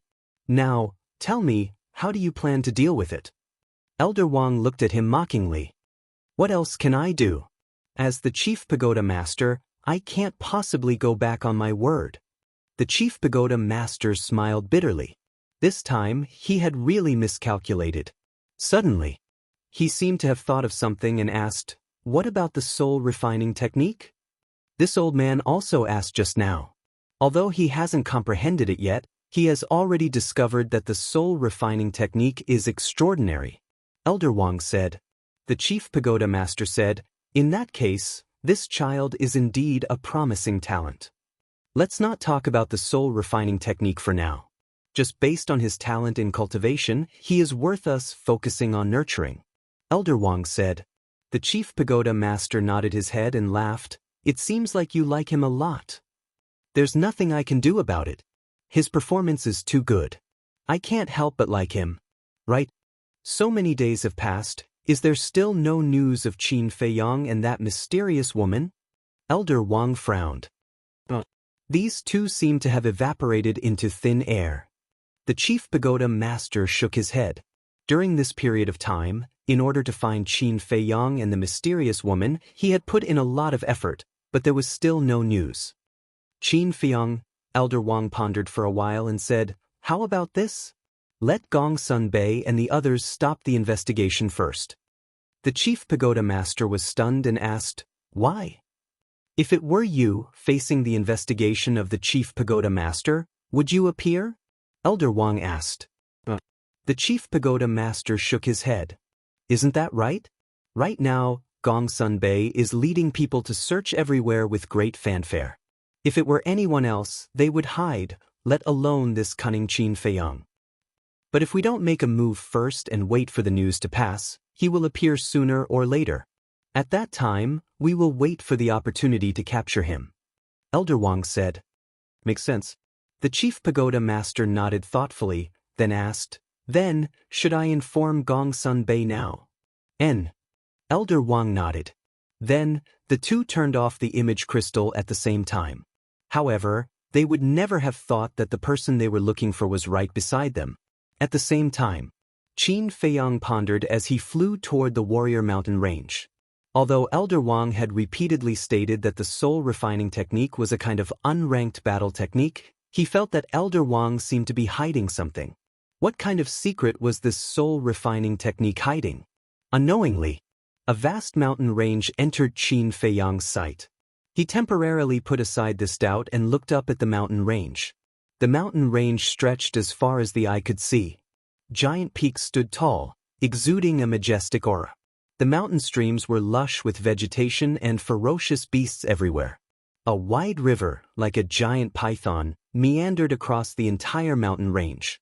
Among them, 10 giant peaks were especially special. The 10 giant peaks were of the same height, about 50 to 60,000 feet tall. They were extremely steep, like 10 giant swords, towering into the sky.